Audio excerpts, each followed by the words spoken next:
Case Study, an opposites attract romance. Written by Lainey Davis. Narrated by Carly Robbins and Tom Taylorson. Chapter 1. Maddie. No. No, no, no, no. This isn't happening. You've been such an asset to our team the past few years, Madison. Truly. My boss looks like he's going to cry as he slides the letter across the desk to me. Or maybe he's hoping I don't cry? It's hard for me to pay attention to him above the sound of my heart pounding in my ears. Severance. And, well, I know you'll have questions about Cobra for health insurance. He swallows. I swallow. Of course I have questions about my goddamned health insurance. I spend $500 a month on diabetes supplies with health insurance. Maddie? Madison? He looks like he wants to squeeze my hand. I pull my hands back from the desk into my lap and start shaking my head. When we had the company meeting last week announcing a round of impending layoffs, I really thought I was going to be safe. I've worked at the Post since college. I started with my friend Emma, doing grunt work and covering town hall meetings. Now, 8 years later, I've got my own beat as a healthcare reporter and have taught myself how to use the back-end systems to help with the paper's online content. Hell, people come to me for help putting their stories online. Phil called me into his office, and I should have known. I should have known when he used a nice voice. This crotchety old blowhard is always yelling. Maddie, honey, you're really sweating. Can I get you anything? He looks at me with concern, and I notice I'm hella thirsty. Shit, I say, reaching for his glass of water. I hear my glucose monitor beep a warning at me. My sugars are high. I'm stressed, and I'm hyper. I need to get out of here. I'm yelling, but I also can't seem to control the volume of my voice. This is not good. None of this is good. I vaguely hear my boss, former boss, I guess, shouting after me, but I need to move my body. I barge out the front door of the newspaper office and start circling the building. Laid off. Unemployed. I take some deep breaths, trying to ignore the beeping sounds coming from my glucose monitor. Being unemployed is shitty for everyone, but being unemployed and losing health insurance for a type 1 diabetic? I plunk down on the grass beside a garbage can, panicking. With shaking hands, I pull my phone out of my bra and start texting Emma. Only I pull up the wrong message thread and text both her and our other friend, Nicole. Got fired. Going to die. Help. My phone rings in my hand almost as soon as I hit send. I squint at the screen. But my high blood sugar makes it sort of hard to see. I really need my insulin pump to get cranking here so I can calm down. I press the green circle to accept the call, but it's a group video call, so both Emma and Nicole are squinting back at me as I rest my head on the trash can. Madison Parker, you tell me what's going on. Do I need to walk over there and get you? Emma can't drive because she's epileptic. She and I bonded immediately over our glitchy organs way back in college. We've been glitchy gals for years. I laugh at that idea. Glitchy gals.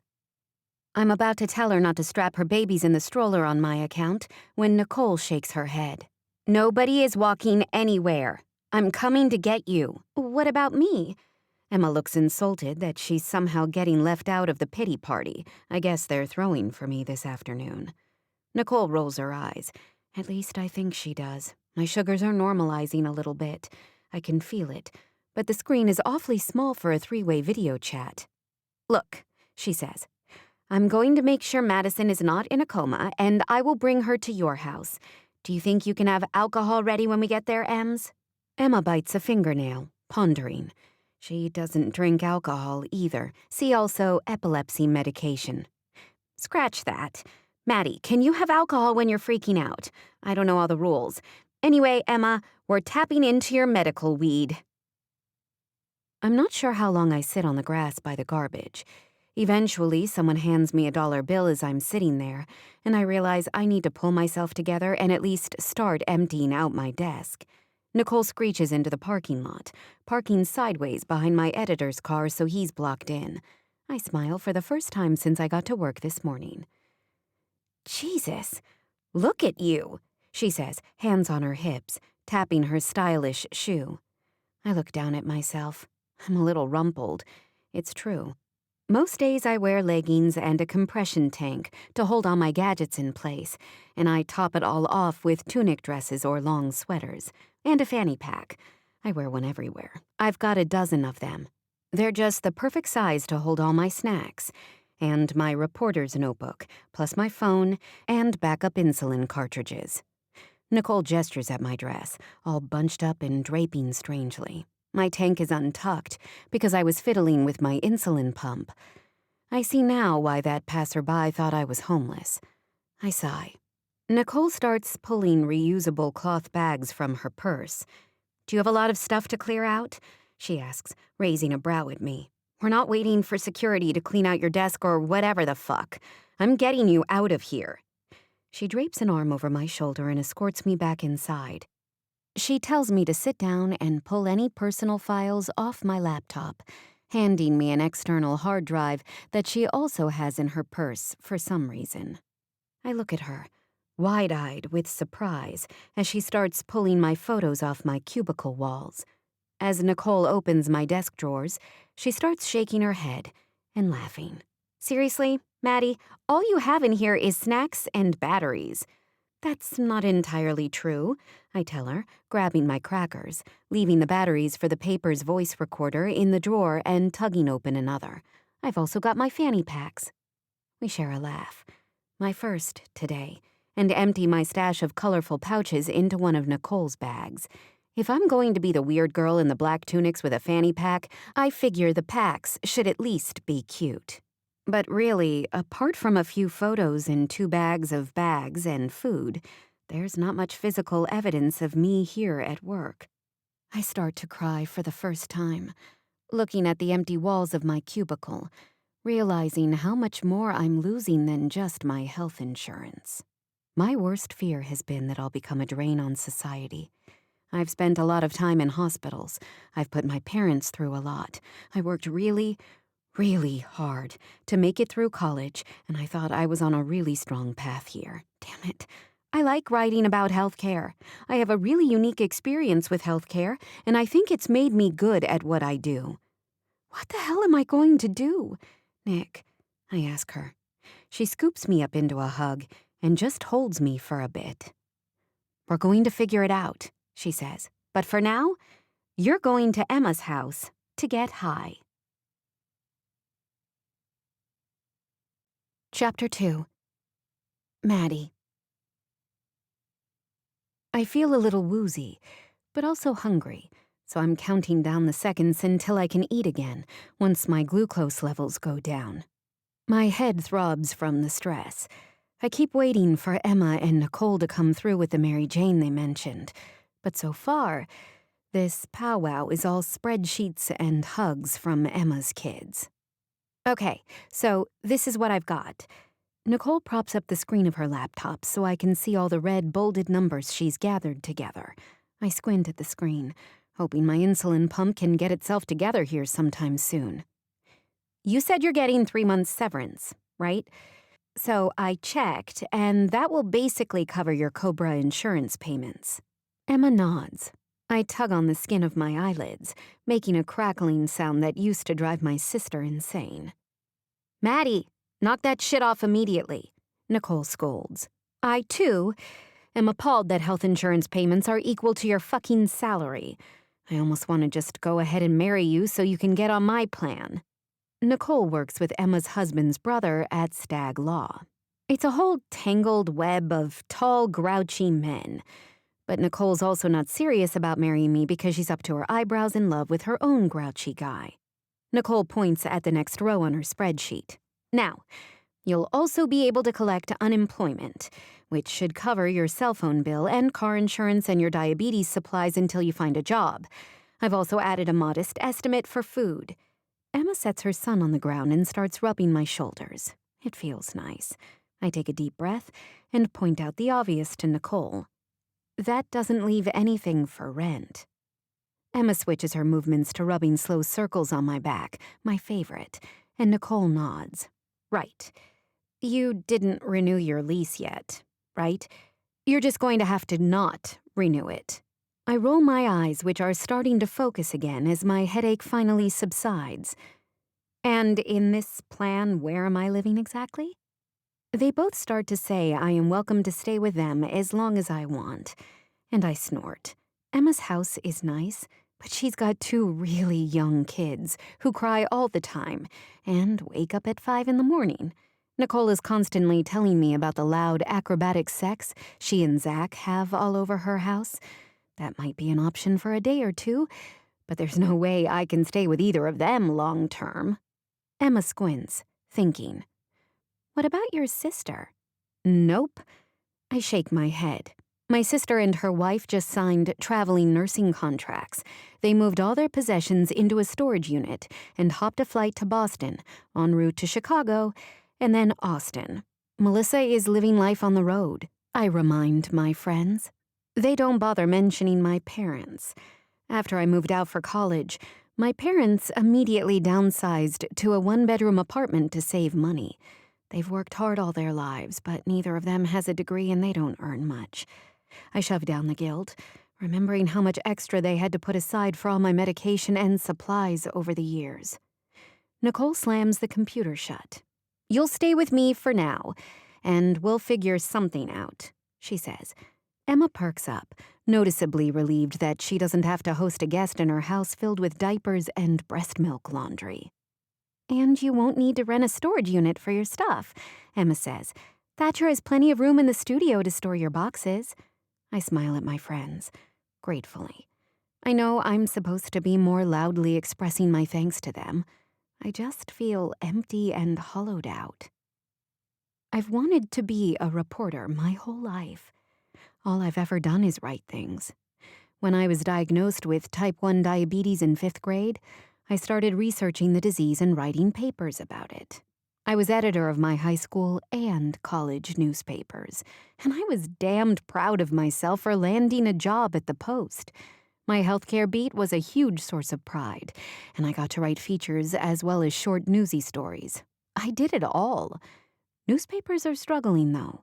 I don't know any papers in the country that are hiring even entry-level writers. What am I going to do? I moan, sinking back into the couch. I instinctively reach for my fanny pack, but it's empty of snacks now. Half of me wants to start researching open journalism jobs around the world. The other half wants to curl in a ball and cry. My parents are too pragmatic to offer comfort for something like this. If they lose a job, they call up everyone they know until they find a lead on another one. There's no shortage of custodial or retail gigs, I suppose. But I know they'd be upset if I wasn't out there putting my hard-earned college degree to work. Emma procures a flask and pours me a finger of whiskey. I guess we aren't smoking her fancy medicinal weed. It's from that place on Smallman Street, she says. Thatcher just designed a line of bottles for them. It's a gorgeous bottle, Ems. I knock back the drink, coughing as it burns my esophagus, and Nicole rolls her eyes at me. My Irish lover would kick you out of the house if he saw you treat the water of life that way. She pours me another shot, but holds up a finger before handing it over. You have to smell it, and then you sip it slowly to let it work its magic. I raise an eyebrow at her and check the numbers on my glucose meter. Everything seems like it's back on track, and I give myself a little boost of insulin before taking the glass from Nicole. As instructed, I swirl it around under my nose. It smells sour and smoky, like my mood. When it crosses my lips this time, it doesn't burn so much as it fills my body with heat. Shame, longing, terror. It all swirls around in my stomach with the snacks and the locally distilled fancy whiskey. I sigh and place the glass back on the table. I guess we'd better start packing up my shit. Chapter 3. Liam. I'm not sure how long I spend staring at the mess in the kitchen. I love my brother, but I don't think I can continue living with him without murdering him. The counters are littered with cereal bowls crusted with rancid milk. There are granola bar wrappers on most surfaces. I returned late last night from a business trip, and, faced with my kitchen this morning, I realize how much time I've spent cleaning up after him. I wonder how many socks I picked up and tossed into his room since we moved in together, or how many cumulative empty sports drink bottles I nudged into the recycling bin at the end of the counter. This can't go on, I mutter. It seemed like such a good idea to live with my brother, initially. He's always been my best friend, and who else would put up with my moody tendencies? I walk away from the filth, deciding I'll get breakfast to go from the cafe down the block. I wonder if it's time for me to live on my own. I start to think about the logistics of this as I iron my shirt. Cal will probably wear a wrinkled polo shirt and slap some jeans on and call it business casual. There's no documentation at the office mandating a dress shirt, let alone a jacket and tie each day. I just think better when I'm dressed professionally. I button the shirt, warm from the iron, and start pressing my pants pockets, considering. Cal can afford rent on his own. So can I. I'm a 32-year-old professional. It's nonsense that I live with my little brother, right? I've never seriously considered living apart from him, though. We're Irish twins, and the longest we were away from each other was my first year of college, when he still spent half his nights on the futon in my dorm room since I went to school right here in Pittsburgh. It would be hard not having him close by. A change like that requires careful planning and discussion. But I never realized the extent of his sloppiness, or how I contributed to it by picking up after him constantly. I frown at my reflection in the mirror before leaving our apartment. Maybe he and I can find 2 apartments next door to each other. I bypass the kitchen when I get to the office, not yet ready to run into my brothers or my cousin, Orla. The 4 of us work for the engineering firm our fathers started together. Beltane Engineering has grown significantly in recent years, and I allow myself the smug satisfaction of feeling responsible for growing the structural engineering division. Uncle Kellen specializes in civil engineering. Beltane worked strictly with civil engineering projects for 2 decades, but Kellen took a chance bringing me aboard after I graduated. We now hold contracts to engineer new bridge construction for clients in a tri-state area, and we are working on inspection programs for existing structures throughout the entire Rust Belt. I'm assuming our staff meeting this morning will be a review of my most recent trip, so I take a few minutes to look over my summary notes from visiting railway bridges in Kentucky. I just landed Beltane repair and ongoing inspection work for the next 5 years. I wasn't expecting a party when I got home, but it would have been nice to not walk into a kitchen full of flies. I sigh and stack the papers, tapping them on the desk to get the edges lined up. My uncle and my brother Zach were already in the conference room, whispering about something. Uncle Kellen smiles when he sees me, and he clears his throat and closes the door. "Look," he says, "I know my brother isn't here yet. I wanted to remind you all that the company is coming up on our 35th anniversary." A small smile teases the edges of his normally stoic lips. I had not remembered that anniversary, so I'm glad he brought it up. That's something to be proud of, for sure. I nod, looking around the room. Beltane has grown from a small firm that worked with coal mines and dams to a regional powerhouse servicing clients' needs in civil, structural, electrical, and mechanical engineering. Hell, we even got machine learning specialists activating drones and sensors and all kinds of fancy tricks. We built a reputation maintaining and repairing existing assets, which is so much more exciting for me. Anyone can design something from scratch, but when you've got to fix something that's already in place, sometimes you literally have to move mountains to get the job done. I love the thrill of figuring out how and quantifying why my solution is the most efficient. Uncle Kel nods his head a few times. "We're going to organize a company-wide anniversary celebration," he says, "and I want to commission a corporate history." Orla raises an eyebrow. "What, like a book?" Kellen nods. "Yep. I want this to be something we can give to my brother, but also have on hand to gift our long-term clients, our long-term employees. It'll be a really nice marketing tool to show the breadth and depth of our work to potential clients as we continue to grow. We just need to hire someone to write it." He grins. "Unless you've all been holding back on me, I think it's safe to say our internal expertise is not written communication." There's a few chuckles around the table. I roll my eyes. Most of these engineers crank out truly terrible reports and nearly incomprehensible emails. We're long past overdue to hire someone permanently to help with editing. Zach looks like he's going to have a stroke and starts slapping his thigh. I've got someone in mind for you, actually. Everyone stares at him, confused by his joyful outburst. This is just perfect timing. Since when do you hang out with writers?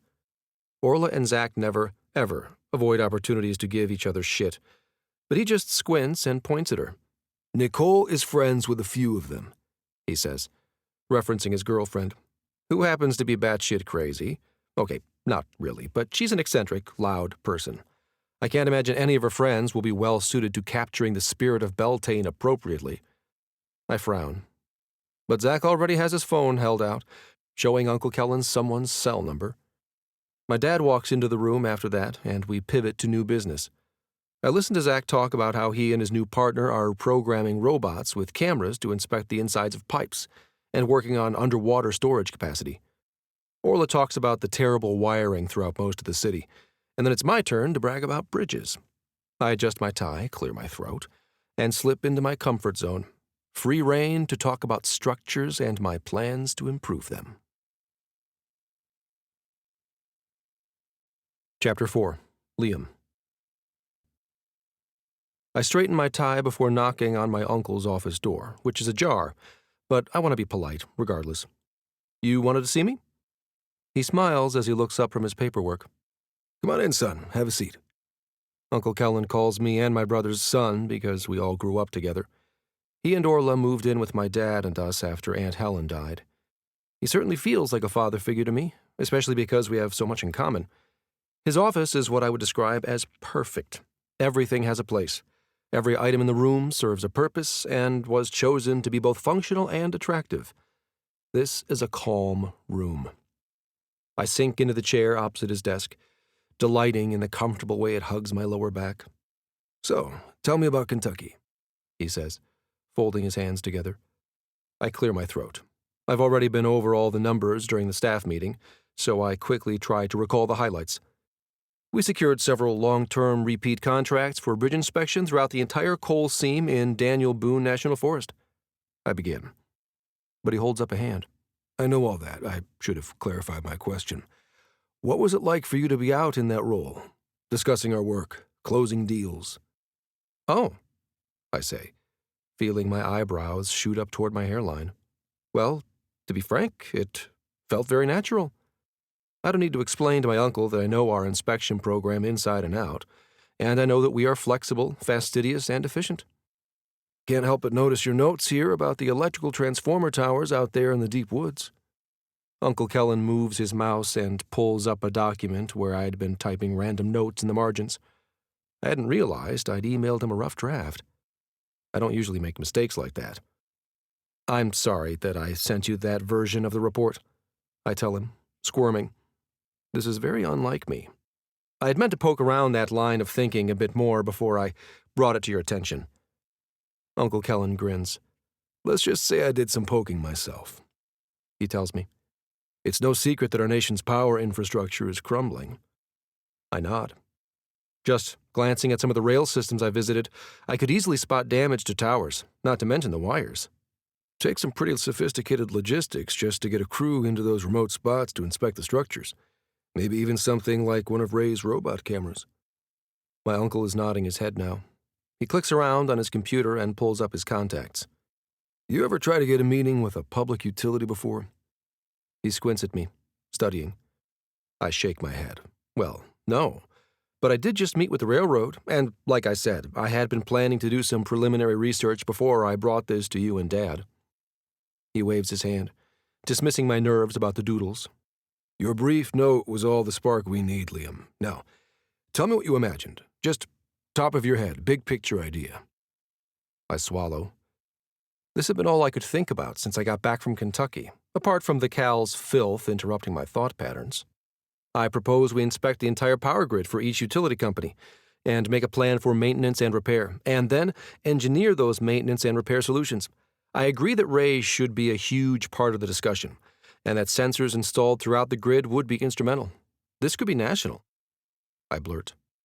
Then I look down at my hands. I think my uncle was implying that I should have been nervous to talk with the railway about what they need to do. about delivering bottom line, come-to-Jesus conversations about structures that have the capacity to facilitate industry, or destroy the supply chain if they fail. I wasn't nervous, though. I was delivering facts. Numbers don't lie. There's nothing subjective about the maximum load capacity of a bridge when compared with the heavier-than-average diesel engines the companies are wanting to use to haul coal faster. Chaos comes from ignoring these structures, but keeping everything in order keeps everything smooth and productive. I was hoping you'd say that, my uncle says. He points to a bookshelf where he's got navy binders lined up neatly. You know what that is? Your life's work? I'm only partially joking.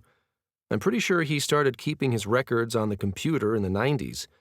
Uncle Kellen was an early adopter to digital record keeping, so I imagine those binders go back pretty far if they've got Beltane projects in them. He stands up and walks over to the shelf, pulling out one of the binders. This is an inspection program I wrote for the steel industry, he says.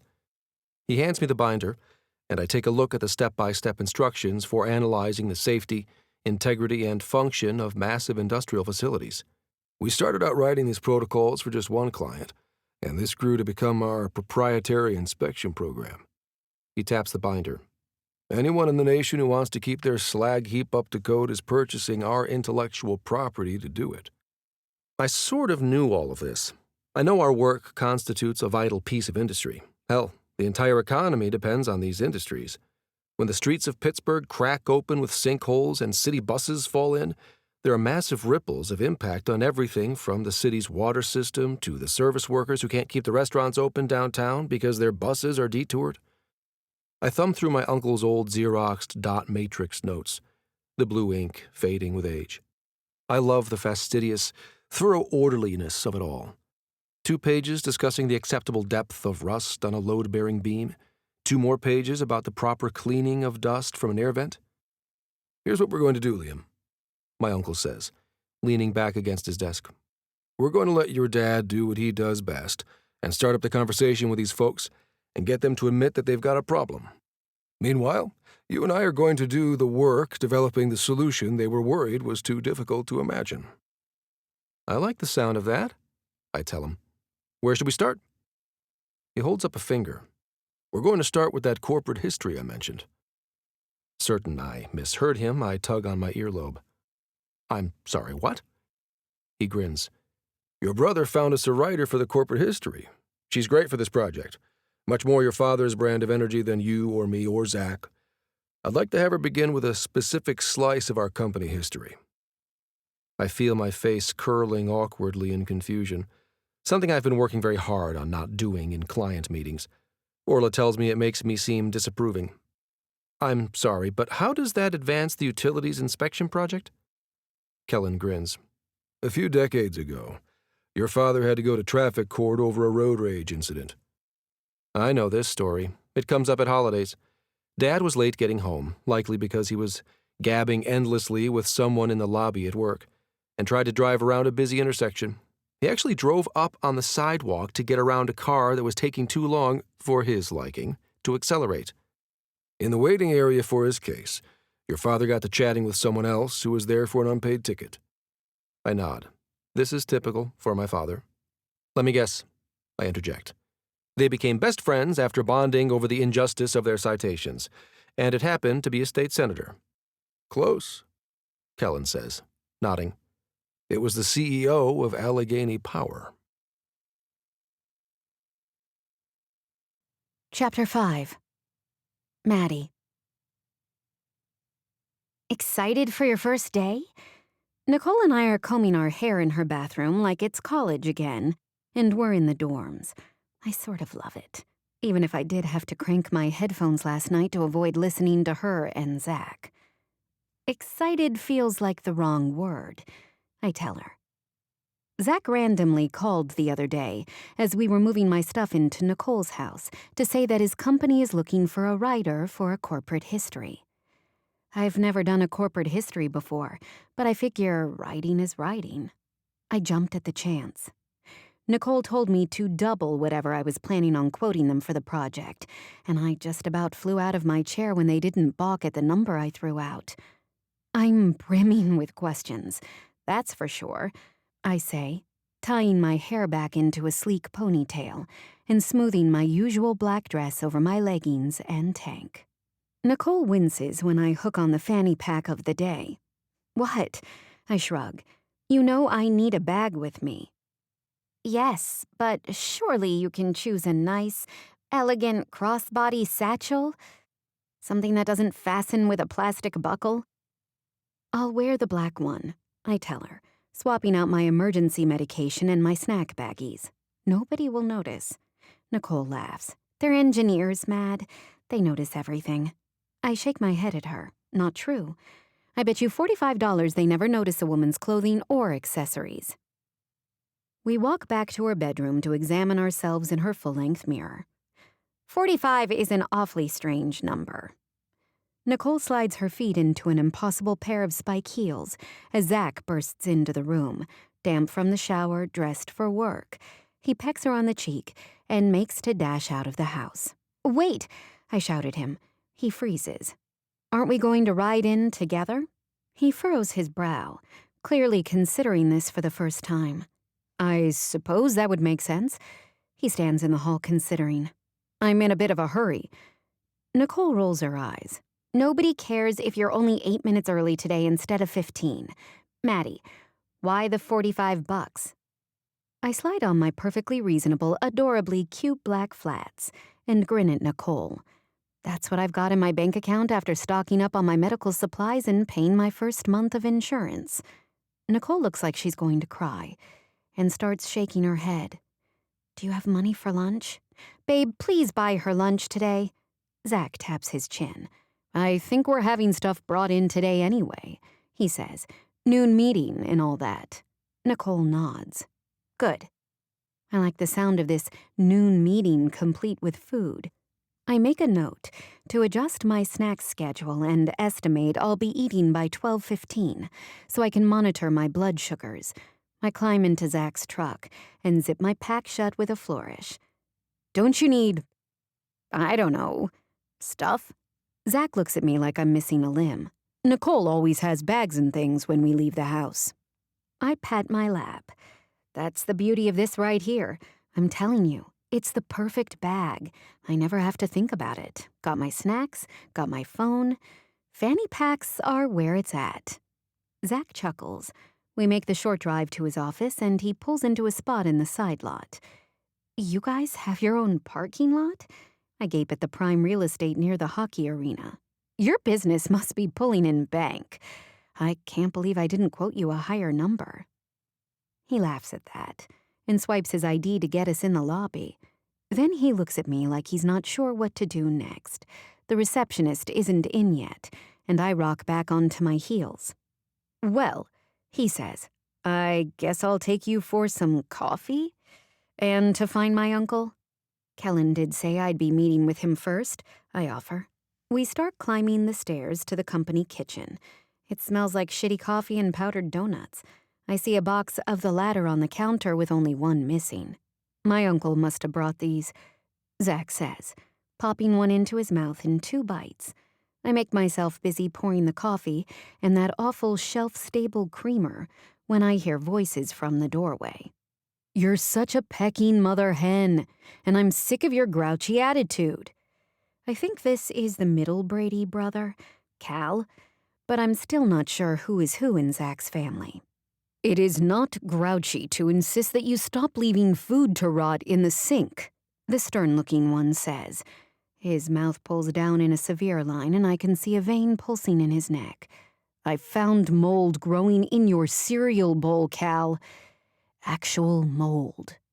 Noticing me for the first time, the stern one goes wide-eyed and stares. Ah, that must be Liam. Hi," I say, giving a small wave over my coffee cup. I decide to poke around looking for ice for my coffee while the brothers hash it out about their dish duty. "You definitely are new here," Cal says, leaning against the counter as I stretch to get ice from the bin in the freezer. "Oh, I'm the writer," I say, plunking the cubes in slowly and hoping the coffee doesn't splash out. This is another reason I always wear black. I cannot be trusted not to spill food, and this keeps me from major embarrassment if I have a research interview. Cal looks at his brothers, confused. Liam is still staring, and Zach is too busy wiping donut powder from his shirt to notice. I offer up, "I'm Maddie? Friends with Nicole? Your uncle hired me to write a—" "Oh!" Cal snaps his fingers. "Yes, right. We've met before, right?" I nod. Nicole and I were out for drinks once, and her boo and his brothers stopped by. I remember how they all gave each other shit, and I thought it was cute. Well, I guess only the friendly one gives out shit. The grumpy, hairy one mostly scowls. Like now. God, I love a hairy man. He even has hairy hands, and I can see the shadow of a dark beard wanting to sprout from his face. Looking at his neatly pressed suit, I suspect he hates the unruliness of all that hair. It's not orderly at all. Zach clears his throat while Liam continues staring. I sip my coffee and stare right back, but then I look down at my dress, worried I spilled something oily. Oily stains show up no matter what you're wearing. Finding nothing, I can only assume he's still angry about Cal's dish mold. "Maddie, you ready?" Zach starts walking down the hall. I trot along after him, not sure what to expect next. Chapter 6. Liam. Cal swats me in the chest so hard I double over, coughing. "What the hell are you staring at?" He stands with his hands on his hips, chewing an entire donut in one bite. I have no idea what the hell just happened here, but I'm shaken. "Who is that girl?" I ask, staring down the hall toward the direction my brother just disappeared. Cal blinks at me a few times. "Maddie, she just said, right? Nicole's friend? Writer, apparently?" When I still don't say anything, he slides me a donut and shrugs. "We've met her before." I shake my head. "She didn't look like that before," I tell him. "Look like what?" he asks, cramming another donut in his mouth. "Like something inexplicable," I think. "Like a perplexing blend of amazing and sunshine?" "I don't know," I say, hesitantly. "Like that." Cal rolls his eyes and wipes his mouth with a napkin. "Well, I've got real work to do. See you at lunch." He saunters off down the hall, tossing his napkin toward the trash. He doesn't stoop to pick it up when he misses, and I remember that I'm fed up with him and his habits. How is it that we grew up in the same houses, with the same cast of adults, and I wound up anxious and he manages not to care about anything? The second I sit down at my desk to open my email, a new one pings open on the screen, high priority, from my Uncle Kellen. "Remember the project we discussed? Please come to my office to meet our new writer." Shit, I mutter. I'd forgotten. And now I realize that Maddie is that writer, and I'm going to have to figure out how to think coherent thoughts with her around. I take the stairs up to my uncle's office and pass Zach on his way back down. He's on a call and offers me a quick salute as I round the corner for the final flight of stairs. I try to remember the particulars my uncle laid out. We're starting with his connection from the utility company as our first interview for the corporate history. Kellen is going to prep the writer, Maddie, on the background she needs for that personal history, and I'm supposed to go with her for the interview, purportedly for background character information about my father. The idea of holding my shit together while I figure out why my body is responding to her like I'm having a seizure? This is a mess, I mutter, rapping on my uncle's door frame and sliding into the room. Maddie looks up at me and grins. She appears to be offering my uncle some of those fish-shaped crackers that children eat. I frown as he accepts, and they both sit there, munching, staring at me. "Hi," I mutter, eventually. "I'm Liam. Brady's my last name." God damn it, I'm an idiot. She laughs, and I'm struck by the sound of it. A loud explosion of sound that I can tell was uncontrolled, unforced, genuine. She's laughing at me, but she doesn't seem cruel. I have no idea what's going on. Her brown eyes radiate delight. "Madison," she says. "Parker. Parker's my last name." She laughs again. This time I laugh too. Just call me Maddie, though. Uncle Kellen finishes chewing his cracker and wipes some crumbs from his tie as Maddie shoves the baggie back into a pouch she wears around her hips. So strange, I think, staring at her lap as I sink into the chair next to her. A woman who walks around with a pouch full of snacks. I hear my uncle outlining the plan to her, and she pulls a small notebook and pen from the pouch, nodding along. I stare, realizing her pouch is a bit like Uncle Kellen's office. Everything has a place. Everything chosen with intention. But what kind of adult woman chooses fish crackers as a snack? Remind me whether Beltane can lend me a laptop for this project? She looks up at my uncle, biting the top of her pen. I had to leave mine at the post and haven't gotten a new one quite yet. Uncle Kellen waves a hand. We can get you a loaner. Liam will get you one. She sighs. Oh, good. I really do my best work if I can get typing up the transcription as soon as I finish an interview. Helps me to organize my thoughts. So, tell me the pinch points about this first interview. What shouldn't I ask about, and what should I definitely ask him? It's fascinating for me to see the process of her preparation to talk with someone. I hear her mention the audience and purpose, explaining how the purpose of the piece of writing is the most important part. I had no idea writing was such a methodical process. I sit staring at her as she talks, trying to decide what she smells like. Lavender, I decide eventually. Is it true that we've met? How could I have sat across from her in a bar and not noticed her? What's different about today? When I think back to the times I've gone out with my brothers in the evenings, I feel like they were all nights I returned from a business trip or a stressful client meeting. Does my work stress cloud my awareness so heavily? I look at Maddie again. She's not Supermodel magazine cover beautiful. She's a very different type of beautiful. She's intriguing and real. She radiates honesty and truth. She's certainly memorable. I'm stunned that I didn't notice her before. Everything from her no-makeup face to her black outfit-covered body is real and arousing. I'm aroused. I look down at my crotch to confirm I'm sporting a semi at work. Huh, I say. And when Maddie and Kellen look at me, I have to pretend I was listening. I'm just really impressed with your strategy, I say, trying to cover for the fact that I haven't been listening to a thing. Maddie smiles. Kellen looks at his watch, which prompts me to look at my watch. Oh, I say. Well, we'd better head over there. Our appointment is in a half hour. Kellen says with a slight frown. Better take Boulevard of the Allies rather than risk gridlock on Liberty Ave. I was thinking that, I tell him, gesturing for Maddie to walk ahead of me. I'll call you as soon as we're through.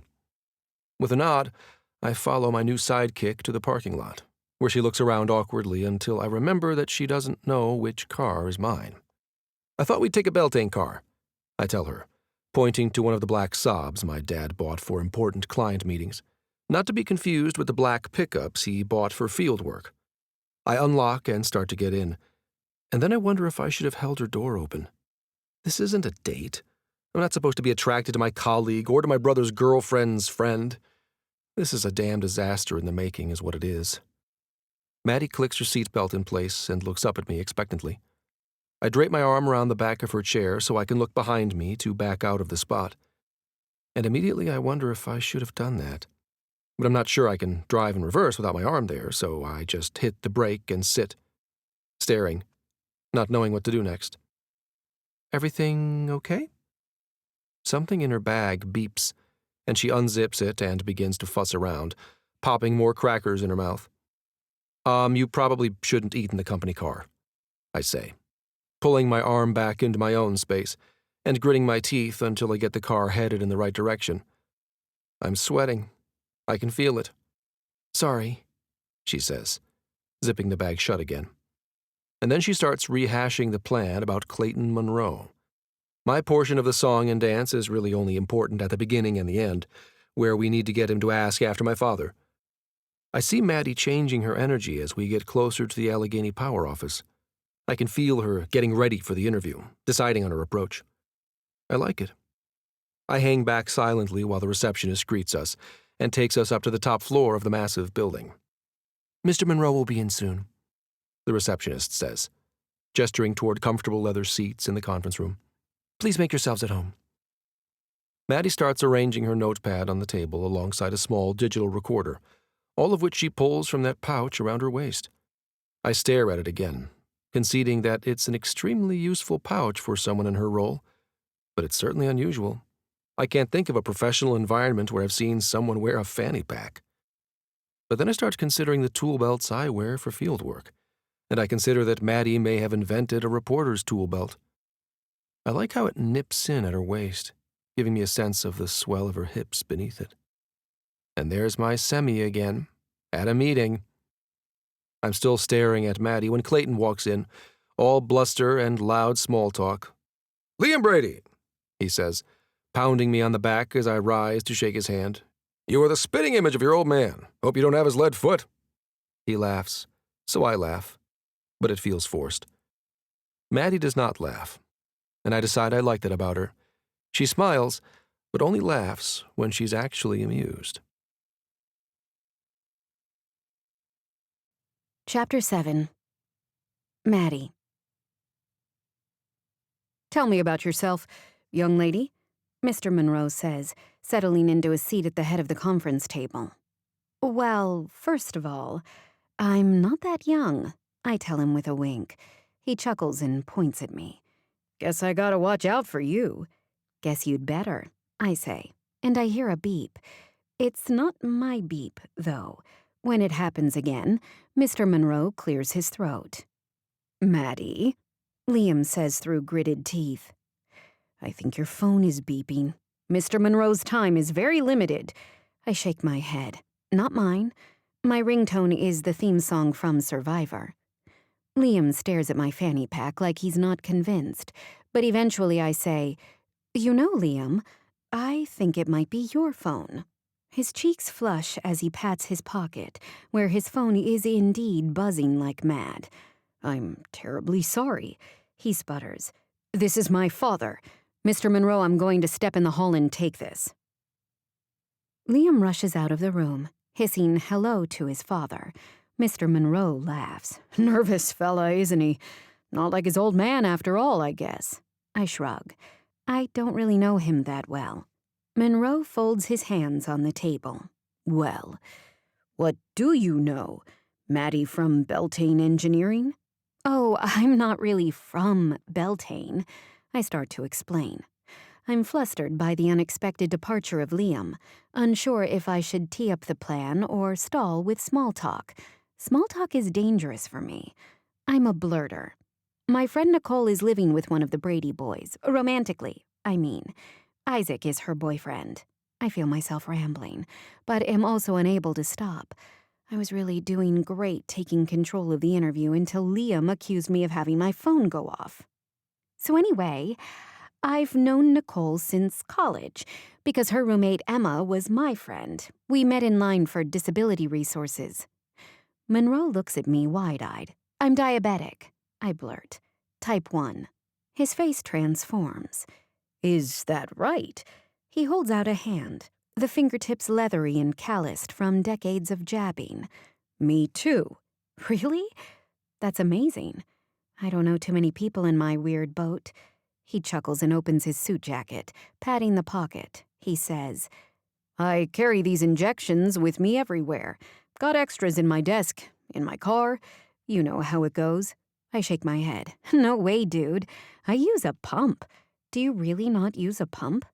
Within minutes, I'm showing him my continuous glucose monitor, and I'm a heartbeat away from lifting my dress to show him my pump set on my stomach, when I remember that I'm here in a professional capacity. I drop my hem in a hurry, but he's still staring at the monitor on my arm. It's the size of a pack of gum, and it constantly sends readings to my phone, letting me know if I should gobble some carbs or bump up my insulin levels. "That seems like witchcraft," Monroe says, eyes still wide. "Feels like it sometimes," I agree. "You really don't have a pump? What are you, injecting 5 times a day?" He nods. "Alternating legs." "You really should consider an upgrade," I tell him. Although, to be fair, I've never had to deal with your way before. I got my pump almost right away when I was diagnosed. I don't think any of that was invented when I was young, my dear, he says, staring at my arm in my monitor again. I'm too old to change my ways. Oh, come on, young man, I say with another wink, throwing his words back at him. Look, I'll show you how it works. I pull out my phone and show him the app. I'm perfectly balanced right now, I tell him. What about you? Need some gummy bears? He laughs long and hard, but nods. We have our heads bent over the screen, munching the candy, when Liam slinks back into the room, frowning, staring. Maddie, he says. His eyebrows shoot up as if he's trying to say, on with it. Right. The interview. I slip the phone back in my pack. So, Mr. Monroe, Clayton, please, he says, patting my hand with his rhino hide fingers. Clayton, I say, nodding. I'm going to record, if that's okay. I don't want to miss any of your charming details about your impression of the infamous Mick Brady. I lean into the convo then, to Liam's horror, getting Clayton to rehash his meeting with Mick at traffic court and their subsequent friendship at the naughty driver classes they both had to take to remove points from their license. Can you imagine, he says, sitting there with all walks of life, all of us in trouble for speeding or driving on the curb or what have you? We all used to go for pizza after. Mick bought most of the time, for everyone. That's just the type of guy he is. Clayton smiles, like he's remembering his younger days with fondness. He tells me some more tidbits about golf outings, but really I think I've captured the personality nuggets about Mick that I need. I glance at Liam to see if he has what he came for. Kellen hinted that the main secret point of this meeting was to prompt Monroe to call up Mick Brady, who is going to pivot the convo into a business proposition. Liam is like a brick wall, a frowny brick wall. I set my pencil down on the table. Thank you so much, Clayton. This was fantastic. Who's the best person for me to contact if I have follow-up questions as I'm drafting the material? He beams and slides me his card. You call me any time, Madison. I mean that. He pats my hand again. I smile and stand, shaking his hand while Liam looks perplexed. You ready to head out? I ask, forgetting that I'm supposed to wait for Liam to tee up the ask about calling Mick to catch up. Liam rises and leans toward Clayton for a handshake, but Clayton turns toward me, tapping his nose with his index finger.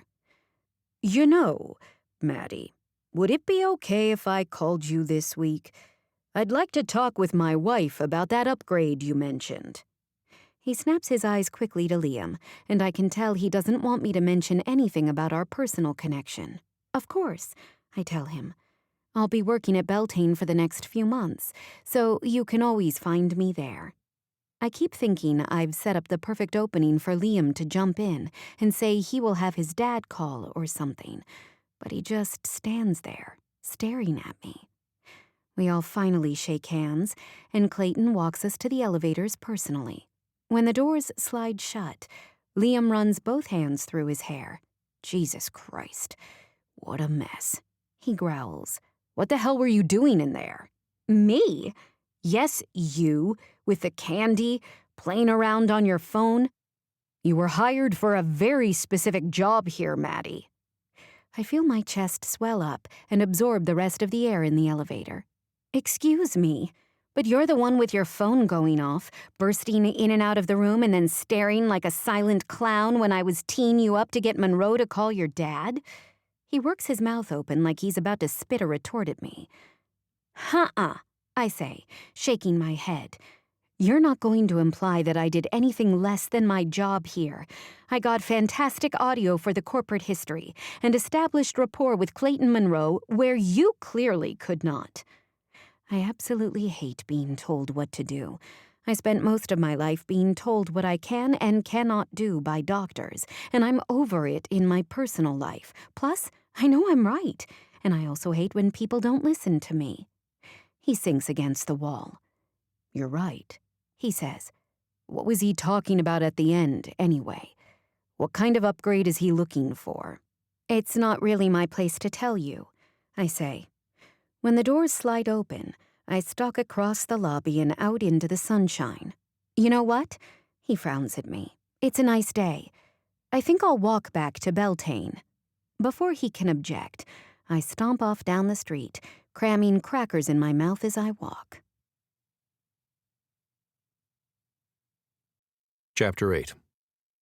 Liam. Tell me again what happened, and no, I don't care that she was getting cracker crumbs in the company car.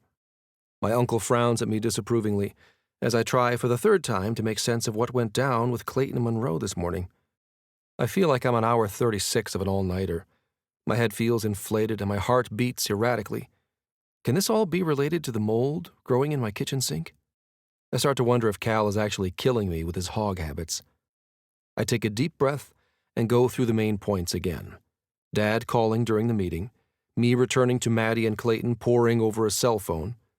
He made reference of an upgrade to her, Kellen. Does she know about the plan? He shakes his head. I haven't even mentioned it to your father yet, he tells me. I really don't think that's what he could have been talking about. We could solve this by asking her. No! I cut him off abruptly, and then blush. I need to pull myself together before I approach her again. My uncle raises an eyebrow at me.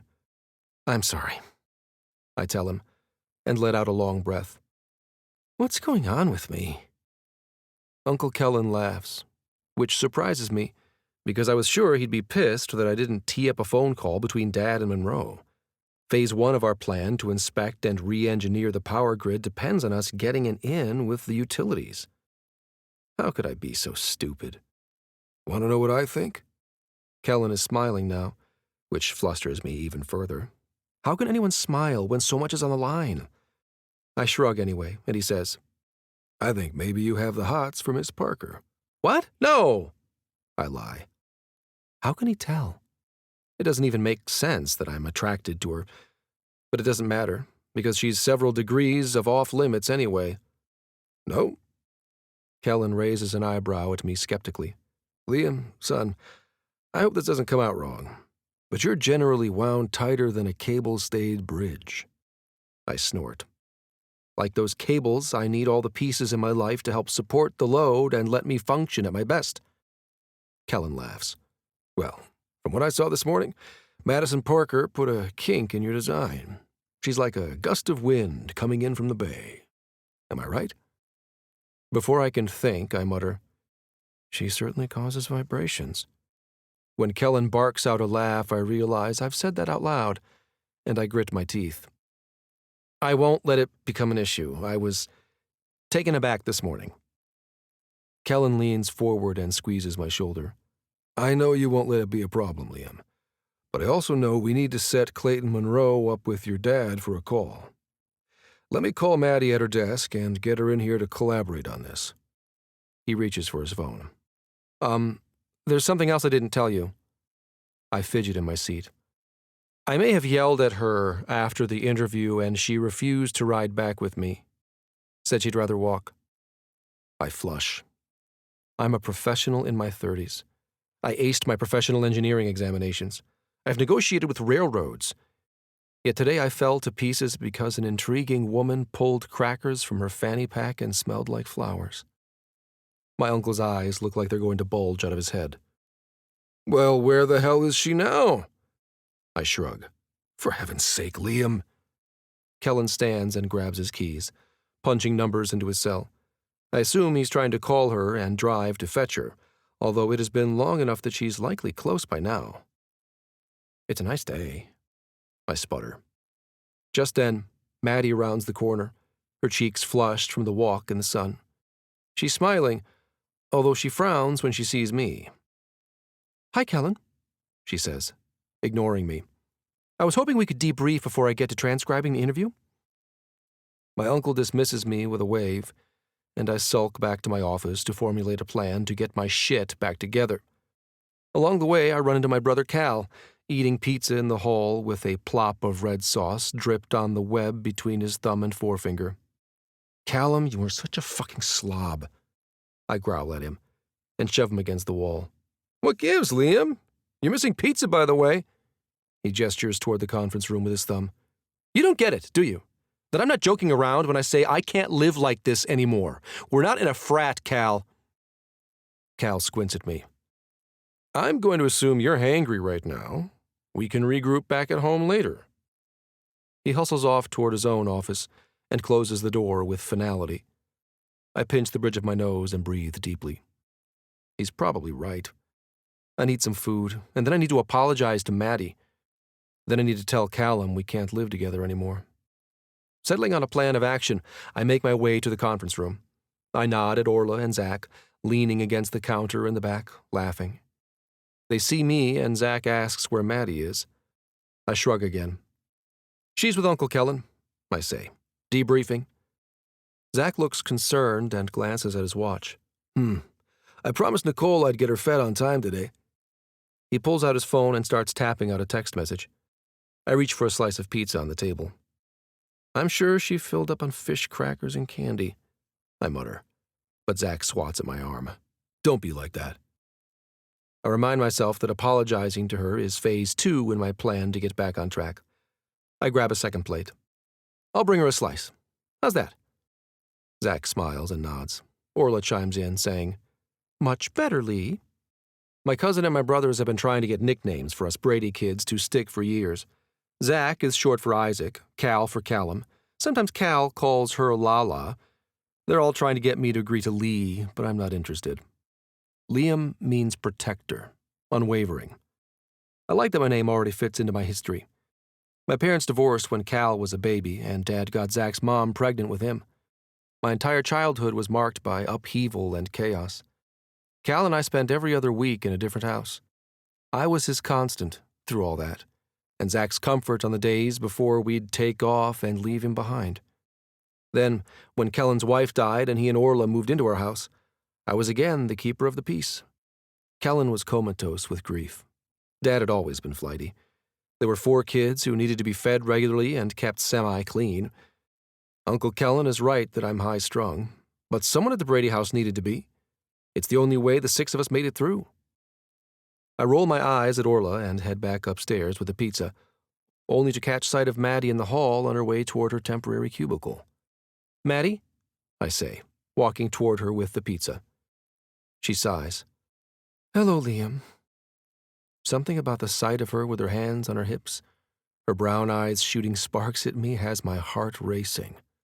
I close my eyes and inhale deeply until I feel capable of being professional again. I come bearing a peace offering. I hold out the pizza toward her. She arches a brow and squints. And an apology, I add. She still doesn't move, and when I gesture again with the plate, she says, Well, I'm waiting for the apology part.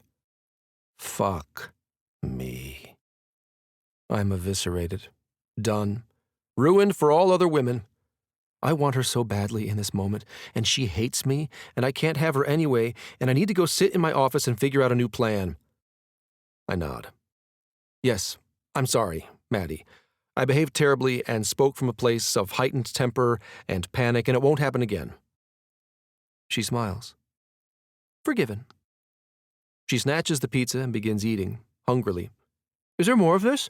I'm not really a one-slice kind of girl. Her mood is instantly transformed, like she just needed the gesture of apology, just needed to know I'd humble myself that way. I swallow thickly. In the conference room. I can walk you. Thank you. I'm still not sure where anything is. I lead the way down the hall, and as we enter the room, our admin M comes bustling over. Oh, Liam, Maddie, good. I was looking for you. Maddie, I have Clayton Monroe on line 2 for you. He says you're expecting his call. She ushers Maddie toward her cubicle, and I stare, slack-jawed. I toss my plate in the trash and follow them to Maddie's cubicle. Chapter 9. Maddie. I decide not to wait for Zach in the afternoon and take a ride share back to Nicole's place by way of the grocery store. I've felt a lot, like a mooch since I've been staying here, even though Nicole basically forced me to move in, so I decide to get dinner started for them. I'm sliding a lasagna into the oven when Nicole bursts through the front door, all loud energy and fabulous honesty. "It smells fucking amazing in here, Madison," she yells, kicking off her heels and setting her bag in one of the cubbies she and Zach installed in the entryway as a weekend project to celebrate moving in together. Everything about her house oozes class and sophistication, and she created every last inch of it herself. I really admire the way she just takes charge of long-term projects like that and makes them shine. I pour her a glass of wine as she walks into the kitchen, and her face lights up. "Can I keep you forever? Such service." We clink glasses, and I sit next to her at the counter. "Tell me about your first day," she says, reaching for the dish of crackers I set out with the olives. I tell her about Clayton Monroe. I figure Nicole doesn't work with him, and she's been around my diabetes drama for a decade now, so she's a safe haven when it comes to that stuff. He called later in the afternoon to ask me more about getting started with a pump and a glucose meter. I tell her. Then I slam my glass down on the counter harder than I intended. Oh, and it was the weirdest thing. Liam followed me from the conference room when I took the call and hid in a cubicle trying to spy on me. Nicole frowns and sips her wine. That's very weird and, frankly, very unlike Liam. Was he, crouched on the ground? Maybe he was tying his shoe? I shrug. You'd think. But of course he had loafers on today with his neatly pressed trousers. Nicole laughs and chokes on her wine a little. Neatly pressed, eh? So you were checking out his trousers? She makes air quotes with her hands and sloshes a little wine on the counter. I reach for a napkin and try to deflect. I don't want Nicole or Zach to know that I was, indeed, checking out Liam's trousers. And his arms, especially when he looped one over my seat to back out of the parking spot. Or the sexy little vein in his neck that pulses when he yells at me. Not that it's okay for him to yell at me. "Well, what else did the Bradys do all day?" she prods. "I've never seen them in action. Well, that's not true. I saw Mick try to run a meeting in Paraguay last year. God, do they all sit around and drink weird tea from gourds like Mick? It just seemed like regular shitty office coffee." I toss the wine-soaked napkin at the trash and pump my fist when I land the shot. Kellen is very organized. He's a bit of a silver fox, not gonna lie. Nicole nods. "Yeah, he smells like Old Spice," she says. He totally smells like Old Spice. Anyway, he asked Liam to go with me on the first interview. It seems like Liam is going to run point on the project from the Beltane side of things. The front door opens, and I hear Zach setting down his tools and stuff in a cubby. "What is that smell?" He comes into the kitchen. "God, why don't we cook here more?" he asks Nicole, who slides down from the stool to kiss him. I flush and look away, sort of uncomfortable around their intimacy. They just fit together. I've never really had that with anyone. I've dated a bunch, but anytime someone starts to get to know me, they either think my diabetes is too much or else my persistent questions and short temper are too much. I'm too much. "Your brother was spying on Maddie," Nicole says, tossing an olive to Zach, who doesn't open his mouth in time but catches it with his hand. "Which brother? Cal?" He chews the olive and, finding the pit inside, looks around like he can't figure out what to do with it. Nicole rolls her eyes and hands him a napkin. "Liam," she says. "He was crouched in a cubicle listening to Maddie's phone call." He frowns. "That's really odd," he says. "I wonder if I should call him later." There was also something weird at the office earlier where Kellen said Liam yelled at Maddie, and she refused to get back in the company car. He cocks a brow at me, and I spring up to check the lasagna. "Madison, is this true? Tell me Liam Brady didn't yell at you on your first day at work, or I'll be at his house in the morning to bleach his ball hair." Nicole stands behind me and taps her foot. "Oh, that lasagna looks amazing," she says. I sigh and pull my head out of the oven. It needs a few more minutes, and yes, he yelled, but then he apologized and brought me pizza. I just realized I'm eating pizza and lasagna on the same day, and that's probably not great for my innards. "Why?" Zach asks, spitting another olive pit into his napkin. Your blood sugar? No, I say laughing, because of all the cheese. I probably won't poop for a week. Nicole shoves me and starts washing her hands. Maddie, now Zach knows that women poop. He turns bright red, but before he can say anything, Nicole says, okay, no more work talk, no more Liam talk. We're going to eat this lasagna, and then, Isaac Brady, you may call one family member on the phone for an interrogation. She holds up her index finger. One relative. Not 4, not even 2. I don't want to be up until all hours waiting for you to stop pacing and come to bed. Got it, he says. We sit down to eat at Nicole's table. I realize, after listening to her scold Zach, that I haven't even talked to my family about all this.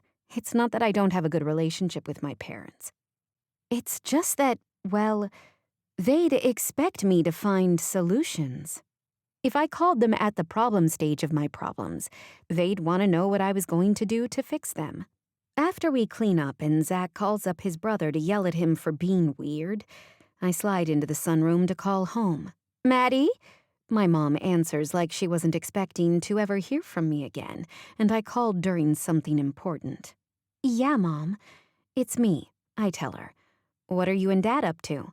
I can hear a rustling in the background. Well, you know, we finally joined a bowling league.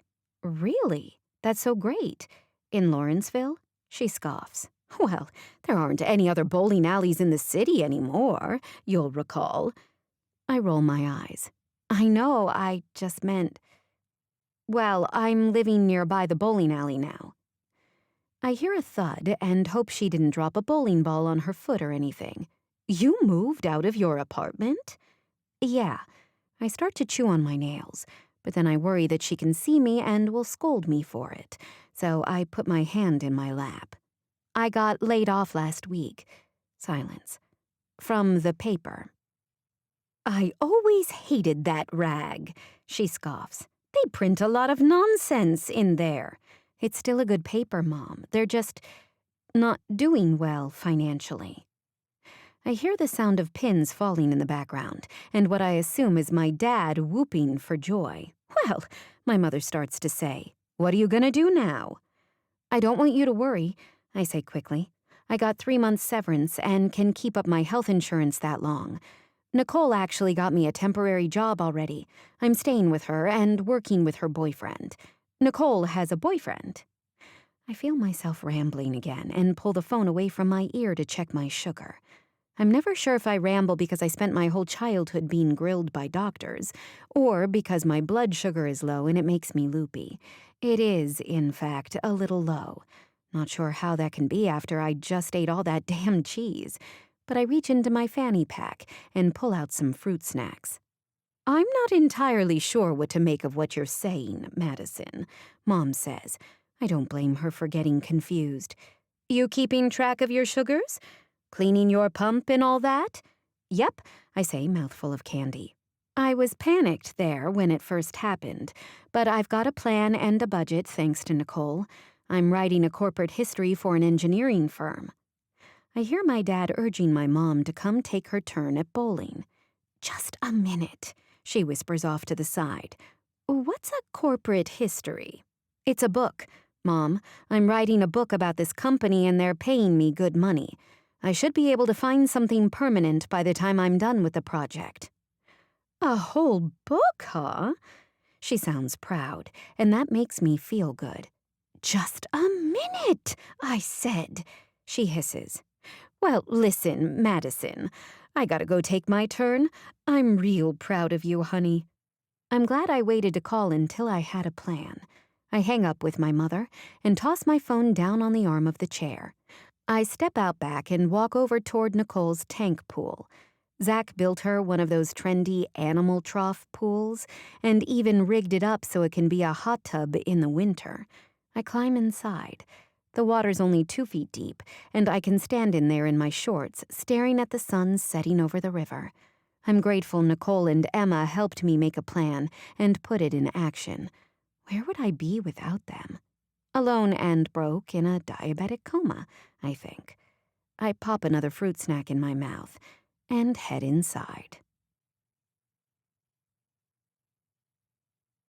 Chapter 10. Maddie. For the rest of the week, Kellen Brady asks me to visit former clients or acquaintances of his brother, Mick. Kellen seems to really credit his brother with building the company into what it is today, even though it's clear from talking to him that Kellen is an engineering genius. His mind is so calm, so methodical. He can recall specific details from decades prior without having to check, but then he always checks anyway.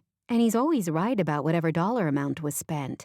However many gallons of sludge were rerouted through a pipe. You name it, he can recall the numerical facts about it. I still haven't even met his brother, Liam's dad. Supposedly they're saving my meeting with him for last, so that I don't go into these interviews with preconceived notions. I don't know how to explain to them that between my conversations with Zach and the interviews I've done so far, I already have impressions that Mick Brady is a gregarious observer with a kind heart and, probably, real bad ADHD. I can always tell if an interview is particularly important to Kellen's vision for the book if he sends Liam with me to supervise.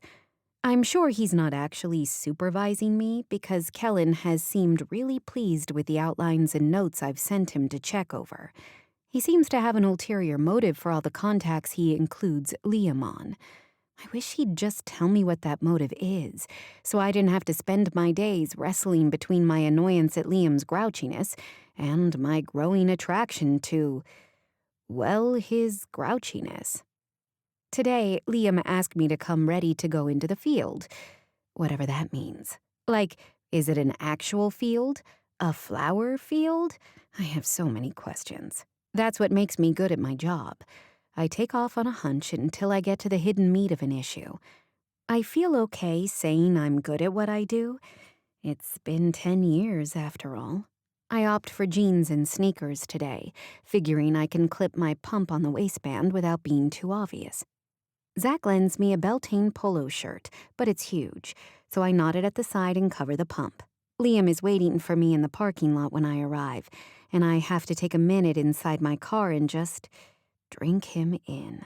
Gone is the suit and tie, replaced by worn jeans, work boots, and a short-sleeved button-down shirt. Holy God, he's probably going to wear a tool belt. I swallow, seeing the smallest bit of chest hair poking out around his collar in the front. I climb out and walk over to him. This okay for our outing? I spin around on my heel and he nods. I've got a hard hat for you and ear protection, though I don't think it'll be too loud. I slide into the passenger seat of the pickup truck and startle when my fingers brush against his as I buckle the seatbelt. He's arranging safety equipment between us on the bench seat. And there's the tool belt, the stuff of fantasies. Not knowing what else to do with my hands, I reach into my pack and pull out a lollipop, the kind with gum in the center. Liam stares at me for a beat, and then explains that today's interview is with a guy named Dave. He's the harness guy, Liam says. This is purely for the book, not a side mission to land future business, or anything like that. Is that what we were doing before? I ask him, pulling the lollipop out of my mouth. Is he staring at my mouth? I grin at him and he returns the expression. No comment, he tells me. We pull off the road by a fence with access to the underside of a massive overpass. Wow, I say, looking up. I can see the scaffolding underneath. I've always known it was there and that workers used the access ladders. I've just never been up close to anything like this before. Listen, Liam says, his demeanor stiff. It's imperative that you follow safety instructions while we are out here. Imperative, eh? Are we climbing up there? No, he shouts, then takes a breath. Please do not climb the structures. Please also follow instructions. This asset has not yet been fully inspected. So, I like the seriousness with which he approaches his work, like he really cares very deeply about the rules. Is a bolt going to fall down and hit me in the head? Liam shrugs. I'll radio for Dave to climb down and talk to us. It's then that I notice there is a man in a yellow safety vest and bright hard hat moving along the underside of the overpass. Holy shit, I can't help but curse as I see the man spring toward the ladder down to the earth. Liam scowls at me, but when the man reaches the ground, he marches straight over and pulls Liam into an embrace. "How are you, kid? Good to see you." He turns to look at me and smiles. He reminds me of my dad. I hold my hand out and he shakes it warmly. "I'm the harness guy. Guess they told you that, huh?" We walk over to Dave's gear, where he swigs from a water bottle and asks me if I'd like to sit in his office. I do, gladly, and frown at Liam, who stands stiffly, like he doesn't want to lean on anything. Dave tells me he's worked with the company from its beginnings and hopes to retire here. "I'm not much for those computer systems and office work," he tells me. "I like being out in a harness, climbing around like a spider." He gestures around him. "This is my view every morning, except different each day, and not when it rains, of course." He looks at Liam cautiously. "Of course," I echo. "Do you mind if I record while we talk? I don't want to miss anything." Dave laughs. "I'll just tell you again if you do." He tells me about a project where Beltane was repairing a cellular tower once. "We had to climb to the top and measure everything, draw it, reverse engineer it to see if they could put micro discs on it." He beams. "We'd start with one type of job, and soon we were experts on the whole damn structure." I smile. "Sounds like you're curious, like a reporter." Dave nods. "I guess you could say that." He tells me that he's had the pleasure of helping Mick and Kellen save a client millions of dollars by finding ways to repair a wind-damaged ore trestle rather than replace it. "Should I know what an ore trestle is?" I ask him, breaking out my bag of fish crackers and offering him some. He smiles. "My grandkids love these things," he says. "Takes me back to when my boys were little. You got kids?" I shake my head. "Anyway, that's how Beltane can compete against people who are so-called experts in that kind of thing." Dave talks and talks, a natural storyteller. I can tell he's going to feature heavily in the story of this company's reputation as a risk-taking innovator. I glance at my notepad. "I'm supposed to ask you about the fire," I tell him. Dave takes off his hard hat and wipes his brow. Liam frowns at the safety violation. "Don't mind him," I say, patting Dave's hand. "We get calls sometimes," he says. "We try not to be on the news, but sometimes." He tells me about a crane explosion, how he helped the team assess what went wrong afterward. He closes his eyes and describes how he could smell the burnt body still in the cab of the crane. I squeeze his hand while he talks and catch Liam staring at me, a strange look on his face. "They didn't want to hear me when I said what went wrong. They were being investigated by OSHA," he says. "The whole end of the building blew out, and I knew it could have been prevented." Dave swallows. He shares a story of an accident in the same facility from years before, an acid leak. He knew about the leak because Beltane had been on the site to assess something else. "I knew the history of that place," he says. "I knew the crane stopped working because there was a dip in the runway, because the foundation was damaged from the acid years before." Dave looks me in the eye.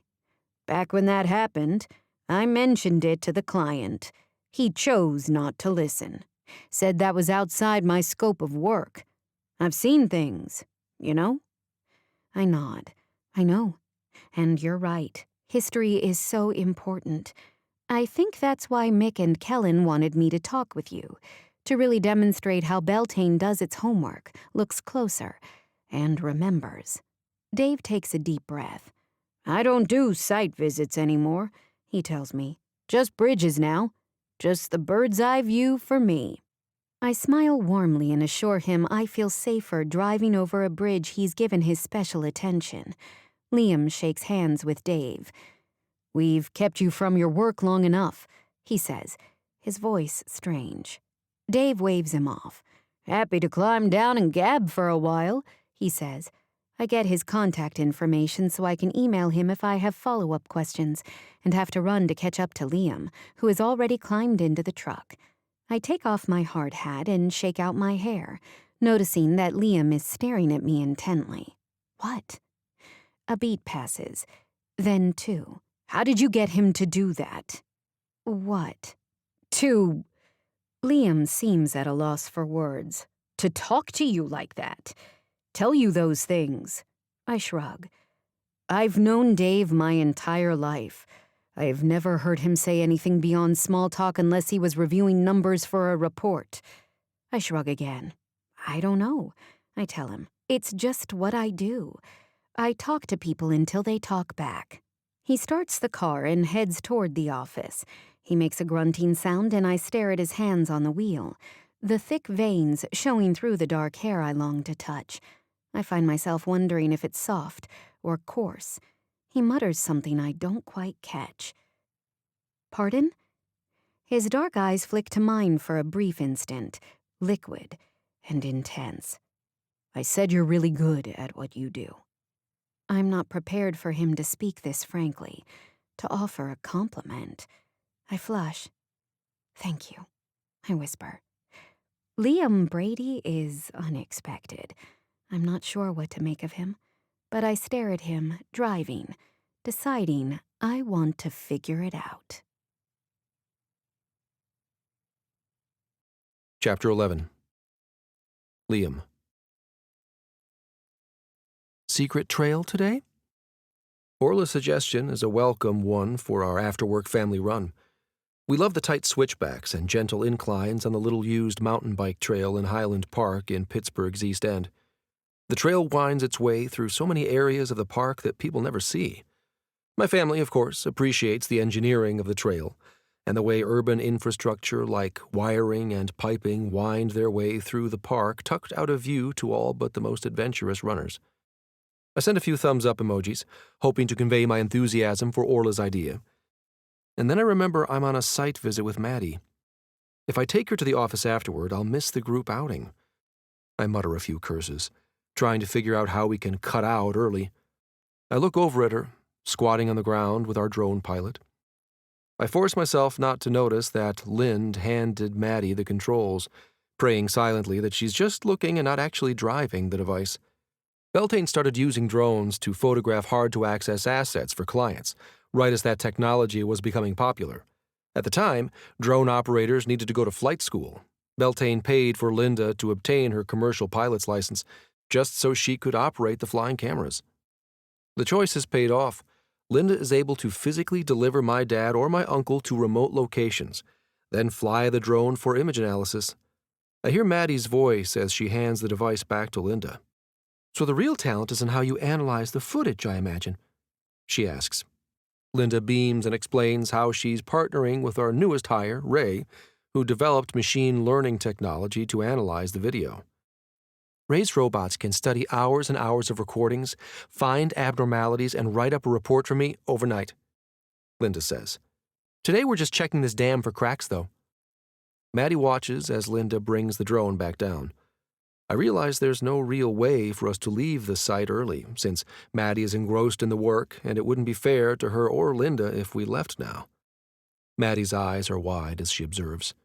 This is going to be great when I talk about Beltane as the sun rising over the future of engineering. Like, you guys were the early light before dawn with your adoption of this technology. Linda grins. You're like a poet, almost. Maddie shakes her head. Nah, but it's a nice image, right? What with your logo being the sun and all? Once we're back in the truck, Maddie fans herself and reaches for her bottle of water in the console. I stare at a bead of sweat making its way down her chest and disappearing beneath the neckline of her flowy top. She always wears black, unless I tell her she needs field clothes. I didn't today, since this isn't a heavy-duty dirt work visit. She catches me staring and scowls. Why do you look like someone stole your homework? What? She rolls her eyes. You're making a face like someone violated a rule and the injustice of it has you clenching your butthole. My jaw drops at her candor, and she looks a bit sheepish. Sorry, she says.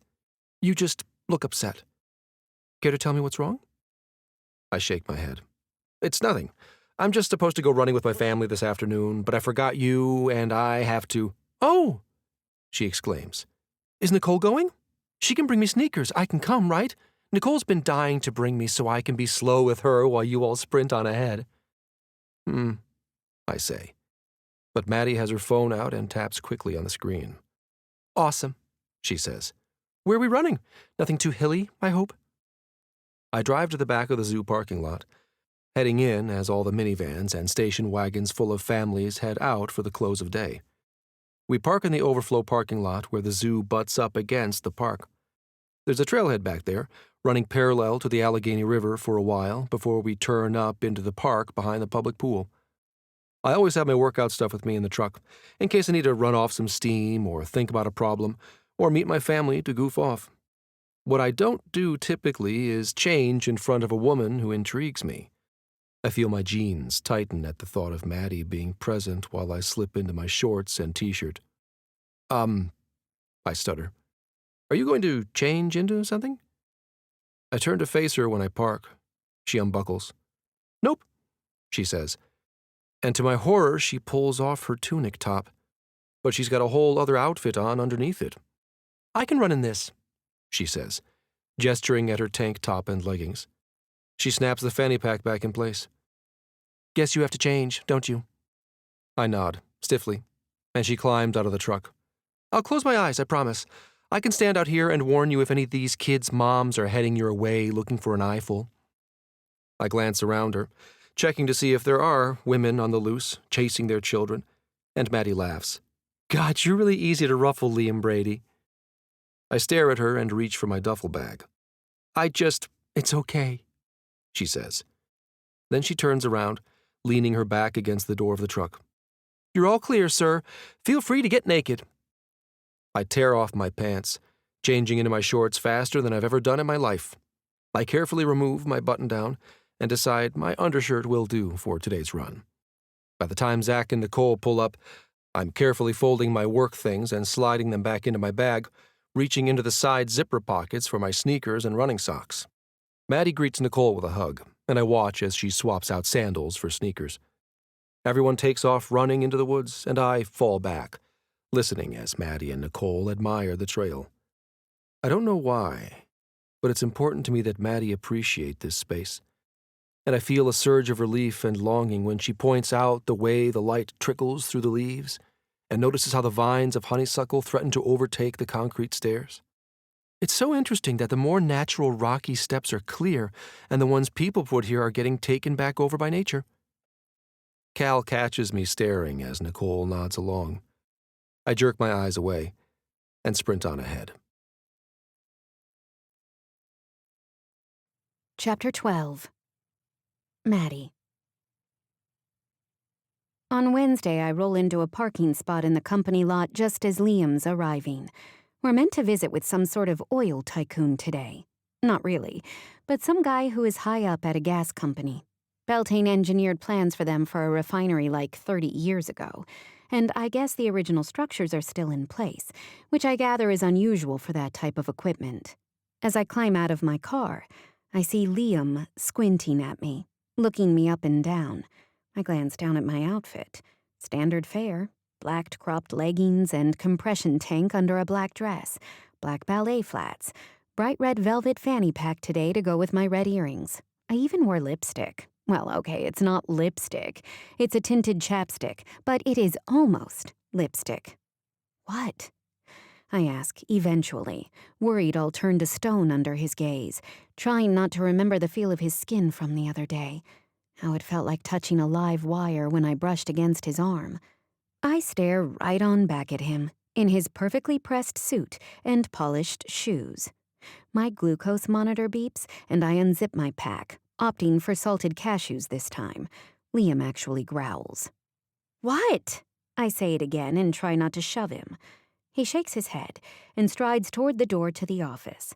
I don't have a Beltane ID, so I always have to either sneak in the door after someone or else wait to buzz reception.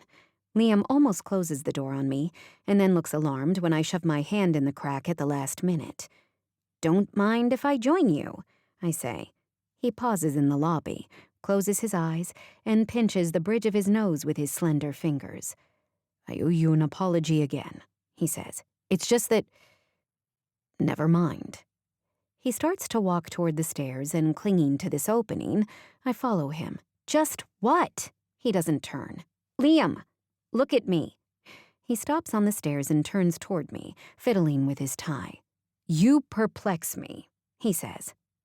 What the hell does that mean? He squints again. It means I find you perplexing. I tap my foot. I guess I prefer when you phrase your observation as something you are doing, finding me perplexing. But what's so weird about me? He shakes his head. Not weird, he says. Perplexing. I don't know what to expect from you. I feel a tingling sensation move through my body at this. Well, it's just me, I tell him. You can expect just me. He nods. I know, and most people aren't like that. Most people have a layer or a crust or something. So I'm not crusty and that makes you frown and growl? Yes. He turns to continue up the stairs as if that's the end. I shout after him. Well, growling is considered rude, Liam. Maybe you could not growl today while we're with the oil guy? His name is Clifford, Liam says over his shoulder, and I will do my best not to growl.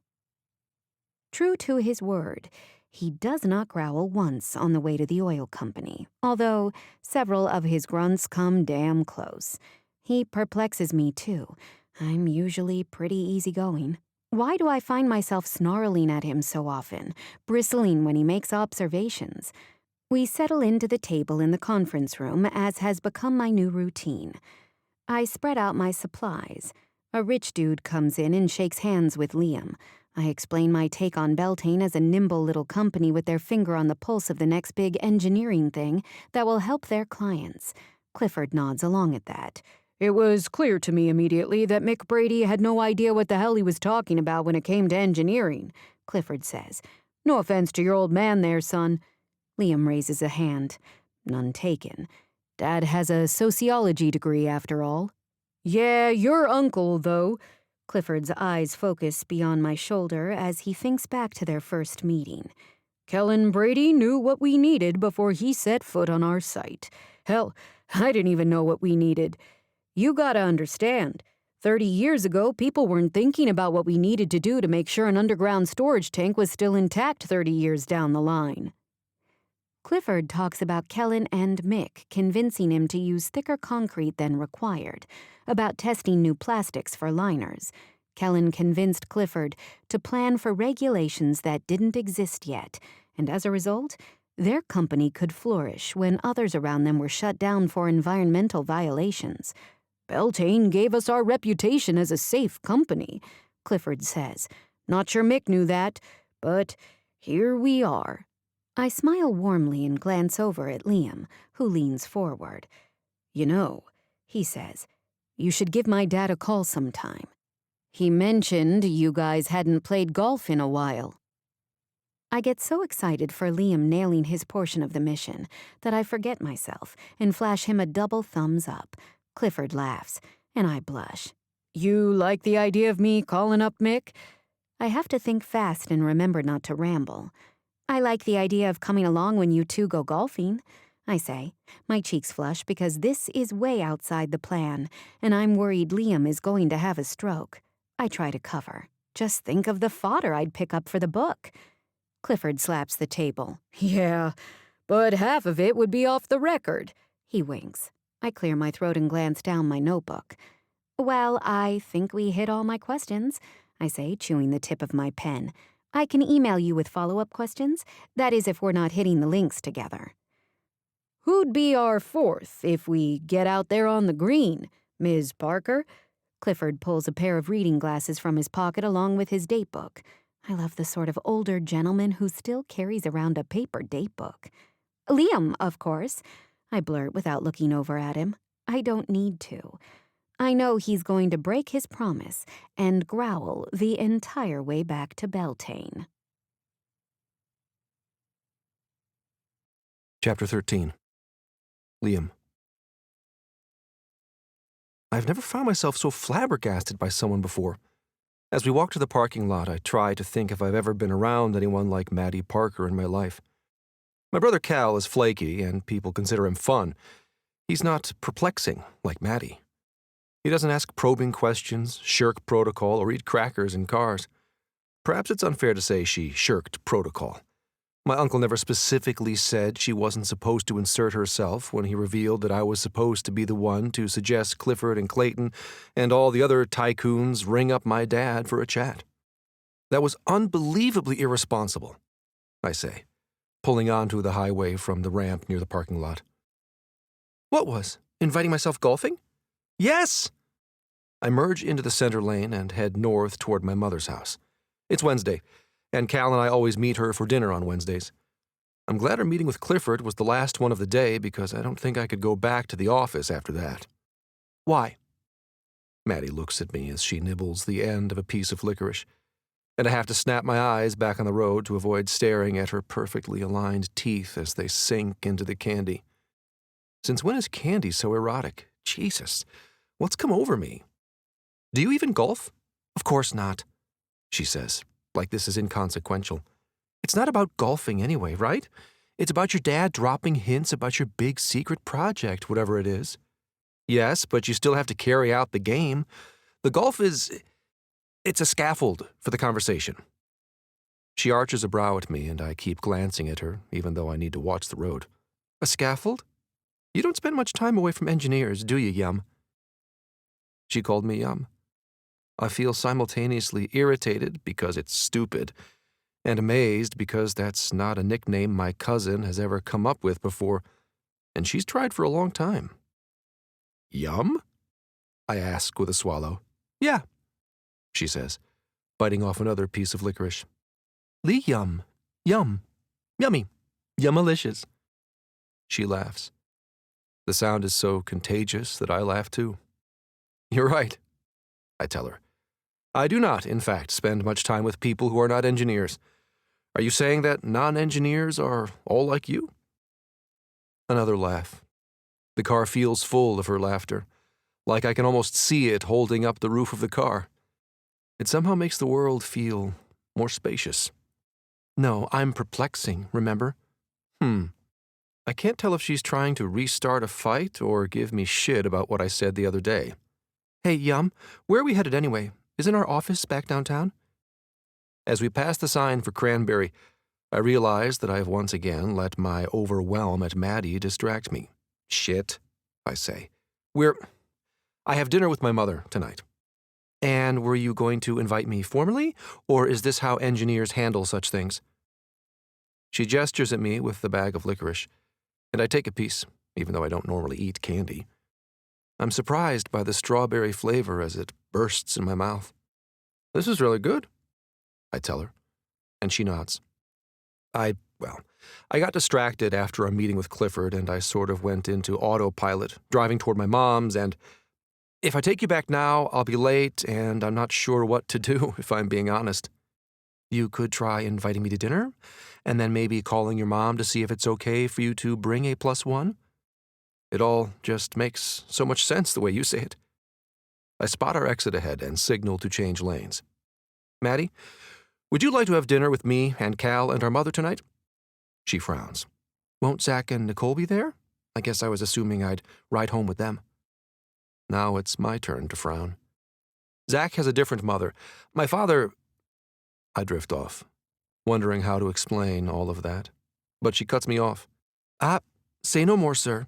I will not bring up his name, except I'll probably blurt that I'm friends with Nicole, and I live with her and Zach.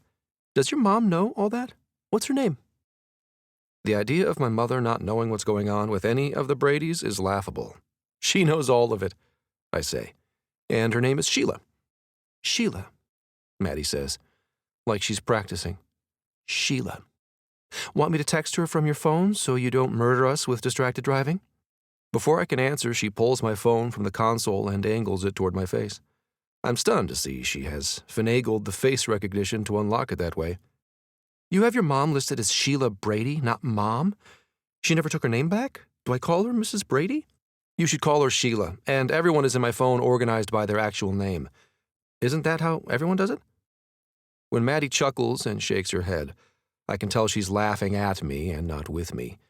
But she soon holds up my phone, reading. Okay, I typed, "Hey, Mom, it's me, Yummy. Okay if I bring a friend from work to dinner?" You did not type the part about Yummy. I quickly pull to the shoulder and yank the phone from her. She, of course, did not type that and laughs as I frantically scroll around the messages to make sure. The phone buzzes in my hand with my mother's response. "Of course it's okay. Does this friend have any food restrictions?" "Are you allergic to anything?" my mom wants to know. Maddie shakes her head, biting her bottom lip as I respond.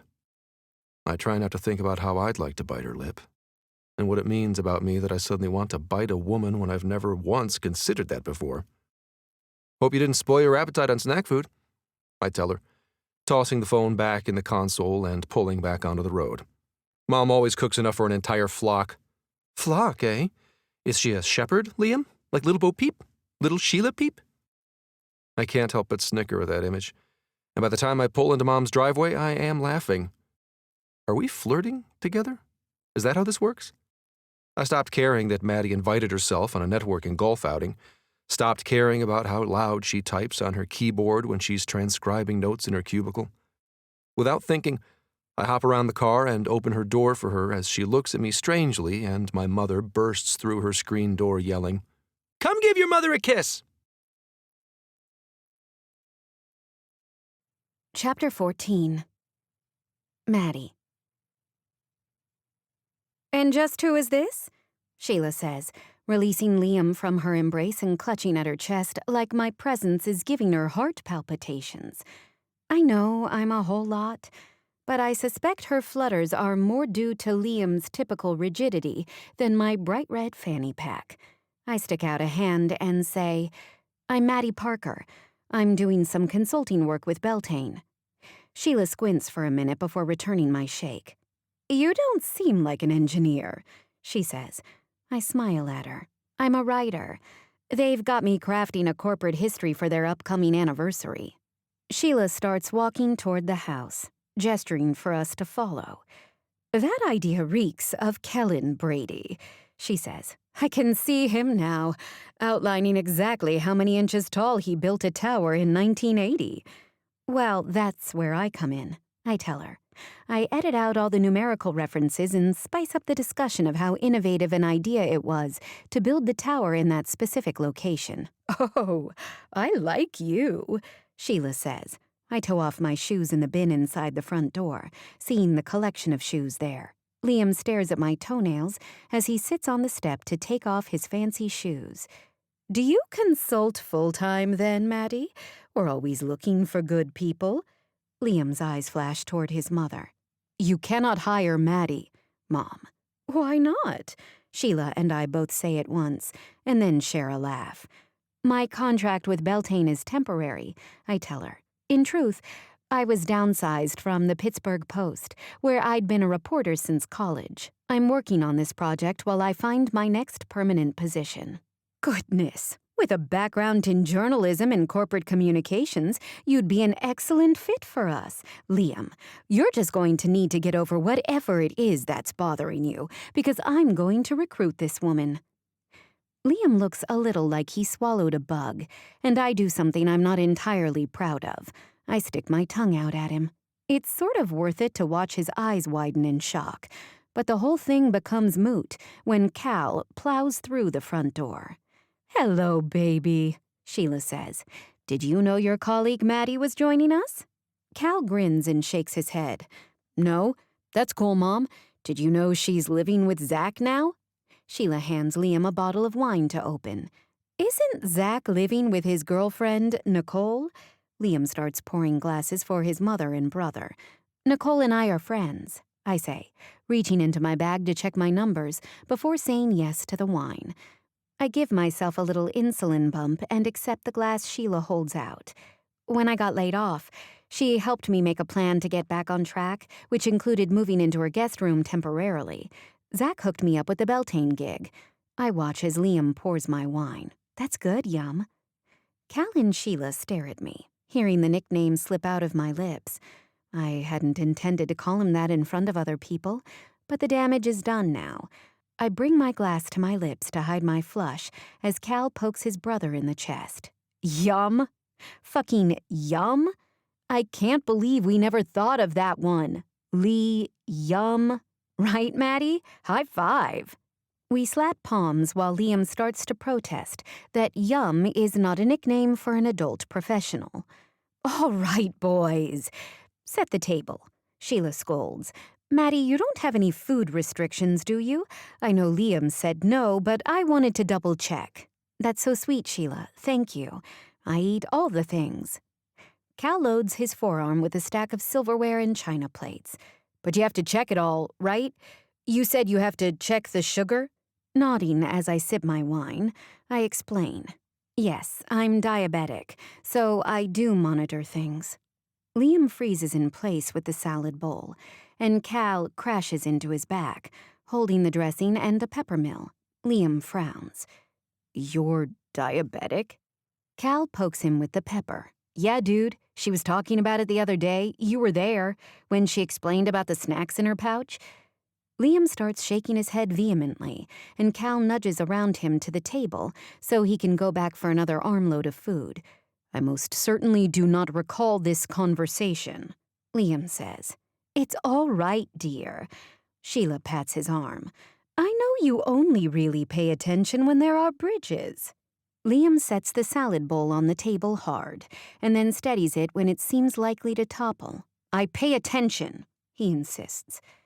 I pay attention to Maddie. My cheeks flush at the implication as Cal chuckles. I bet you do, bro. What's that supposed to mean? He snaps at his brother. I don't like how quickly Liam turned defensive at the suggestion that he pays attention to me because I'm special to him. Before I can think about it too deeply, Sheila puts an arm around each of her sons. Enough, she says, guiding them to the table. Maddie, we're having salmon and there's walnuts in the salad, and I'm so glad neither of those things will send you into anaphylactic shock. We tuck into the delicious food, and I listen while Sheila grills the brothers about their week. To hear Cal talk, it's been all family runs and engine grease, while Liam paints a picture of tension at home and mounting stress at work as he aims to land some long-term new project. You two certainly have different worldviews, I point out, and Sheila nods. She gestures at Cal with her wine glass. You know, son, it might be time for you to move out of Liam's space if you're still leaving your underpants on the floor like that. And the sneakers in the doorway, Liam barks out. They smell like a sewer. Eventually, Sheila sends her sons to take the trash and recycling to the curb and beckons for me to join her on the back deck. I'll clean up later, she says. Oh, let me help, I start to say, heading toward the sink with my plate, but she takes my arm. Please come and sit with me, she asks. I don't know if any of my sons will bring a woman home again for years. Oh, it's not like he brought me home. Not in that way. I drift off. Did he bring me home in that way? He said he got in autopilot and just started driving here from the client meeting. But based on what everyone is saying, Liam doesn't do such things. His behavior with me paints a different picture. He apparently didn't notice me talking about diabetes, and we've had at least 2 fights where we've yelled at each other. I'd love to know more about why my son looks at you like a deer caught in the headlights, Sheila says, refilling her wine glass and gesturing to see if I'd like more. No, thank you, I say, checking my numbers. I'm in the sweet spot right now. Is that some sort of monitor? She asks, looking at my screen. I show her the readings on my app and shrug out of my cardigan, showing her the glucose monitor on my arm. So this guy studies my blood every 5 minutes and tells my phone what he sees. She smiles. I look over my shoulder and don't see the guys coming back yet, so I hitch up my dress and tank top to show her my stomach. This is my external pancreas. You're a witty woman, Maddie Parker, Sheila says. I can see why he likes you. Does he like me? I couldn't tell between the frowns and the grunts. I immediately look down as I readjust my outfit, knowing it was a mistake to blurt like that to Liam's mother of all people. Take it from his mother, she says. He's frowning because he can't figure out what to do about his feelings right now. Before I can expand upon that idea, the guys pour onto the back deck. Cal sits on his mother's lap, making her squeal. "You're much too big to do that anymore," she shouts, swatting at his back. "You said I'll always be your baby," he jokes, laughing. He plants a kiss on her cheek. "Need anything else from us? I have to head back into the city. Busy day tomorrow and all that." "I don't need a thing, sweetheart," she says. "Oh, I guess you and Liam didn't ride together, did you?" Cal shakes his head. "But maybe Maddie should drive the company car home. Liam and I do live in the same place after all." I try to mask the disappointment I feel at the thought of driving back alone. I realize I've been saving up little jabs to see if I can fluster Liam. And as I watch him nod and eventually agree with Cal, I remember that it's best if I rein in the flirting.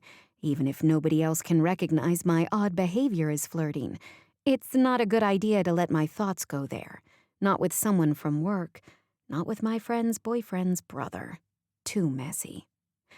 "Maddie, take my card," Sheila says, rooting around on the counter as she walks us out.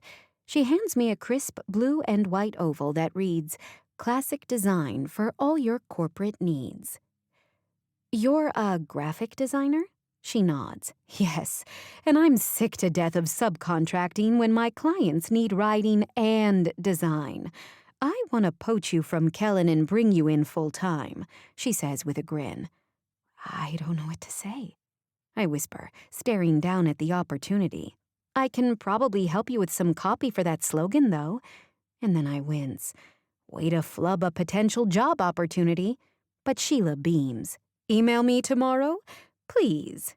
Yep, I need to knock off the flirting with Liam Brady. Chapter 15. Liam.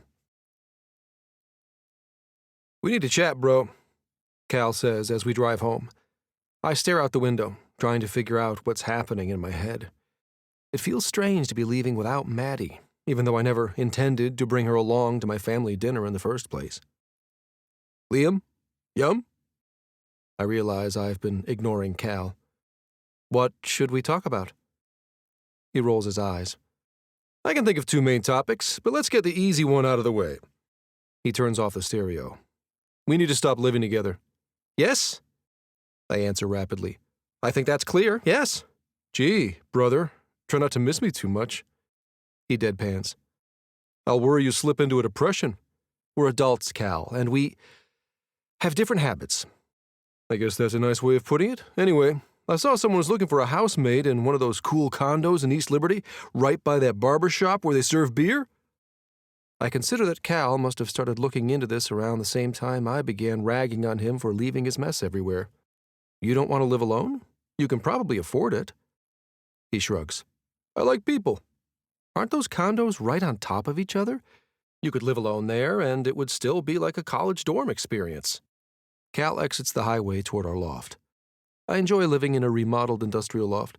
The original ductwork is still visible in some of the units, and I love the I-beams and rivets everywhere as memorials to the type of structures that made this city what it is today.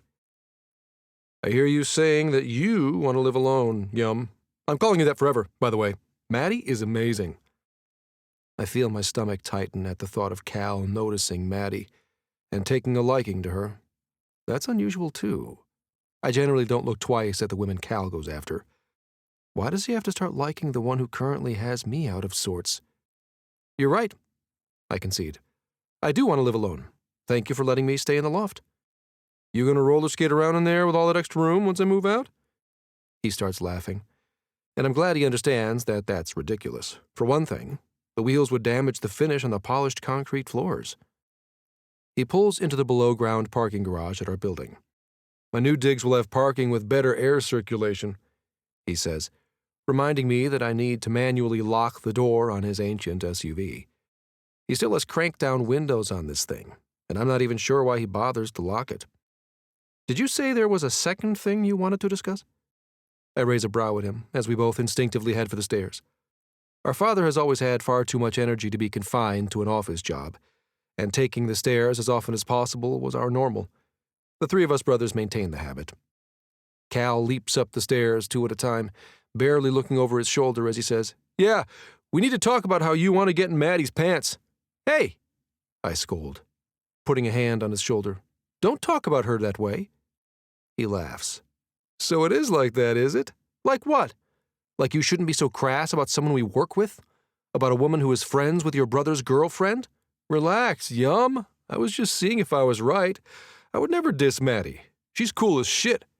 He grabs the carabiner from his belt loop and fishes for the key to our apartment. I like her for you. I slide off my shoes and place them neatly on the tray inside the door, and stare at Cal as he kicks off his shoes right in the doorway. Can you not be like that? Like what? Like a person who sees that you're so intoxicated by her that you can't even think straight? I was not aware other people could see the turmoil impacting my life since she swished into Beltane. Correction. Maddie doesn't swish. She cantilevers. Yes, I think. She is like a cantilever, jutting out free form over empty space, solid, barely held in place. See? Cal continues. You can't even think of a comeback or a good lie to tell me to shut up. I wave a hand at him. It's moot anyway. And why is that? She's going to work for Mom, and she's friends with Nicole. I don't mention that she yells at me for growling and thinks I'm a stick in the mud, because I yell at her for getting crumbs in the car, and I shush her if she's singing in elevators when we visit interview subjects for the book, because I call her irresponsible. She likes you too, Cal says, placing a hand on my shoulder. For some reason I can't understand. He slaps my back and opens the fridge, drinking orange juice from the carton as he walks with it down the hall toward his room. I'm going to meet with the condo people after work tomorrow, he says, and then he closes his bedroom door. I sink into the couch to take stock of my situation. I am distracted at work. I'm making errors both tactical and logistical. This is not acceptable for an engineer. I need to either get myself under control or take a leave of absence. Imagine if I made an error in calculations working on a bridge project for the new rail clients. I remind myself that my junior teammates are doing the actual calculating these days. Like my Uncle Kellen, I'm in more of a check-their-work position as I help steer the company toward new business strategies. Whenever I'm working on a new project, I start with research. Tonight, I learned that Maddie is diabetic. Perhaps this situation with Maddie can be approached like my work. I walk down the hall and pull my laptop from my desk and begin reading journal articles about type 1 diabetes. Lying on my bed, I start reading about glucose levels and insulin pumps. I read about clinical trials and soon feel like I could at least hold up my end of a dinner conversation about diabetes. This is the part where usually solutions start coming to me. If this was a work problem, I'd have ideas about how to proceed. Rusted beams? I check out new materials or coatings. Shifted foundation beneath a building? I call up my brother, the geotechnical engineer. Vexing a woman I can't stop thinking about?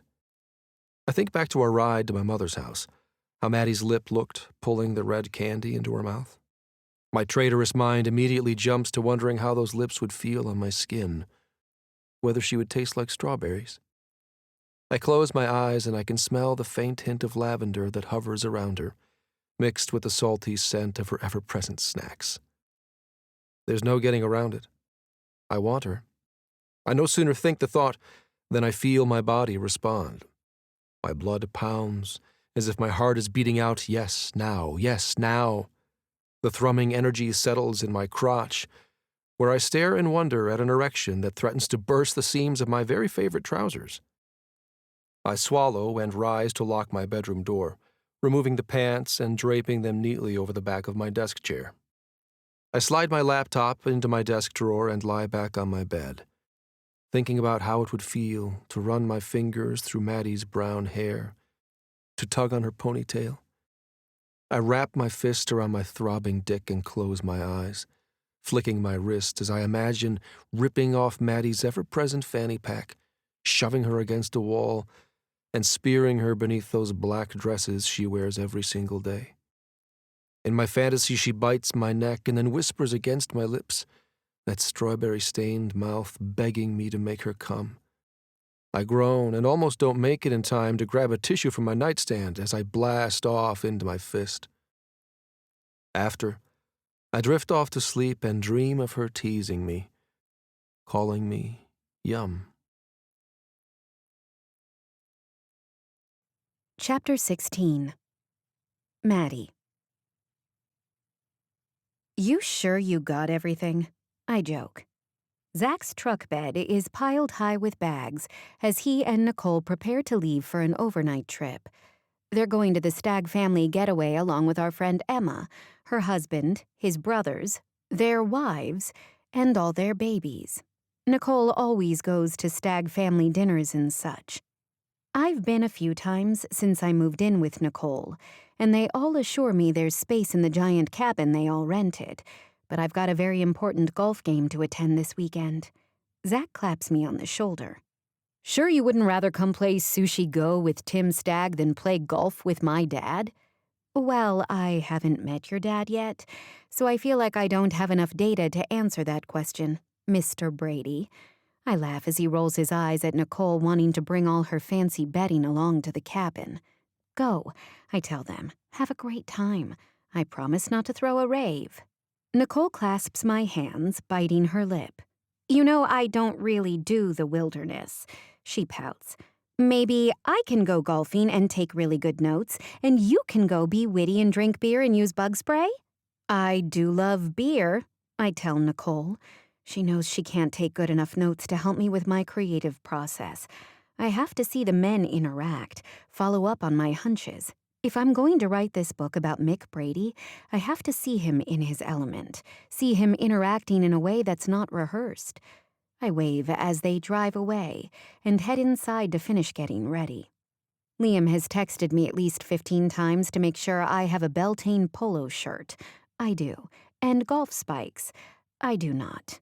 I have golfed maybe once or twice before in my life, and am 100% certain that aspect of the outing will be a disaster. I wouldn't mind if Liam got up behind me to help with my form, though. But I can't linger on that fantasy. Gotta check my trusty fanny pack for the usual snacks, note-taking supplies, and some added sunscreen since we'll be out in the heat for a few hours. Liam is supposed to pick me up in a few minutes. I crawl into Nicole's closet to see if she has golf spikes, and when I don't find any, decide I'll have to confess my lack of equipment to Liam. Hopefully I can rent the shoes when I rent the clubs. Wait, you don't even have clubs? Liam seems incredulous. He keeps adjusting his collar and smoothing his hands down his cargo shorts. I can't help but stare at his hairy calves. There's just something about really hairy legs and chest that does tingly things to my insides. It was hard not to ogle him when we went running the other day. I had to focus really hard on my surroundings, so I wouldn't stare at him. You didn't ask if I had clubs, I tell him. You asked if I had shoes. And when you didn't answer, I assumed you had them. Liam is breathing fast and hard. He keeps checking his fancy watch. I see him exhale long and slow. Okay. If we hurry, we can get you to the rental shop and still be on time. He drives erratically to a golf club north of the city. He tosses his keys to the valet when we arrive and quickly rushes around, grabbing me by the hand and tugging me into the lobby of a fancy country club building. My colleague needs to borrow some gear, he says to a young kid in the doorway. People start bending over backwards to help me until they realize I'm not a member. She's a guest, Liam sputters, waving his hands around. He seems off kilter, probably because he's not in charge of today. I observe that Liam doesn't do well when he's not in control of a situation. She's Mick Brady's guest. Are you Mick Brady? It occurs to the staff that Liam is not a member of the club either, and he rakes his fingers through his hair. What seems to be the trouble, son? A tall man with graying hair and Liam's face saunters into the rental office. I could hear you hollering from the valet stand. He notices me and breaks into a grin. You must be the writer, he says, bringing my hand up to his lips to kiss my knuckles. I pull it back before he makes contact with my hand, and his eyes widen. Liam, standing behind his father, looks like he's going to faint. Maddie Parker, I say, tilting my head. Pleased to meet you finally, and I'm so sorry that we didn't set this up sooner, but I need to borrow some gear today for our golf round. Is that so? Mick breaks into a grin. I like this one, Liam. She's tough. He looks over at the guy who was waiting on us earlier. Get the lady what she needs and please escort her outside. We're meeting our fourth in... He looks at his watch, which triggers Liam to look at his watch again. Whoa. Right now, kiddo. Mick claps his son on the back. Stay with the lady and I'll meet you outside with Cliffy. By the time I figure out how to roll the bag of golf clubs and waddle around in my spikes, Mick and Clifford are loading up a pair of golf carts and laughing loudly. Maddie, Cliff yells, seeing me approach with Liam. Great to see you again. And you, I smile, pumping his hand while Liam tosses our stuff into a golf cart. Are we riding together? I sure hope so, he says, and I swear I hear Liam growl until his father shouts, No way, Cliffy. We need to catch up. Mick beckons Clifford into his golf cart, and Liam puts his hands in his short pockets and shrugs. You can drive first, I tell him, but know that I am absolutely taking a turn driving the cart. 4 holes in, and I haven't lost a ball yet, even though Liam holds his breath each time I swing a club. Mick and Clifford spend 3 holes talking about old times, and I can see that they both respect each other very much. In between their barbs about each other's gray hair, I can see a warm history that goes beyond just business. Mick knows the names of all Clifford's relatives and pets. The man is a hopeless womanizer and is in constant motion, but doesn't miss a single detail. He squints at Clifford limping a bit and asks after an old knee surgery. Liam perks up when Mick asks Clifford about the future of the company. You thinking of becoming a snowbird? Mick jokes, nudging his old friend with his shoulder. They both seem about the same age, mid-50s, I'd guess, but Mick is trim and fit, obviously athletic. Clifford seems built more like my dad, thick around the middle, like maybe he spent more time worrying about the board of directors than his cholesterol. I'll be ready to slow down whenever you are, Clifford jokes, but Mick shakes his head. I've been grooming my boys to take over, Mick says. Ask Liam here. Kellen and I are too old for those middle-of-the-night calls when a dam collapses or a gas well catches fire. Clifford sighs. That fire was a bad night, he says. I mentally comb through my research and recall that Clifford's company had a catastrophic fire about 25 years ago. A few men died, and others were very badly burned.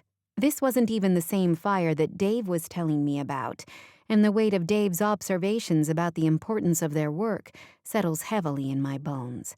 Liam and Kellen had told me, sadly, that a proper inspection regimen could have caught the faulty parts on the well. Beltane and Cliff's company have been working together ever since to prevent that sort of disaster. I'm surprised by how much I'm enjoying this project. There's so much I can't include, with it being a marketing project, but I'd love to be working on a journalistic history. A wave of sadness at the loss of my job crashes over me. I tune out the men talking about rivets and support beams. I squint off toward the flag at the hole and adjust my stance, getting ready to take my shot. When I look up, I see Liam staring at me, not just gazing at me curiously while his father talks to a friend, but staring intently. I look down at myself, Beltane polo, Nicole's white tennis skirt, cute Argyle socks. I swallow as I realize Liam's gaze is definitely what I think it is. Desire. Just then, it starts pouring, and I hear a rumble of thunder. I brush my wet hair back from my eyes and look up in time to see a bolt of lightning sizzle through the sky. Chapter 17. Liam. I should care that our golf game ended so abruptly. I should have stuck around to network with my father and Clifford in the club after we fled the thunderstorm on the 4th hole. I should have done a lot of things. But instead I stared at Maddie Parker in her soaking, wet white skirt and thought about her ass. She stood under the awning of the club porch after we sped back, shaking out her shirt, giving me a delicious glimpse of the creamy skin of her stomach as she did so.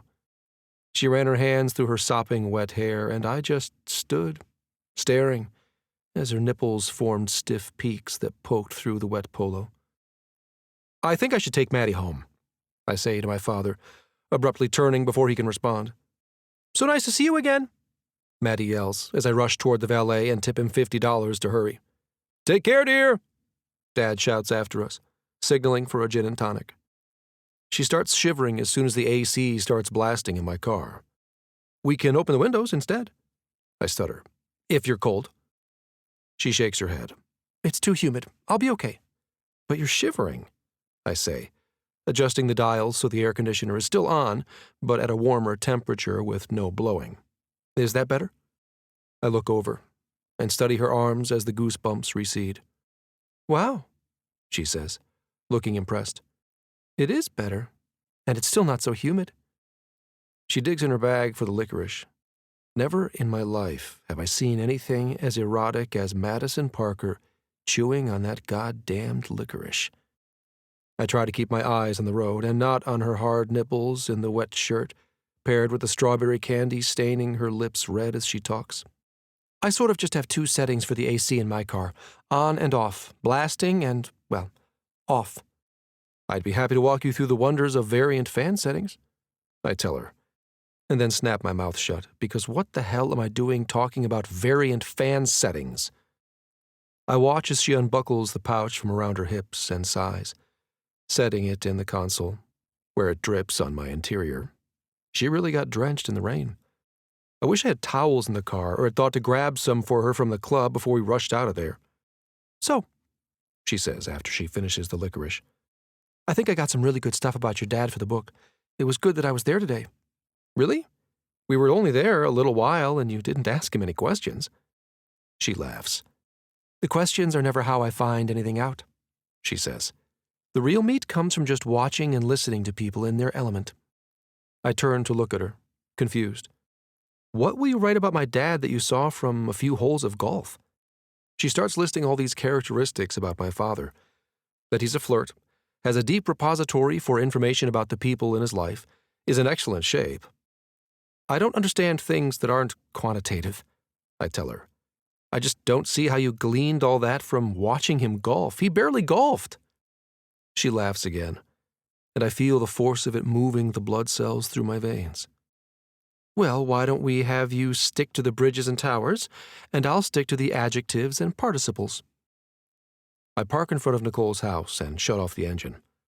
I'm sure I used to know what a participle is, but I have no idea. She pats my hand, and I feel the warmth of her skin. So hot I worry it will sear the flesh from my bones. I look down, sure I'll see a burn, but it's just my own hand there, emptier now that she pulled hers back from it. Well, thanks for the ride, Yum, she says, grinning at me. I'm probably going to hunker down and start writing this weekend. There is no way my lust for her is not visible by this point. Surely she can see it, hovering around like a cloud. She pops out of the car and walks quickly toward the house. The sidewalk is steaming in the heat now that the rain has stopped and the sun has resumed shining. Maddie makes her way through the shimmering ripples and punches in the entry code, disappearing into Nicole's place. I grip the steering wheel tightly, staring after her, wondering if it's possible for me to be any harder than I am right now. I hear something beep, and looking down, I notice she has forgotten her pouch here in my car. I remember that she said she keeps her diabetes supplies in there, and I tell myself this is an emergency. I have to chase her into the house to give it back to her, to keep her safe. So I grab it and jump out, trying to remember the code Zach told me to get into his new house. Of course, I don't think to knock like a normal person. I tell myself she could be in some sort of diabetic coma on the floor somewhere, and I barge in, yelling her name. You forgot your pouch! I shout. Maddie, your pouch! I drift off when she comes around the corner from the laundry room, eyes wide. Liam? She clutches a towel over her chest, and I see that she's stripped out of her wet shirt and skirt. Christ, Maddie, I groan, unable to stand with her in front of me wearing just her bra and panties. And those are probably damp from the rain, too. This woman, this infatuating, gorgeous woman, is wet and nearly naked, and I have no restraint left. I'm a writhing ball of need, a wild-eyed madman fueled by lust as I pounce on her. I back her up against the wall, caging her in with my arms, the pouch dangling from one fist. "Maddie," I rasp out. She looks up at me, her brown eyes dancing back and forth as she tries to make sense of what I'm doing. I feel her breathing against my chest, and I rock my hips against her, my dick so hard I'm sure she's going to wince from the pressure. "Liam," she breathes. "You're so wild." I shake my head, standing there, pressed against her. "I can't get you out of my head," I say. "Maddie, I crave you." She smiles at that, and with that small bit of encouragement, I duck my head.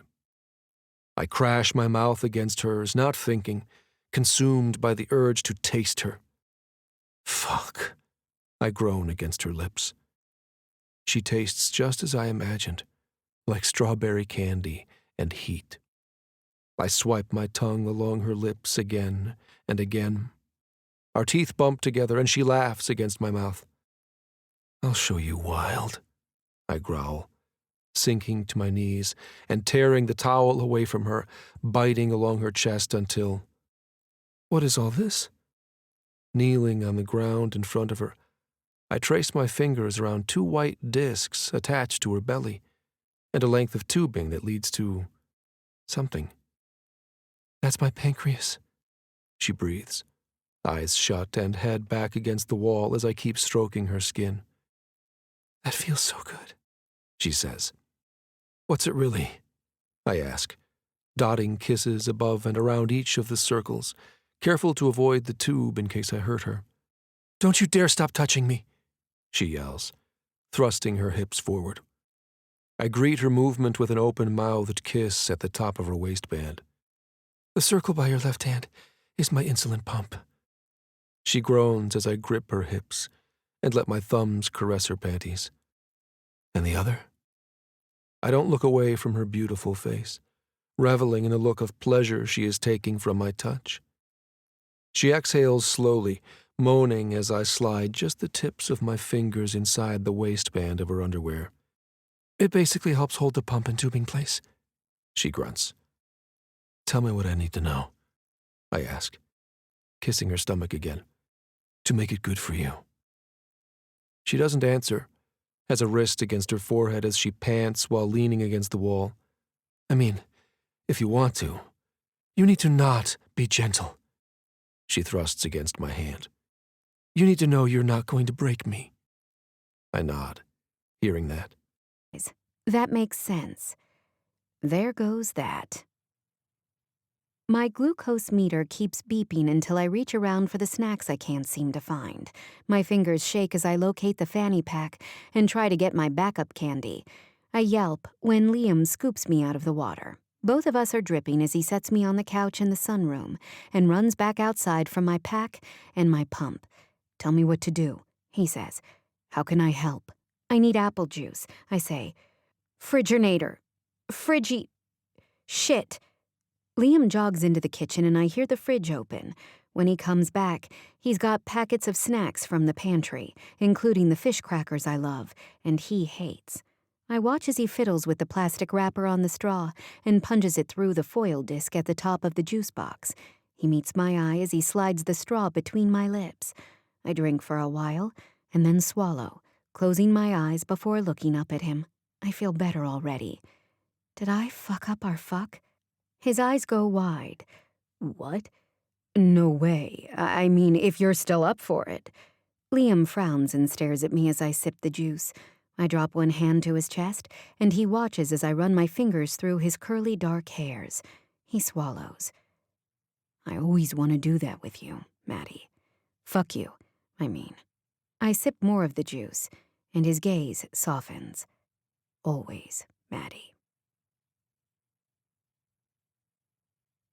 Chapter 19. Liam.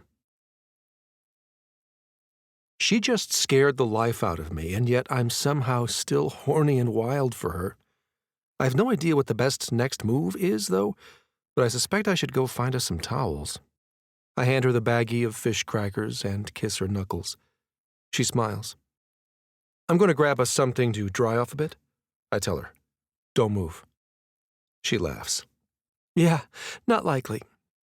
I take off at a fast walk toward the laundry room, worried that I'll slip and fall if I run. She yells after me, "Please don't put clothes on, Yum." There's a load of clean towels in a basket on the counter, and I grab the whole thing. I notice the condom, feeling sticky and weird, so I pull that off and toss it in the trash before hurrying back to the couch. "You like the look of all this fur?"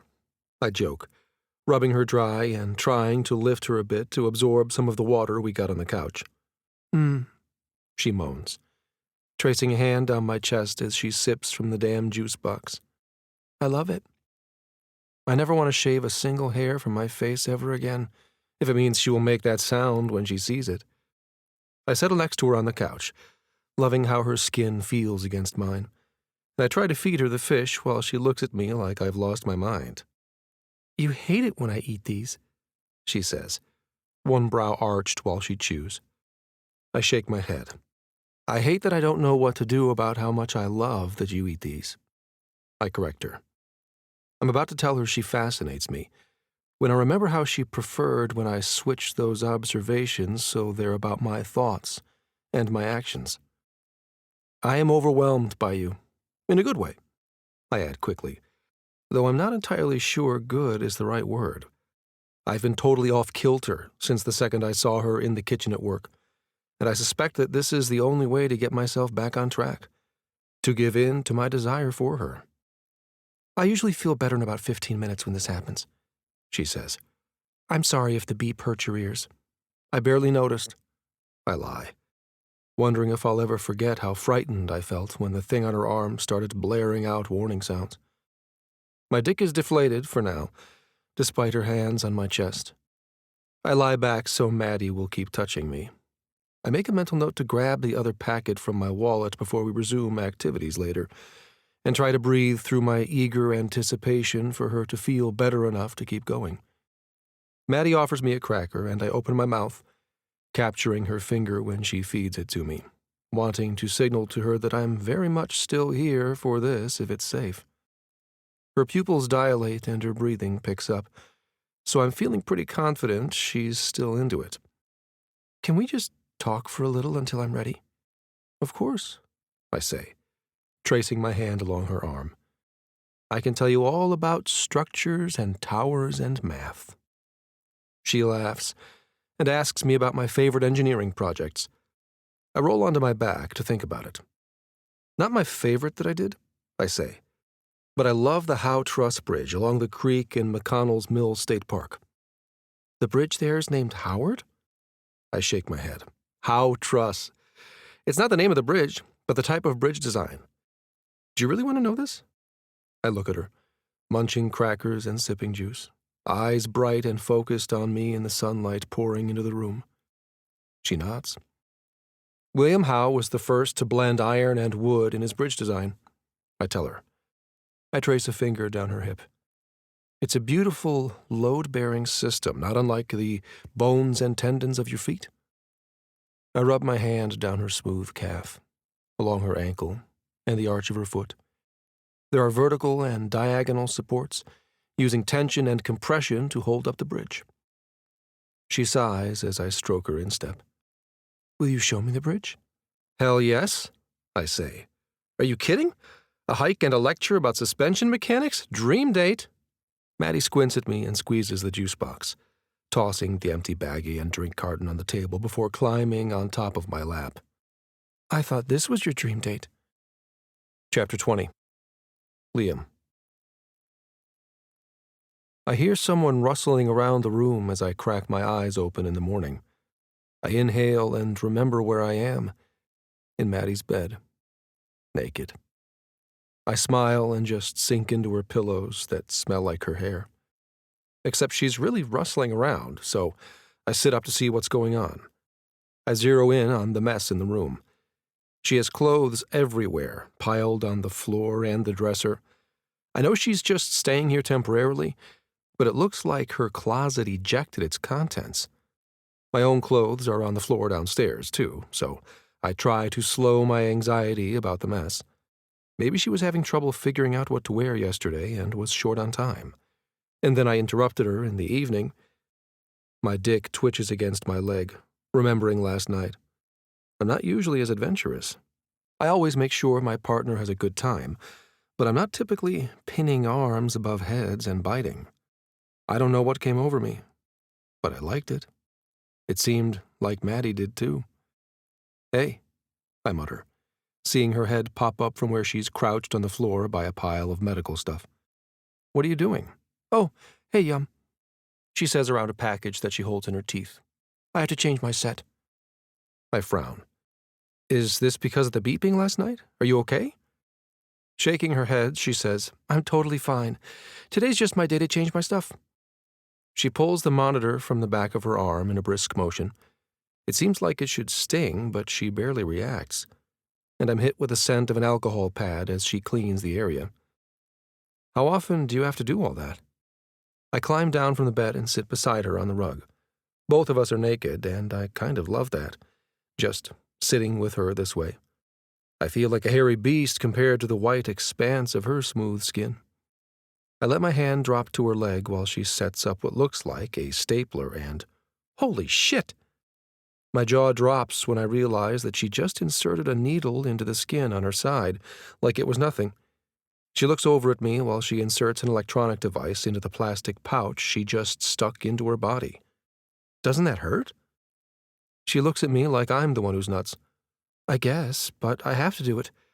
This is life with the beatus, Yum." I'm a little taken aback by the reality of what she does to keep herself healthy. No wonder she's able to observe people and parse out the most important bits of information. She spends her entire life observing her body's signals, figuring out what matters. I feel a little sick to my stomach when she pulls a needle thing out of her stomach, the place I had caressed last night. She cleans residue from the area where the circles were, and then lays out a syringe and an array of supplies. "This is so much," I say softly. She shrugs again. "If you're not ready for my prickly parts, you don't get to put your prick in my parts." She laughs. I bite my lower lip. "I'm ready," I say. But maybe it's not true. This whole process feels intense and unfamiliar. I don't do well with change. I just never saw anything like this before. She tells me she's filling her insulin cartridge, and I watch as she draws liquid from a tiny glass vial. It occurs to me that she's got thousands of dollars of equipment spread out on the floor around her. I watch the news. I know people sometimes fly to other countries to stock up on insulin because it's so expensive here. How are you buying all that if you lost your job? She sighs and lowers her arms. "That's the kicker, isn't it? Nicole helped me map it all out. I was able to get Cobra insurance, but you can imagine I'm pretty eager to hear back from your mom about a full-time job." Flashing me a grin, she picks up her supplies again. "Sheila seems pretty great, and I looked up her company. She does interesting work. If she has good insurance, I'll be pretty happy there." I forgot that Maddie was trying to continue working with my family. This whole situation is messy. The room is messy. I'm sticky and messy from sex. She's dropping plastic wrappers on the floor as she works, and I'm sure she's going to clean it all up when she's done, but thinking about it all at once with the reminder that she depends on a job to buy the supplies that keep her alive, I'm starting to feel a bit panicky. Maddie lines her stapler thing up on her thigh and tells me she's about to inject her set into her leg.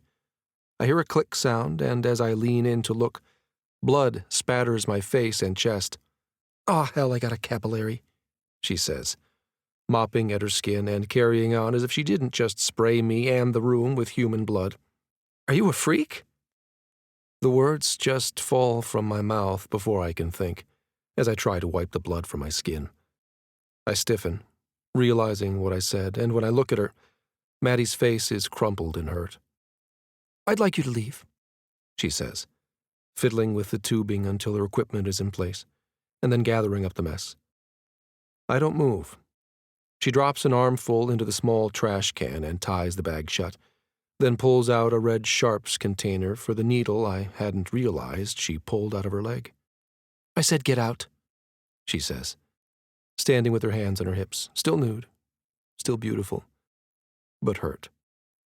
"Maddie, I'm sorry," I say, reaching for her hands. "I'm so sorry. You surprised me, and I wasn't thinking, and I apologize." She shakes her head. Out, she says, pointing at the door.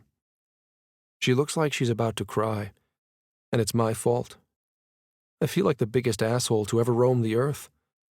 I hurry down the stairs and see we have trashed Nicole's first floor. I stoop to gather my things, hopping into my damp boxers and cargo shorts. I don't even pause to make sure I got it all. I can call Zach later to round up the rest. I head out the front door and, seated in my car, I punch the steering column in frustration, knowing I fucked up. I have no clue how to fix this, or even if I can. Chapter 21. Maddie. I want to stab Liam Brady in his rude kidneys, I say, cramming my laundry into Nicole's washer.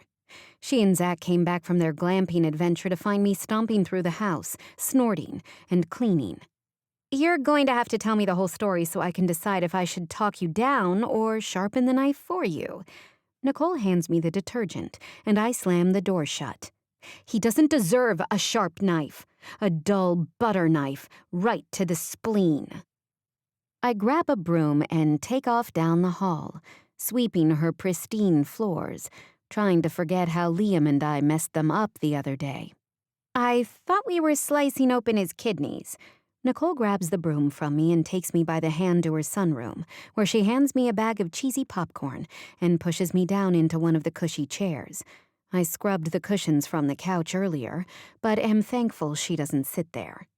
She grabs her own bag of popcorn, crosses her legs, and shoos Zach away when he walks into the room and tries to sit next to her. Go unpack, she tells him. We're talking about your shitty brother. Should I call him? Zach leans against the doorframe looking concerned. No! Nicole and I both shout at once. I glare at her. You don't need to get involved.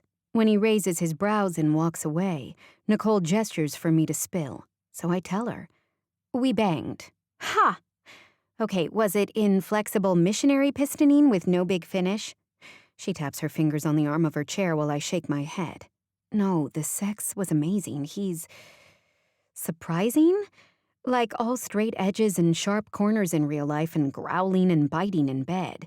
I bring my hand to my shoulder where the skin still smarts from his teeth when he was hammering into me last night. I liked that part. Also, I had a low during, and he was great about it. A low? Like when you beep and forget words? Nicole and Emma have sat on the floor with me a lot over the years, shoving bread into my mouth and distracting me until I leveled out. Yes, with the beeps, but he fed me apple juice and stuff. He fed me candy in bed. I don't mention that by bed I mean her pool. I tossed in the chlorine float this morning. No need to tell her everything. Why are we stabbing him again? Nicole is sitting forward now on the edge of her seat at the mention of candy. Because this morning, he called me a freak. Even saying it out loud hurts all over again. The word I hate the most. The very thing I've feared will always keep me from a loving relationship. Freak. I tell Nicole how I was changing my set, and he sat next to me seemingly interested. But not like in a stare at a car crash way, like he really cared about what I was doing. She nods. So he was sort of sweet in a weird Liam way, and then... He called you names? I sigh. Well, I spattered him with some blood, I tell her, staring into my lap. You know how sometimes I snag a capillary. Oh, honey, she says, and climbs into the chair with me, pulling me into her arms. And he spazzed because gross and also mess, and then used your trigger word. I nod against her shoulder. You're not a freak, she soothes. You know that. You're a steadfast, observant, kind person who always puts the right information together. And I'm totally reliant on technology to be alive, and I have freak wires and tubes, and I spurt blood on people like a freak. I mean, a geek, maybe, she says. I look at her blankly. You know those circus people who bite heads off chickens? Never mind. He shouldn't call you that, no matter what. I sit with her a while longer and tell her I need to go for a hike to clear my head. There's no way I can work on my draft this weekend, and maybe not even tomorrow. I can't write objectively when I'm stuck on what happened with Liam. I walk through the neighborhood, reliving all the hospital stays from elementary school and subsequent tutors to catch up on schoolwork. I always felt very much like a freak having to pass on birthday party cupcakes and punch. My parents used to send sugar-free candy to keep in my desk, as if that would help me feel less different somehow. I've always been a freak. I just thought Liam realized that and wanted me anyway. Later in the afternoon, I email Sheila the writing samples she asked for and avert my eyes as I wander over to the fridge. Nicole and Zach are cuddled on the couch, talking.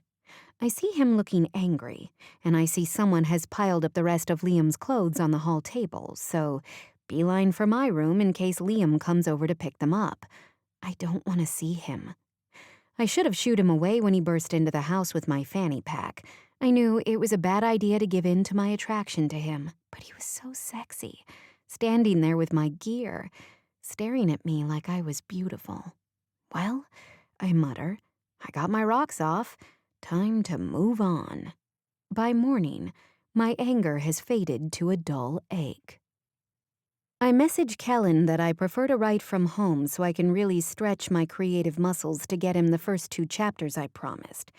I set to work crafting a story about an innovative pair of brothers, ahead of their time, whose greatest gift was their ability to partner with the right people for the right job. Together, Mick and Kellen are an unbeatable force, ingenuity, and a remarkable gift for understanding future trends, paired with an innate understanding of engineering principles. They chose a sunburst for their business crest, I write, not only because the symbol is the Brady coat of arms, but because Beltane is a Celtic festival that celebrates a turning point.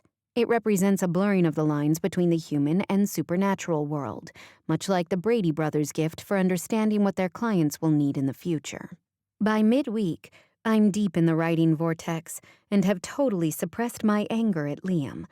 I drive into Beltane to meet with Kellen and go over what I've written so far.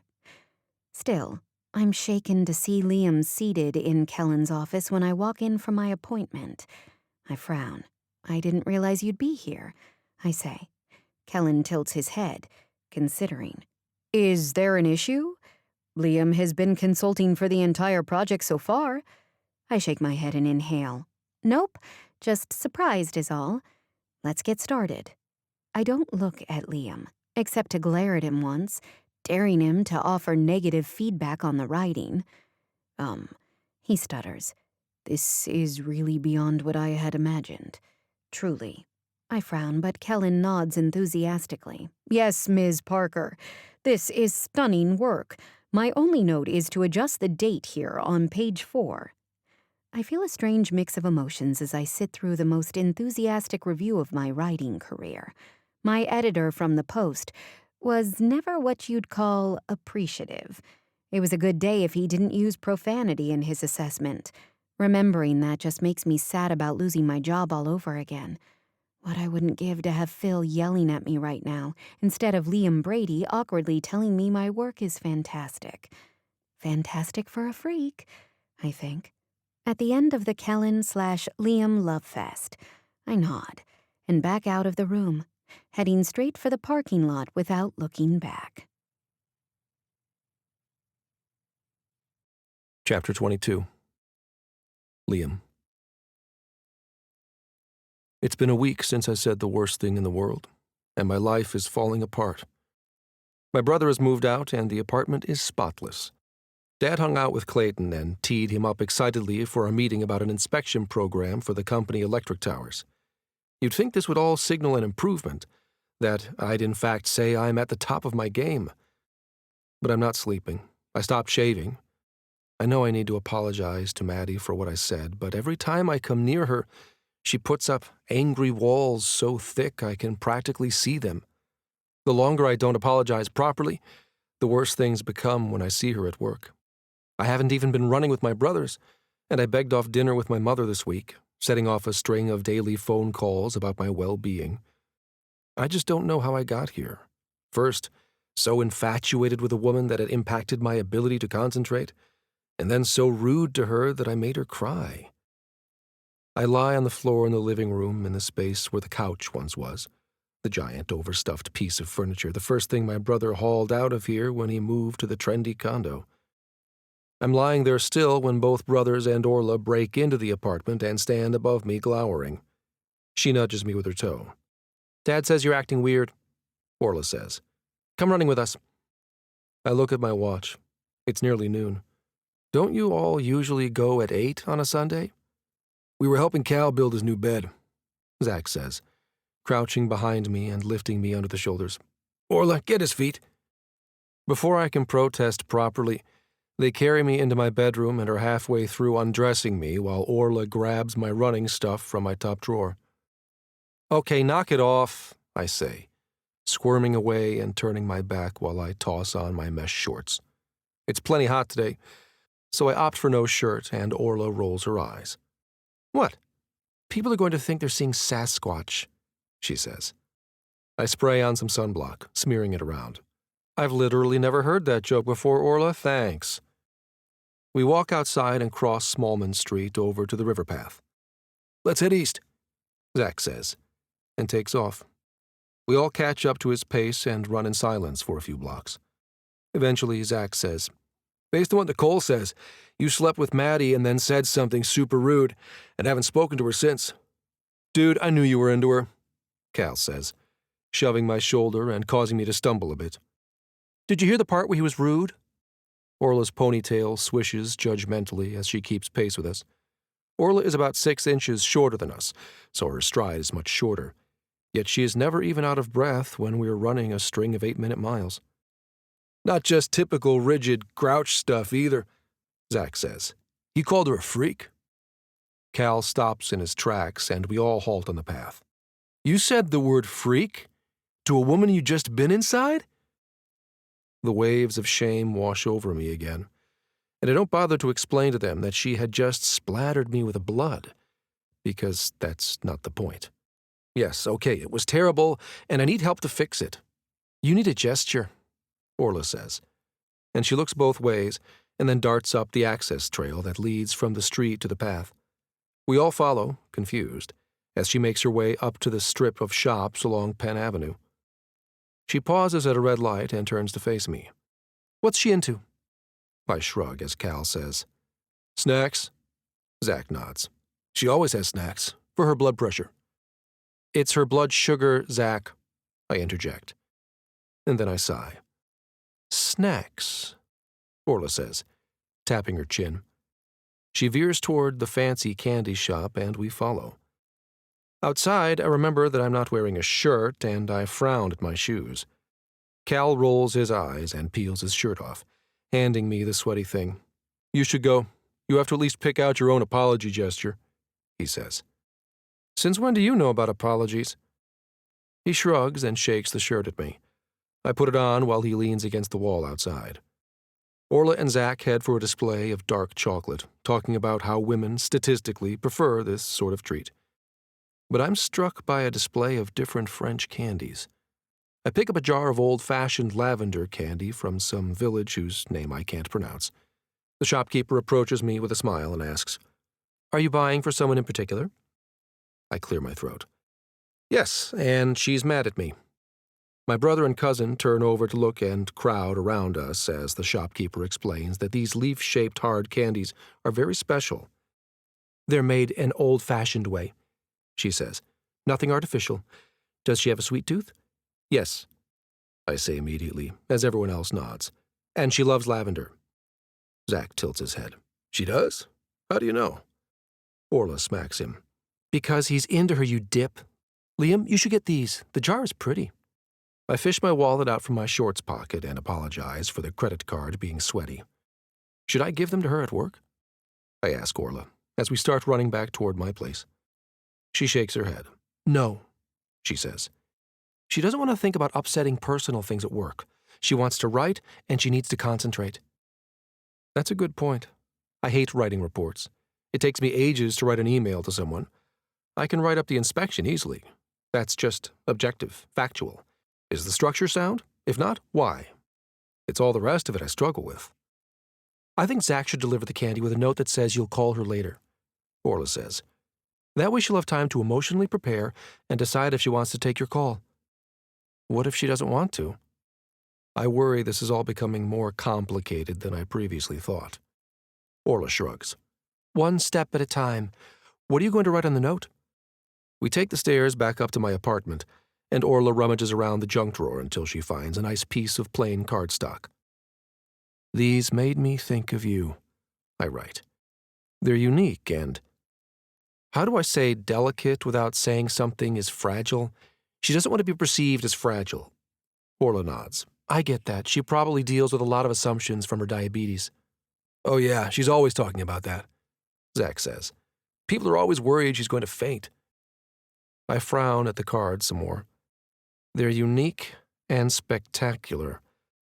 I owe you an apology. I hope you'll accept a call from me later. Liam. I consider writing Yum, but I feel like I probably haven't earned that pet name back from her yet. I slide the package to Zach, already wondering how long I need to wait before I should call her. Chapter 23. Maddie. I decide I'm not ready to hear from Liam yet. I do text him to thank him for the candy, though, but I don't eat it. I stare at it next to my bed for a few days instead. Lavender candy. It looks amazing. I'm surprised he could tell that I love lavender. I mean, I use that scent in my shampoo and deodorant, but I don't really use cosmetics or wear perfume.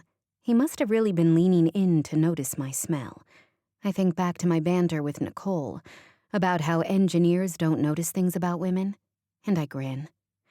When I do eventually taste the candy, I almost cry. It tastes so good. I let a piece melt on my tongue while I write the 3rd chapter in the corporate history. I'm over halfway done with the book. Kellen had asked for 5 chapters to cover each of the major phases of the company's development. I've been deep in the vortex, as Emma and I call it when we're writing and not communicating with the outside world. After a few meetings with Kellen, I retreated to my writing cave and I barely leave my room, listening to my taped interviews again and again, making sure I have every detail, every sensory observation in place to really make the story sing. It's been 2 weeks since I slept with Liam. 2 weeks since he called me the name that represents my greatest fear in life.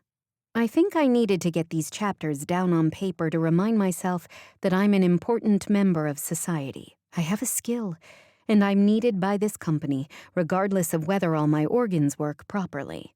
I give the chapters a final read and decide they're all ready to show the client, aka Liam and his uncle. Unfortunately, I have to do a field interview with Liam to write the final chapter of the book. Kellen says Liam's going to be taking over his role in the business, going to oversee the engineering projects that will carry Beltane forward for the next few decades. I've been stalling on the conclusion to the book, choosing instead to sit down with Zach and Ray to hear about how they're bringing machine learning and artificial intelligence into their engineering designs and inspection services. I've been trying to come up with a way I can casually write Liam out of his own family business story, and I realize it's time to face the music. I email M, the Beltane admin, to get on Liam's calendar for the next day, and I feel a bit like a coward for not at least emailing him directly. I'm sure he feels truly sorry for what he said, but that doesn't mean I don't feel a hurricane of shame and sadness around what happened. I was totally vulnerable with him, and he fed me juice and candy when my body crapped out during sex.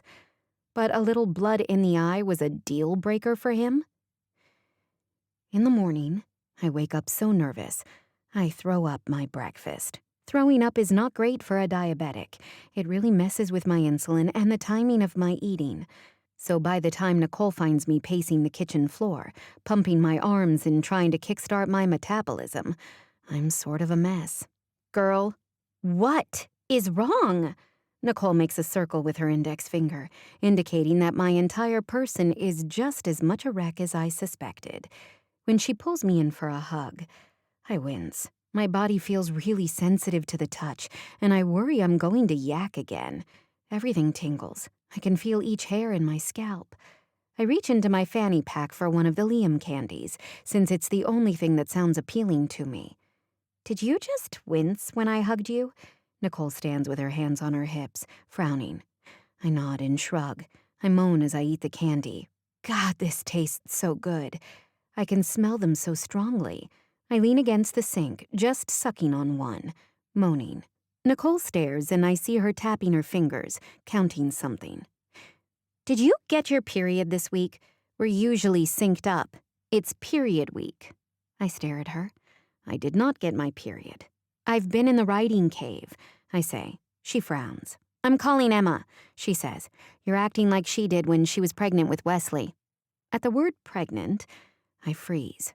I don't recall Emma barfing or having sensitive skin when she was pregnant. I remember her passing the hell out and having a seizure, wrestling with the decision of whether to move forward with a high-risk pregnancy as a person with epilepsy. I stand there, a statue, while Nicole pulls Emma up on video chat, like Emma's going to be able to somehow tell anything by looking at me. How is your sense of smell? She asks, squinting. I shrug. Do your nipples feel like there's razor blades in your shirt? Fuck, I say, realizing this description perfectly mirrors my experience. Stay here, Nicole says, handing me the phone with Emma's tiny face on the screen. I'm going to run to the drugstore and get a test. I hope you're literally going to run, Emma says. She looks to me. Listen, if you are preggo, I'm going to give you the name of my MFM doc. That's maternal fetal medicine. They're the people who see the high-risk jobs like us. I just stare at her. I try to remember the sequence of events from the night with Liam a few weeks ago. There was definitely a condom. I remember how he stroked himself before putting it on, how hot that was. But then there was the low episode and the water and the dripping in the house. He must have taken it off, I mumble, and Emma stops talking. What was that, sweetie? I shake my head. Nothing. What were you saying? What do I do? Should I call my endo? Emma and her neurologist are on a first-name basis.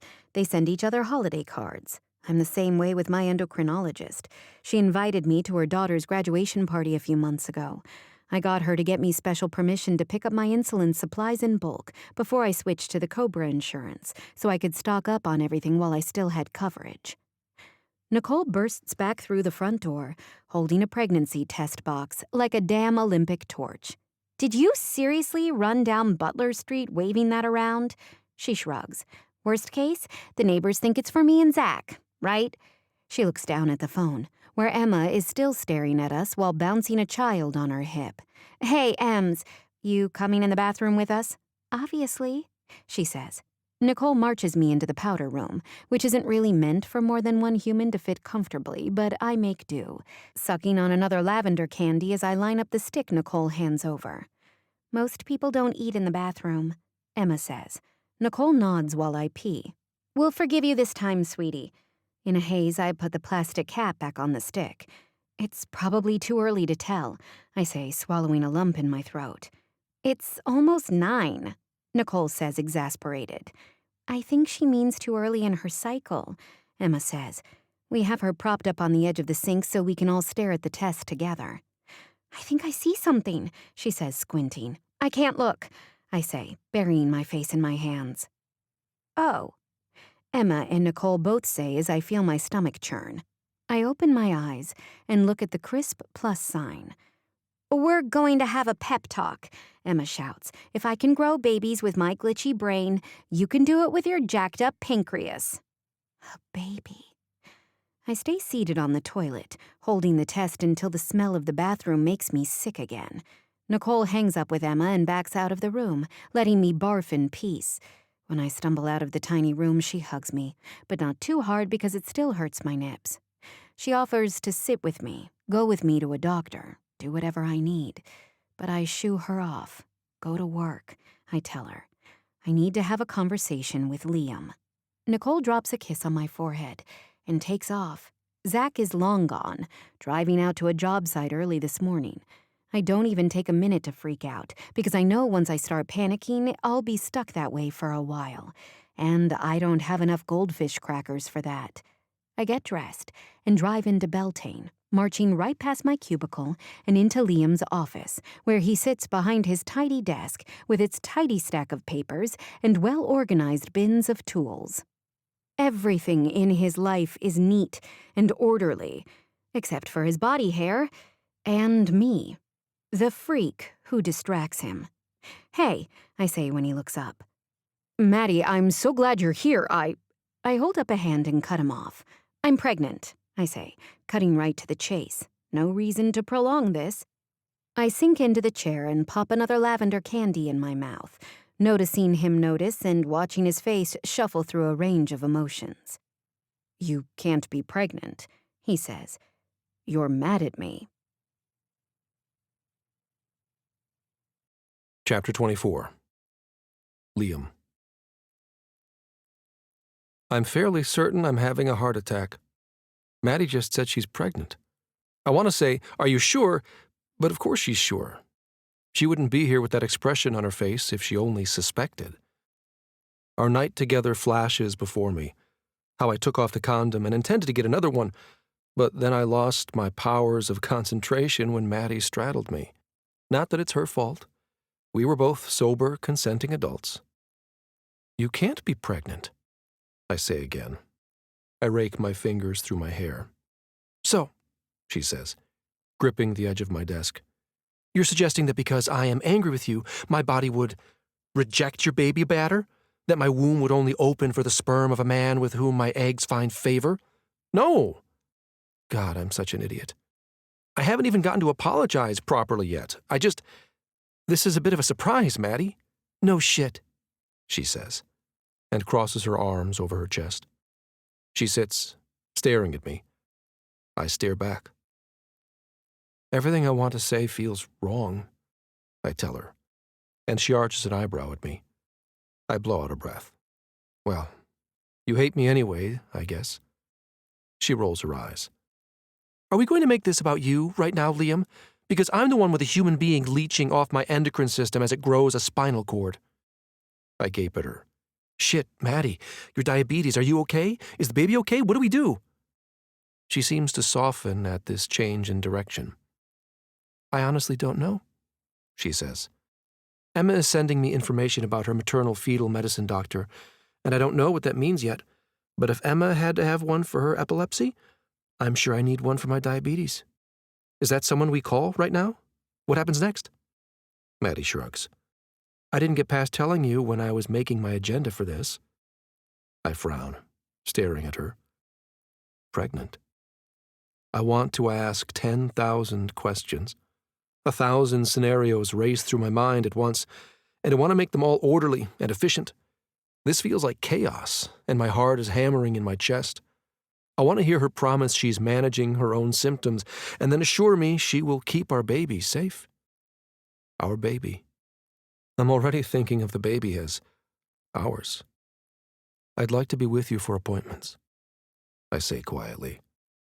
I want to grab her fanny pack and pull up her calendar and her phone and pre-schedule appointments for the next 9 months.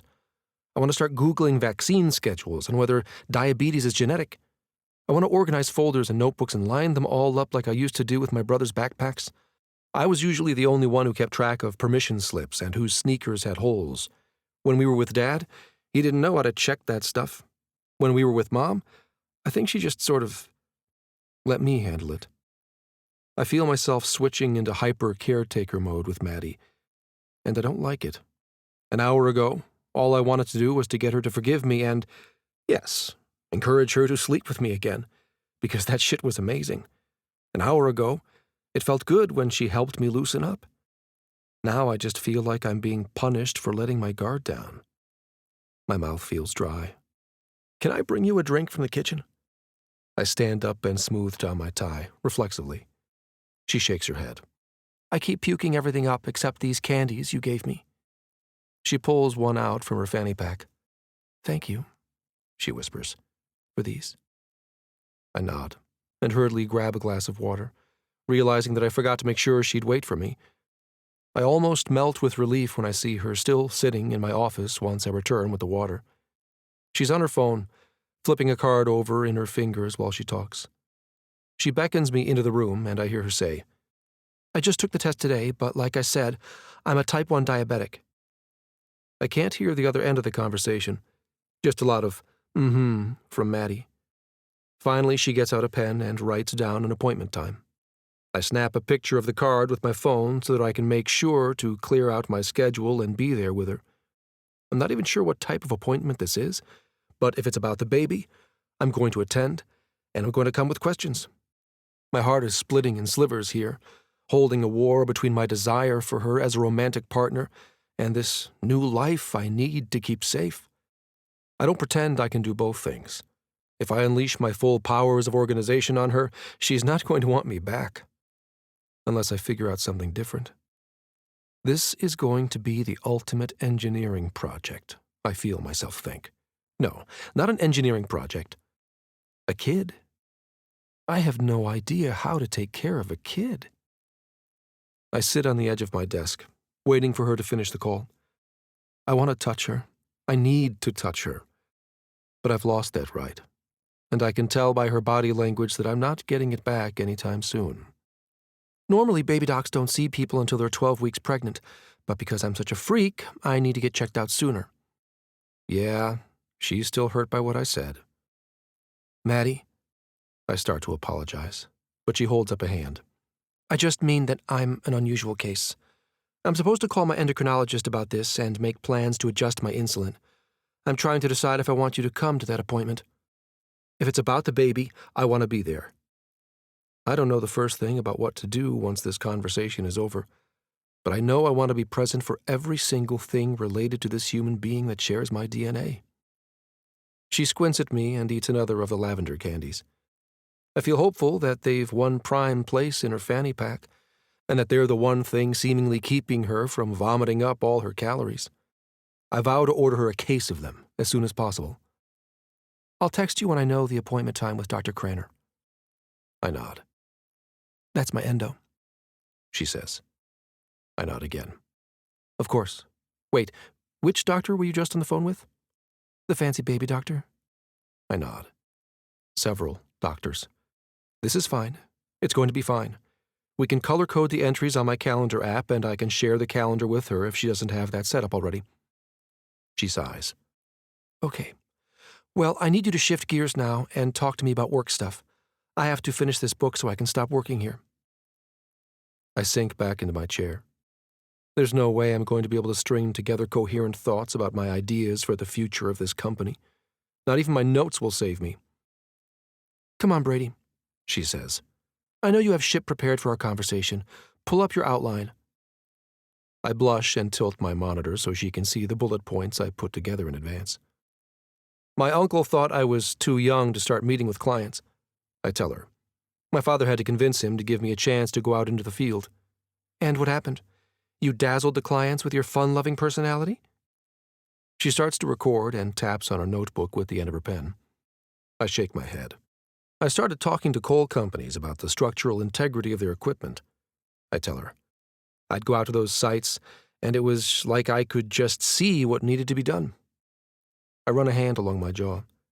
That first trip out, I landed us $1 billion in contracted work to inspect and repair crumbling coal processing gear throughout Appalachia.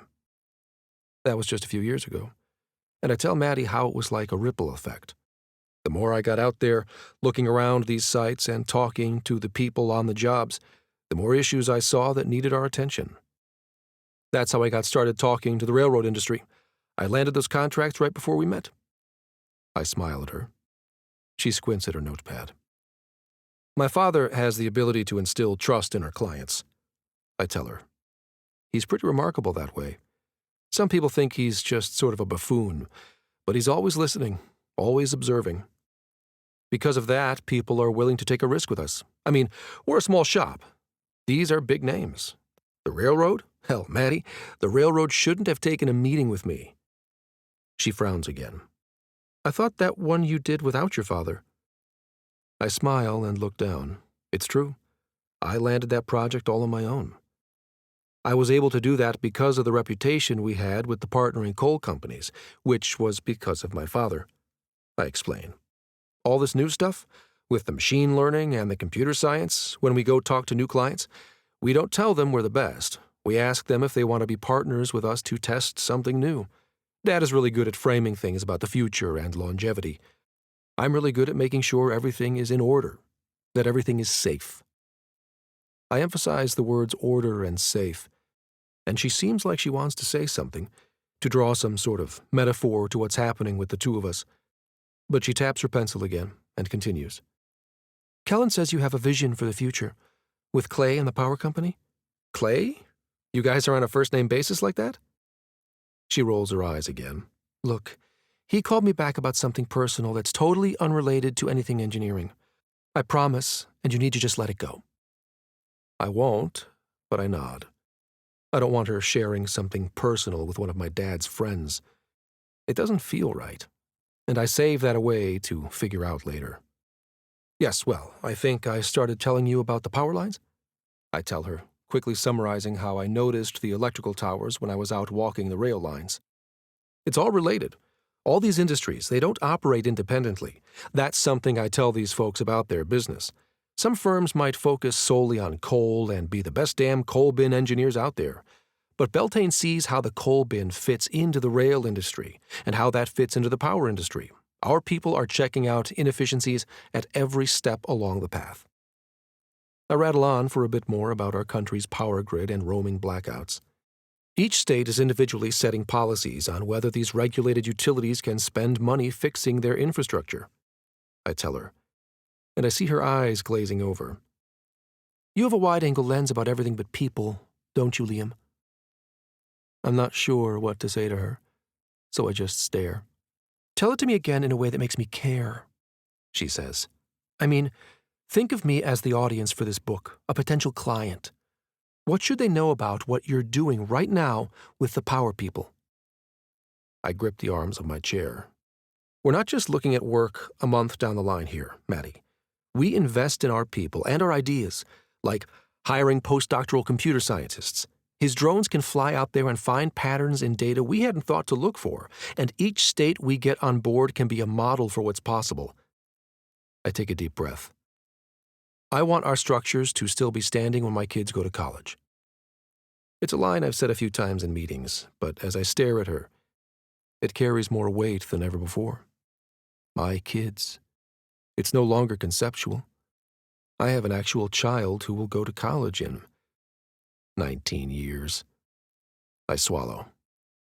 Okay, she says, looking at me with an unreadable expression. I think that's enough for today. Chapter 25. Maddie. Liam texts me twice an hour with questions. I can tell he is at home earning his internet MD, especially when his questions include phrases like nuchal cord. I'm going to block him. I swear it, I tell Nicole. She has, as per usual, offered to help me make a spreadsheet and get a picture of my options. It occurs to me that Liam would probably love to be making a pivot table for me right now, but I'm still mad at him, and it feels better when Nicole gives me her special brand of straight talk. Her spreadsheets feel like they give me a picture of my options, like a guidebook. His feel like to-do lists and boundaries. You can't block him, she says. He's the father of your child, and you're stuck with him for 18 years.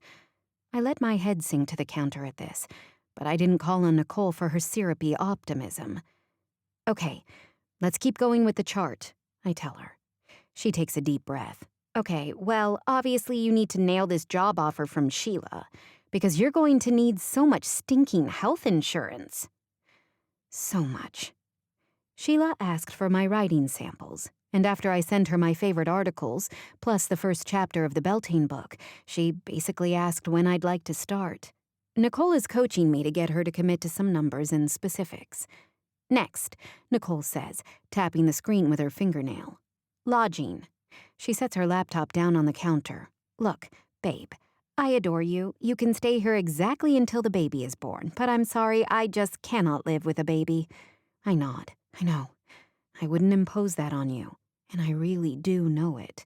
But suddenly the thought of being homeless and jobless with a newborn hits me really hard, and my eyes start crying without my permission. Madison Parker, do not feel like I'm kicking you out into the cold, she says, pulling me in for a hug and letting me snot on her shoulder. You're a goddess, and you're going to be fine. Hell, You probably can put all this Beltane money as a down payment to buy a place, she says. Really? I hadn't considered that.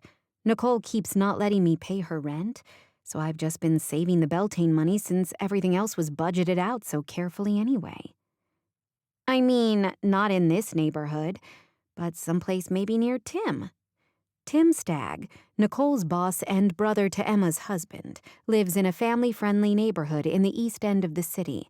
I never even imagined myself owning a house. I grew up in apartments. Hell, my parents still rent. You think I can afford a house? Want me to make another spreadsheet? I shake my head, choosing to let that kernel of a dream sit for a while longer and focus on the immediate future. We talk about my car. Seems safe enough to put a baby seat into. Nicole has some sort of estimated list of expenses for a baby. And she types child support in bold red letters at the top of the spreadsheet. That part makes me sad. I always imagined I'd have a family someday. I just assumed it would be a 2-adult unit. 2 parents living together, like mine. We never had much, but my sister and I always knew we had security, stability, cooperation.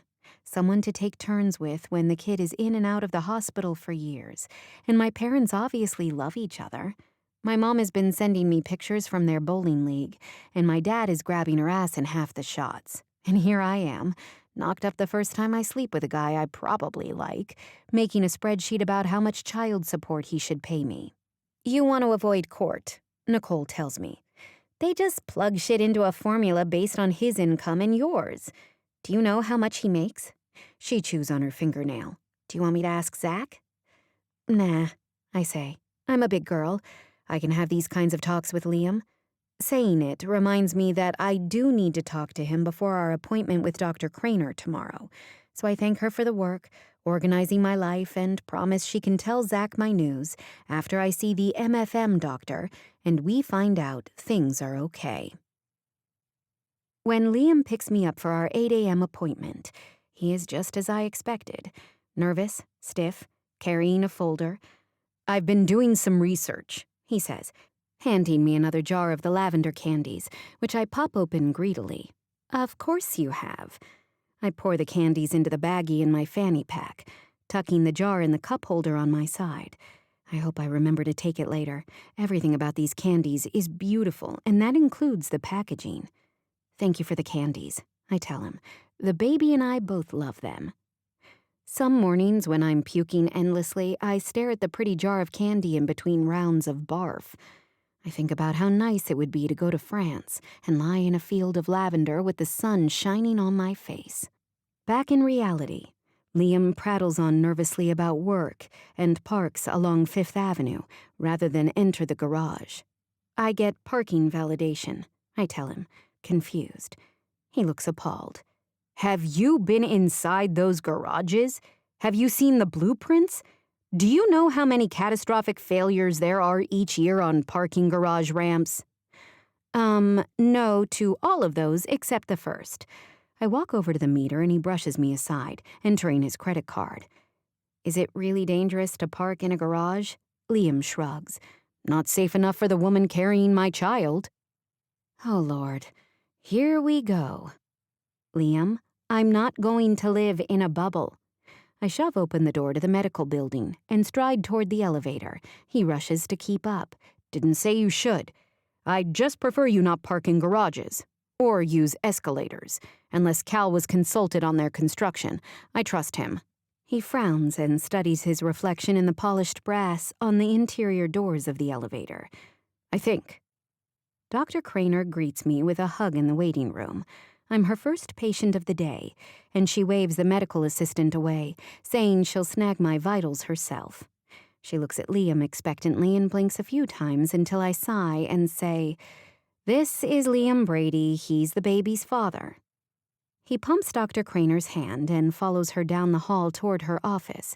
We generally meet in her office, fully clothed, sitting in chairs like humans. It's why I like her and why I'm nervous about starting to see a baby doctor who will want me in a paper gown and who will talk to my stomach like I'm an incubator and nothing more. I absolutely detest when doctors would speak about me to my mother in the third person. Madison has had low sugars this month, they used to tell her. Or, your daughter needs to learn to change her set on her own. It's one reason I switched to Dr. Craner. I always feel like she hears me. Liam seems unprepared for this low-key vibe, but spreads his folder on the desk. I did some research, he repeats. Dr. Craner meets my eye, and I nod. She folds her hands on the desk and encourages him to share his findings with the group. He points to a chart. The American College of Obstetricians and Gynecologists recommends blood sugar readings of 95 milligrams per deciliter for diabetic pregnant women before meals, he says, and rattles off a few more strings of numbers before asking, how can we ensure Maddie remains in those recommended windows? Dr. Craner smiles and pats his hand. It sounds like you're very concerned about Madison, she says. And the baby, he interjects. Her diabetes impacts the baby. I don't love where this conversation is going, I say, flipping his folder closed. Dr. Craner puts one of her hands on each of ours. My philosophy in this practice is very patient-centered, she says, looking at Liam. I've been in consultation with Madison for many years now. How many has it been, Maddie? I shrug. At least 15. I migrated to her office as a teenager even though the Children's Hospital has adolescent endocrinologists. I met her when she was doing rounds for a study and liked her immediately because she addressed me instead of my mother. Shouldn't she have a chart? Liam asks, his knee thumping up and down like a piston, talking about me in the third person, like I hate. I open my mouth and Dr. Craner pats my hand. I assume you're aware of Maddie's glucose monitor? He nods. That is a chart, she explains. Maddie can examine trends in her sugars. She can provide granular detail in 5-minute increments. She looks over at me now. Today, I'm going to discuss a coordination of care model, where sometimes I walk down the hill to McGee Hospital and meet with the maternal fetal medicine team and you, all together. I love that idea, I blurt. You know how I feel about new doctors. She smiles. Just because we are adding more careful monitoring to our routine does not mean my bedside manner is going to change, she says. Diabetic women have babies every day, Madison. You're going to do just fine. We talk for a while about my insulin levels and ramping me up so I can stay in a safe range. Dr. Craner warns me that I might start to experience uncontrollable lows and talks about what to do in those cases. Liam takes notes furiously on his phone, his long fingers typing impossibly fast on his screen. This will all show up in my chart, right? I ask. In my after-visit notes? Dr. Craner nods and smiles, and she ushers us out, promising that her administrative assistant will call with a coordinated care appointment time. Do I have access to those notes? Liam flexes his fingers, clearly exhausted from note-taking. You definitely do not, I tell him. I'm not giving you access to my medical chart. How will I know what I'm supposed to know about the baby? He looks sort of desperate, as he's asking me to give him the ability to read all of my labs, read all my private notes with my doctor, access a lifetime of my most personal information. You can ask me, and I'll tell you what you need to know. I glare at him until Dr. Craner clears her throat and steers the conversation back to the appointments. To make the most of everyone's time, she wants me to have my lab work and an ultrasound done before the appointment, and she surprises me by writing a prescription for those things. I didn't know you could order me things just like a baby doctor, I say. Can you do my well-woman exams too? Nice try, Madison. I am signing the order for standard tests and imaging as a member of your prenatal care team. You still have to see someone else for your vulva needs. Chapter 26. Liam. I expected to feel better after going over my research with Maddie's doctor, but I feel even more out of the loop than I did before we went in there. The doctor and Maddie have all this access to her readings, and neither of them seem interested in sharing it with me. I feel out of control and in the dark, wondering what's going on with the little grain of rice in her stomach. Yes, I looked that up too. Evidently, each week the baby progresses through a different food item. There are all sorts of apps that explain what organs are growing when. Are you going into Beltane today? I ask her, as we head back toward the car. She nods, and I'm about to reach to open her door for her when she spins and vomits on the curb. I freeze, utterly unprepared for something like this. I'm always getting surprised by body fluids with Maddie. It's the morning sickness, she says, rummaging in her pouch for a tissue. I'm determined to do better with this than I did with the blood, so I lean into the car and reach for my water bottle, offering it to her. She swishes some water around and spits. Thanks. She climbs into my car as if nothing has happened, and I remain frozen in place. Do we need to go back upstairs to Dr. Cranner? Maddie's eyes widen. For puke? No. Liam, get in the car. She starts eating crackers, slowly, for a change. I watch as she fiddles with her pump. Are you monitoring your numbers? Can I see? She shakes her head. No, Liam, you cannot have access to my freaky charts. It's none of your business. I swallow the lump in my throat. Maddie, I'd do anything to take back what I said that morning. You're not a freak. You're fascinating. She whips her head toward me. Like a circus act? No! I shake my head. No, like intriguing. Like nothing I've ever seen before. Still hearing novelty act, Liam. I'm not your medical porn source. This is all coming out so wrong. I blow out a long breath. Look, I start. You move through the world with this amazing confidence and apparent ease, even though you have all this stuff going on beneath your fanny pack. I mean, you jab yourself with needles like it's no big deal and puke on the curb and just carry on with your day. That's amazing to me. And your mind works in all these really interesting ways, and you smell like lavender. And I never liked it when someone ate strawberry licorice before, but I can't stop thinking about you doing it. When I meet her eye, she's holding a piece of the red candy, and I grin. I'm so sorry, Maddie. I'm an uptight engineer, and I have no experience talking to real people, and I want to try with you. Because I'm carrying your baby and you need something else to fret over? No! I shout. And then I catch myself and adjust my tie. No, I say more calmly. Because I like you. She still seems uncertain, but she sits back against her seat and her body seems to relax a little. She reaches for my water bottle and takes another swig, swallowing this time. I'm glad I didn't share my findings that pregnant women need to drink more water. I joke. Seems like you're all set with that one. We seem to have reached a truce, and after a few weeks of silence, I'll take friendly quiet. It's a start. I navigate through the rush hour traffic on our way to the office. We ride in silence through a few lights before she asks, Do you know when you're going to tell your family? I've been trying to put that off, along with exploring my emotions about the whole thing. Do you? She shrugs. Emmett and Nicole know. With my parents, it's better if I go to them after we have more of a plan. I really can't handle it if my mom nags me. She chews on her fingernail. I need to figure out where I'm going to live before I tell them. Through all the fretting I've done about this, it had not occurred to me that Maddie was still crashing with my brother and Nicole. Hell, I'm not even sure whether she got that job with my mother. I don't know how to ask her without making her angry again. You could move in with me, I say quietly. You and the baby, until you get settled. I expect her to snap at me and yell about what a terrible idea that is because she hates me. But she's quiet again. I don't want to do something else temporary, she says eventually. From what I hear, it's an all-hands-on-deck situation when a baby is really young, I tell her. We could help each other. With the baby, I mean.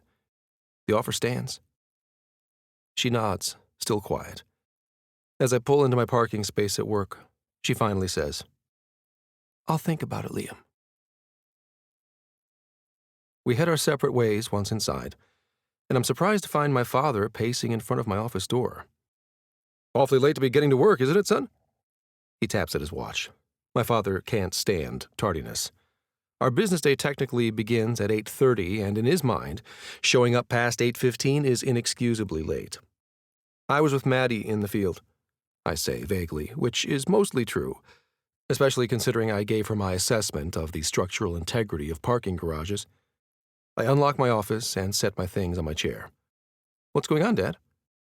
He beckons down the hall. Come on, he says. We're meeting with Clayton Monroe. My eyes shoot open. You're bringing me at this phase? This wasn't something we planned for.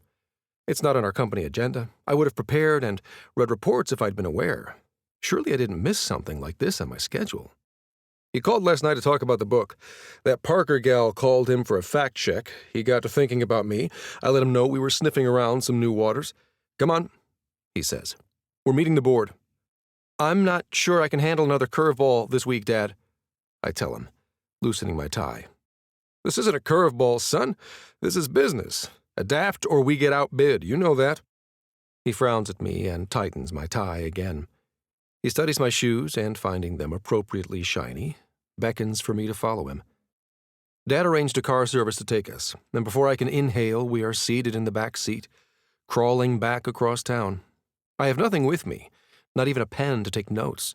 Not that my dad has any of that stuff, but most people know by now that he, first of all, never forgets anything, and second, relies on other people to take all his notes for him. Clayton greets my father warmly when we enter, and Dad drapes an arm around my shoulders. Clay, you remember my oldest boy? Liam, good to see you again. He peers behind me down the hall, looking for something. Thought you might have brought Maddie with you again. He seems disappointed. I'm not sure how to respond to that. Dad's face brightens. That writer? You want her here, Clay? I'll send for her. Have her here in a half hour. I open my mouth to assert that Maddie isn't at our beck and call in that way, but Dad winks at me and Clayton shakes his head. Wanted to give her an update on something, is all. Clayton sinks into his seat at the head of the table and motions for my father to sit. The problem with my father is that he can't sit still, and generally arrives at meetings early enough to grab a chair by the door. Anyone watching and paying attention would notice that he gets up to use the restroom or get a drink every 27 minutes. Dad eyes up the seat to Clayton's left, on the wall opposite the door, and fusses with his tie. Adapt or we get outbid, I think at him, wondering if he can hear my thoughts because his eyes snap to mine. I'm happy to run down the hall and have your secretary deliver a message to Miss Parker for you, Clay, he says. Clayton waves a hand. Nah. He folds open a black portfolio. I'll just call her later. I stare at his hands as they hover over a sheet of numbers. I don't want him calling Maddie. I don't know what it's about, but I don't like it. He's old enough to be her father. He's mentioned being happily married. That aside, her being pregnant with my child gives me a reasonable argument toward feeling protective of her. The sounds in the room drift out as I stare and worry and wonder if the woman carrying my child will ever smile at me again. Chapter 27. Maddie. I stand in the entrance to the store, staring. The merchandise is sharply divided down the center, half pink and half blue. It's also vibrantly opposite. I didn't intend to come in here, not really. I wanted to just check out some prices on things so I could really look at the budget Nicole put together for me. But here in the baby store, faced with the reality of everything, I feel like I'm going to pass out. Maybe it's my blood sugar. I pull out my phone and check, but that all looks fine. Just in case, I reach into my fanny pack for a Liam candy. That's what I've taken to calling them, especially since he had a case of them sent to Nicole's house. Thinking of you, around the clock, he wrote on the note. I don't know what to make of his note, or of him, so I decided to go look at baby stuff. I should have looked this stuff up online, but I wanted to be here in person, I think, to touch it all and just see. I wish I'd brought Emma. I pull myself together and head for the socks. I can write down some costs for one body part at a time, I figure. Except there are garments here that I cannot for the life of me figure out what they do. I hold up a bag with armholes, staring, until the clerk walks up. Those sleep sacks are a real hot seller, she says with a smile. All the moms rave about them, except for the ones who prefer the swaddles. Have you seen these with the Velcro? I shake my head at her, feeling my muscles stiffen. It was a mistake to come in here alone. Liam would have made a chart, or a list with check boxes. He would have probably collaborated with Nicole to arrange the chart strategically by area of the store, sorted by body part. Do you know what you're having? I realize the clerk is still talking to me as she hands me a stack of bibs. I think they're bibs. A baby? It feels like a quiz, and based on her facial expression, I got the answer wrong. She gestures all around the store. We don't have a ton of gender-neutral things except in the newborn area, she says. That's where we've got our creams and greens. Come on. Her voice is perky, and she stares at my stomach, which is still flat, but hidden behind my fanny pack anyway. You know, I actually am feeling a little overwhelmed, I tell her. I hand her back the bibs. Do you need to sit down? She points toward the back wall. We have a selection of glider rockers and nursing stools. I back out of the store onto the sidewalk outside and make a beeline for a bench. I feel bile rise in my throat and unsure what to do. I reach for another candy. This just hasn't been my summer. Lost job, lost apartment, gave in to my lust for geeky guy at my side hustle, only to have him call me a freak and get me pregnant. The conception sex was really good, though. I tried to decide if it was worth all the puking. I remember the look in his eyes as he knelt in front of me, savoring me, worshipping me. I've never had anything like that before. Now it seems like I'll never have that again. I slump back against the bench and call my sister. When we were kids, she was the one who noticed a pattern of something off about my health and convinced Mom to call a doctor. She's told me that my experience inspired her to become a nurse. As the phone rings, it occurs to me that maybe that's just a more loving way of her telling me I'm such a freak, I rerouted her entire life. I move to hang up, but Melissa is already shouting into the phone, "Oh my gosh, Maddie, I'm such an asshole. I haven't called." "Oh," I tell her, caught off guard. "It's okay. We've both had a lot going on." Melissa is blunt, like Nicole. I love that about both of them. My sister tells me about the new hospital, the temporary apartment where she and Steph are hanging out on their first travel nursing stint. "We're doing med-surg this time," she says. "Lots of dock workers with compound bone fractures and amputated arms and burns." That sounds pretty interesting, actually, I tell her, thinking of the news articles I'd love to write about trends like that in the workforce. "Did Mom tell you about my job?" Melissa clucks her tongue. "Yeah." "I'm really sorry, sis. You land on your feet, though?" I nod, even though she can't see me, and tell her I've got a contract gig, and am pretty sure I'll get an offer on a full-time position. "There's something else, though," I start. "And if I tell you, you have to swear you won't tell Mom and Dad yet." "Huh-uh," she says. I can practically feel her shaking her head from here. "Don't put me in that position. I'm going to tell them, just... I need to figure a few things out first." "Well, what could be so bad that you don't want them to know? You already lost your job and moved in with Nicole. It's not like you're pregnant from a bar hookup." I groan. I don't say anything else, and I can hear Melissa breathing. "Maddie? Are you pregnant from a fucking bar hookup? Man, you straights and your poor decisions." "It wasn't a bar hookup." I hear myself pulling out the small silver lining in my situation, and I realize how it sounds. "I know the guy, I just don't like him very much right now." She snorts. "I guess not. Does Dr. Craner know? Are you physically okay, glucose-wise and such?" I tell her it's been okay, except on days when I puke more than twice. "I'm only like 5 weeks. I have an ultrasound next week. I think it's next week. I'm so stressed I can't keep my days straight." "Is this guy going to contribute financially? I don't want to kick you while you're down, but not having the ink dry on this new permanent job is worrisome." I walk Melissa through what I know, that Liam has said I can move in, that I'm not really sure if I want to, but recognize that it will be easier to have 2 adults around when the baby arrives. He says I can stay in the second bedroom in his place, I tell her. I don't mention that I felt simultaneously relieved and insulted when he suggested that. What? I'm not good enough to be in his room? In his bed? It's ridiculous and unreasonable. I have to assume that these thought processes come along with being pregnant. He's got charts. I tell Melissa, mentioning what a pain in the ass he was at the visit with Dr. Craner. I approve of that, she says. I hear a commotion in the background. I didn't realize she was taking the call from work. Listen, I have to go deal with a patient who's stuck on the shitter. I want details from your ultrasound, okay? Yeah, okay. I chew on the inside of my cheek. You're gonna get through this, Maddie, and it's gonna be great. Like college. Melissa gave me pep talks when I left home to go to college, and was really responsible for managing my diabetes on my own for the first time.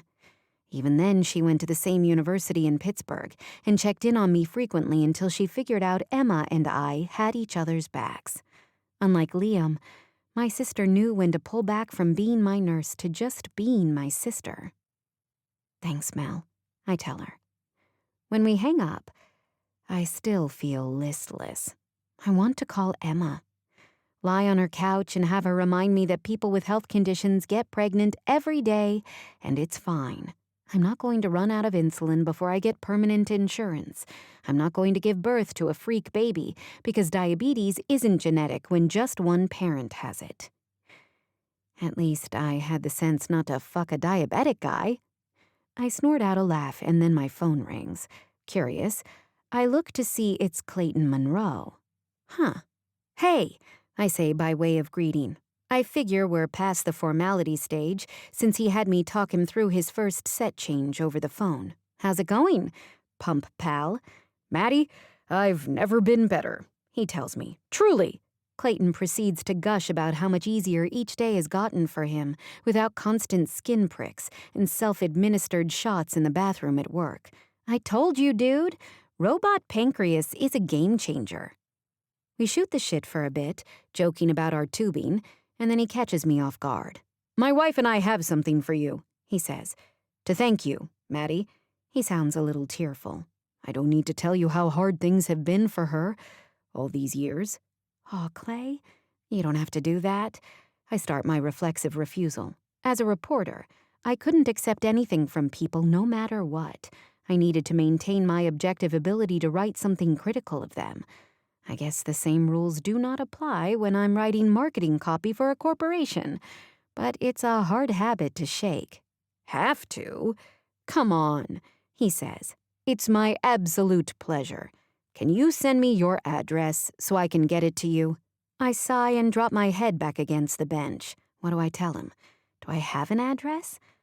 Finally, I decide to tell him. I'm actually in the process of moving, Clay. Can you send it to me at Beltane, or I could come pick it up? He chuckles. You know I always love seeing you. We're in the middle of some intense changes at work right now. I wouldn't be able to give you my full attention. I'll have it sent to you at the office. I thank him again and hang up, heading home with more questions than when I left the house. Chapter 28. Liam. Maddie is supposed to move in this weekend. She called to give me the date and time for her ultrasound and told me she'd thought about my offer and decided to accept. She was so businesslike on the phone, I had to check and make sure I wasn't talking to Nicole. I'm having a bed delivered for my room, she said. I wanted to insist she move into my room, in my bed, and save the second room for the baby, but I just agreed to her request. She also insists on bringing her beloved couch, which is fine because Cal took ours, and she asked for 2/3 of the pantry space so she had room for all the snacks she needs to be eating while she grows a human being. My child. How could I say no to a request from the woman gestating my child? As soon as we hang up, I drive to the warehouse store and stock up on her favorites. I have no idea if her tastes have shifted with the pregnancy, so I poke around and buy extras until my shelves are crammed with enough packaged snacks to stock a preschool. All day, when I'm supposed to be thinking about other things, I find myself wondering if the baby will have dark hair like me. I study my hands, my hairy knuckles, and think how much I hope the bean got Maddie's creamy, smooth skin when the genes were being divvied out in her belly. She's only got one more chapter to write for the Beltane book. Uncle Kellen has her hanging out with Dad later this week. I'm so curious how she will weave in a discussion of his oddities for a book we are supposed to use as a marketing tool for future big clients. Ray recently told me he wants to branch out and offer some engineering services to clients building space exploration equipment. How the hell are we supposed to get those folks to take us seriously if Maddie is writing about how my dad used to roller skate through the office to work out his nerves? I sigh and look at my watch. I need to leave to go run with my family, and then we're having dinner with Uncle Kellen. I haven't told any of them my news yet. As far as I know, Emma and Nicole are the only people who know about little baby Brady. I meet up with Cal and Orla and Zach at the trailhead, and freeze when I see Zach has brought Nicole along. She comes about half the time now and has really progressed a lot since they first met, and she didn't even know how to pace herself without passing out. She narrows her eyes at me, and I try to adjust my pace so I can get her alone on the run and learn what she's told Zach. Figure out how long I have until I have to tell my family that I knocked up the contractor, Zach's girlfriend's friend, a woman I shouldn't have gotten involved with. I start sweating, thinking about how things got turned upside down when I let my guard down, when I let myself indulge in my desire. "When are you spilling the beans?" Nicole hisses, pretending to stop and tie her shoe. I pull up beside her.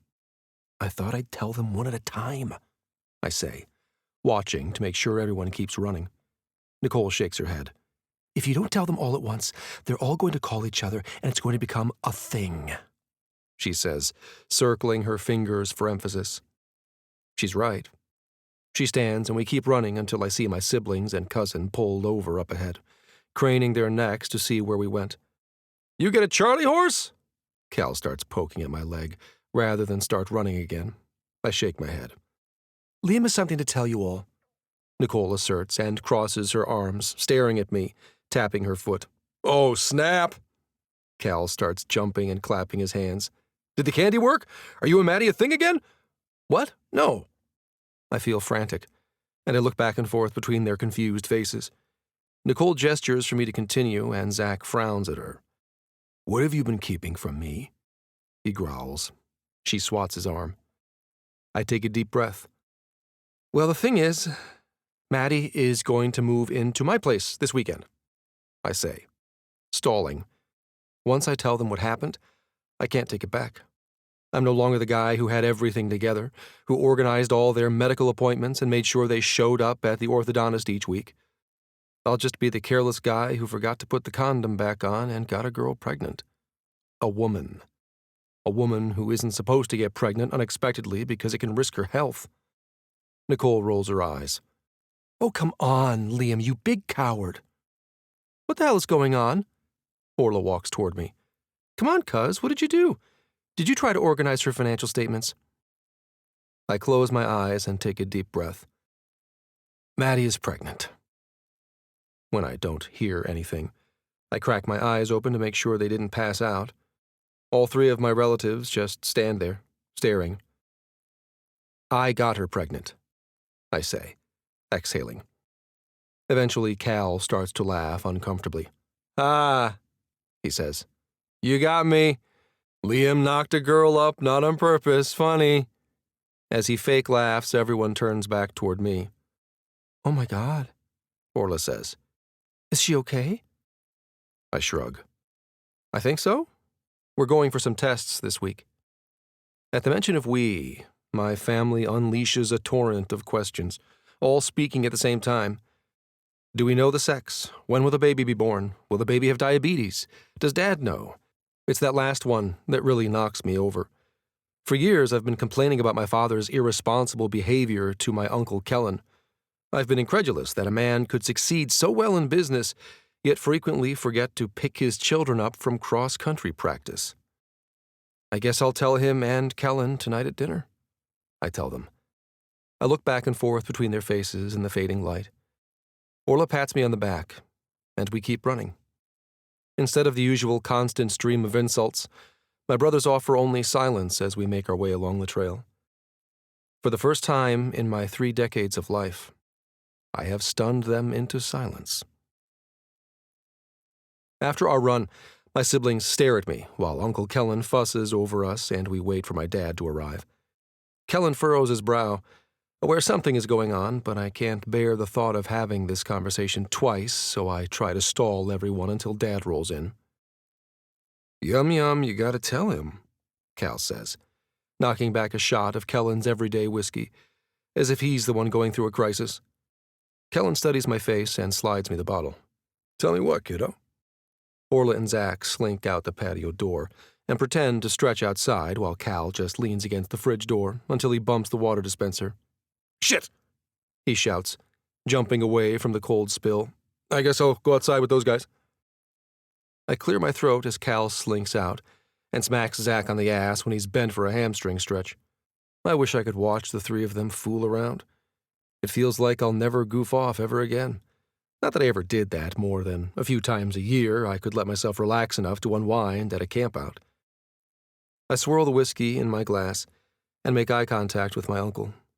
Ordinarily, he doesn't approve of just knocking back the holy water of our home country. Whiskey, our Graham has taught us, is meant to be savored. Today, though, I close my eyes and dump the glass into my mouth, sighing as it stings the back of my throat. I got Maddie pregnant, I say, staring at my shoes. Kellen must drop the wooden spoon he was using to stir the pasta because I hear a clatter and a splash. I glance up to see him dancing back from the stove. Liam, he says, wiping his hands on his apron. I was not expecting you to say that. Kellen drags a hand through his beard and grabs for the whiskey bottle. He pours me another shot and then drinks one himself right from the bottle. Well, I have not been this caught off guard since your father told me he got Zach's mother pregnant. Of course, he was still married to Sheila at the time. He drifts off while I shift my weight. I don't need to hear that story again. I've spent my whole life pulling Cal away from those fights, urging him to play hide-and-seek with me or getting out the loud trucks that would drown out the noises of adults shouting. Right, I say. Well, it's a thing that happened, and also I was a jerk to her, so she hates me. But she's moving into my apartment just because neither of us knows how to take care of a baby alone. The front door springs open as that sentence falls out of my mouth, and my father walks in, clearly having heard pieces of what I said. Sounds like I need to get caught up, he says, gesturing for the bottle of whiskey. Kellen offers the recap. Dad looks like he's going to fall down, and then he surprises the hell out of me. He pulls me into a tight embrace, then holds me for a really long time. It's going to be okay, son, he says, still holding me.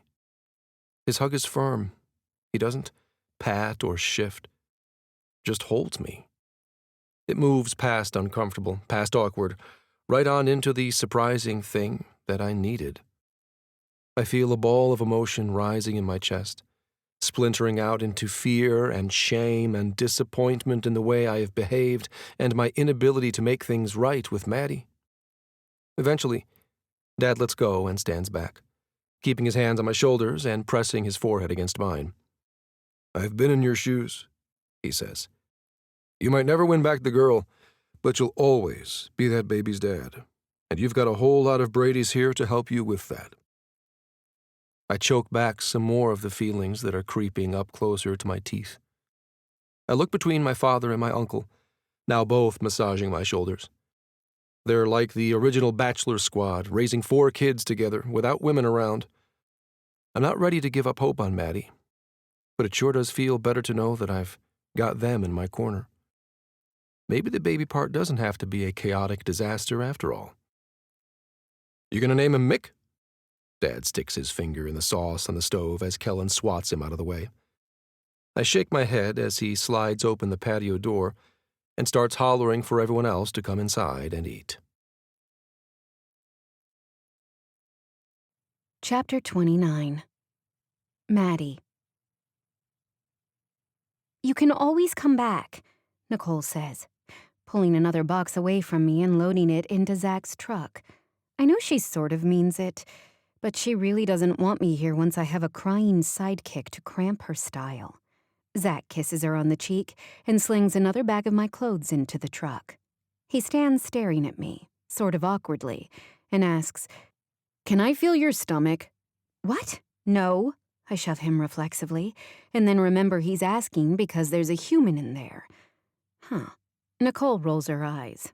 "You can't feel it move yet, Isaac," she says. "Once she's completely round, That's when you can feel it. She looks at me and shrugs.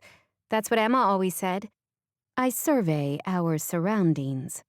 We've emptied out the room where I've been crashing and unloaded my furniture from Thatcher and Emma's house. It all basically fits in a few truckloads. Zach and his siblings were very careful not to knock into the cases of glass parts and other things Thatcher had moved to the side to make room for my gear. I feel another swell of emotion, noting how many people I've inconvenienced by getting fired and pregnant all within the same season. I sigh. I guess it's good I'm moving in with Liam. At least all of this is half his fault. He texted me that he told his family at dinner the other night, and then clarified that he told his siblings and his dad and uncle, not Sheila. I have a meeting scheduled with her later this week to finalize things. Then, of course, Liam and I have the ultrasound tomorrow morning.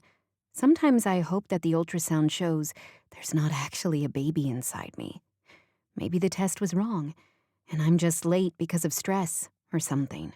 Then I puke on the sidewalk and smell someone's gum from 100 feet away and realize that it's actually true. There's really a baby growing inside Madison Parker. When we get to Liam's place, he's waiting outside for us, waving us into the parking garage. I can concede it's medium endearing that he is so excited, especially when he shows me that he's stocked up on snacks. I don't want baby Brady to get hungry, he says, offering me a container of fish crackers while Orla and the guys bring my stuff upstairs. You mean baby Parker? I snatch the crackers and eat a few, taking a moment to acknowledge that this was a pretty cute move. Then I'm nauseated again and dash down the hall to the fancy bathroom, barely making it to the toilet in time. When I turn around to wash out my mouth, I'm startled to see Liam standing in the doorway, his face white with concern. It's just morning sickness, I tell him, grabbing the towel from his hand and dabbing at my face. Maddie, it's like 3 p.m, he says, looking like he wants to reach for me, but hesitating and pulling back his arm. I close my eyes and breathe through my nose. I don't know why they call it morning sickness, I tell him. This child makes me puke around the clock, just constant puking. My monitor beeps to warn me of a low, which makes sense since I just puked up the meager food I'd managed to keep down today so far. Liam's eyes are horror-struck as he steps closer into my space. I fumble with the zipper on my pouch, and I realize he's right there, pulling out my pump and meeting my eye with a question. It says, "Enter food." He looks at the toilet and back at me. I burst out laughing. I can't help myself.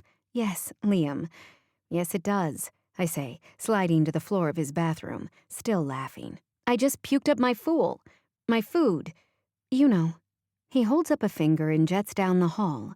I hear Orla and Cal struggling with the couch in the doorway to the apartment, but Liam bolts past them and approaches me with a carton of juice and a handful of the lavender candies. You need 15 grams of glucose, right? He looks at me like he's taking a quiz and desperate to get the high score. I nod. Have you been reading? He seems pleased with himself. I downloaded the manual that comes with the type of pump you have, he says. I know Dr. Craner said we listen to you and how you are feeling, but I need at least a baseline of information about what's going on with the baby, or I'm going to lose my hair with worry. He rambles while I sip the juice and stare at him. I should feel annoyed, because I am certain his actions come equally from a place of concern and trying to control the variables, aka control me. By the time I get the juice down, my stomach is feeling better and Orla and the guys are peering into the bathroom, clearly wondering where I went. I wave up at them. Nothing to see here, I say. Just a pregnant lady puking up lunch. Orla wrinkles her nose. Zach doesn't seem convinced and looks to Liam for confirmation. Liam stands and says, Maddie vomited out all her calorie stores, so her blood glucose level and her insulin levels were way out of proportion. She needs regular glucose intake and, yeah, Liam, they get it. I'm a freak. Thank you.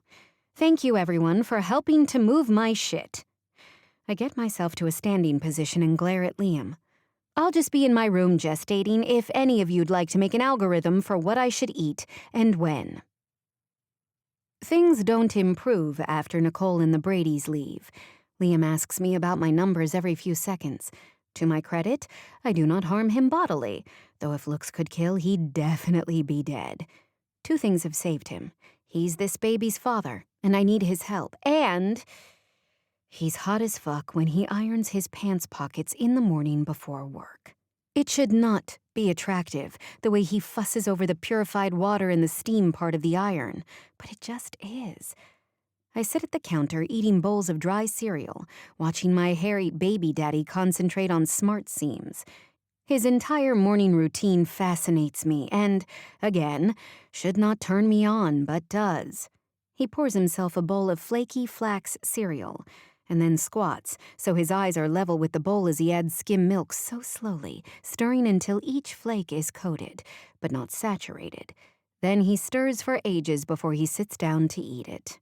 Honestly, it helps me feel a little better about his obsession with my numbers, because it's very obvious that Liam is particular about absolutely everything. He doesn't just assume I can't control my endocrine system. He is like this about everything. I say, taking a bite of my hastily poured cereal. Maddie? Liam touches my hand, snapping me back to the present. He must have been talking to me as I watched him get ready, totally zoned out. You ready to go? For the ultrasound and blood work? Right. I hop up and toss my bowl in the sink, giving it a quick rinse and planning to head back down the hall to grab my bag. But I notice Liam staring at the sink. His lips are pursed, like he's trying to decide what to do about the bowl and spoon sitting in there. You need me to move that to the dishwasher immediately? Is that it? He sighs. Well, he starts. It does make things easier if we load the dishwasher as we go along, rather than let things pile up, but I see that you did rinse the bowl, and I'm observing that won't leave an odor or a crust on the dishes. Crust? Liam closes his eyes and shakes his head. It's fine. He claps his hands. Do you think we'll be able to see it? I read that we should expect a heartbeat at this point, but maybe nothing else on the monitor. I shrug. I haven't read too much about anything, and Liam keeps me updated each day, talking about what food item the baby is shaped like and what internal parts it's sprouted since the last time he asked how I was feeling.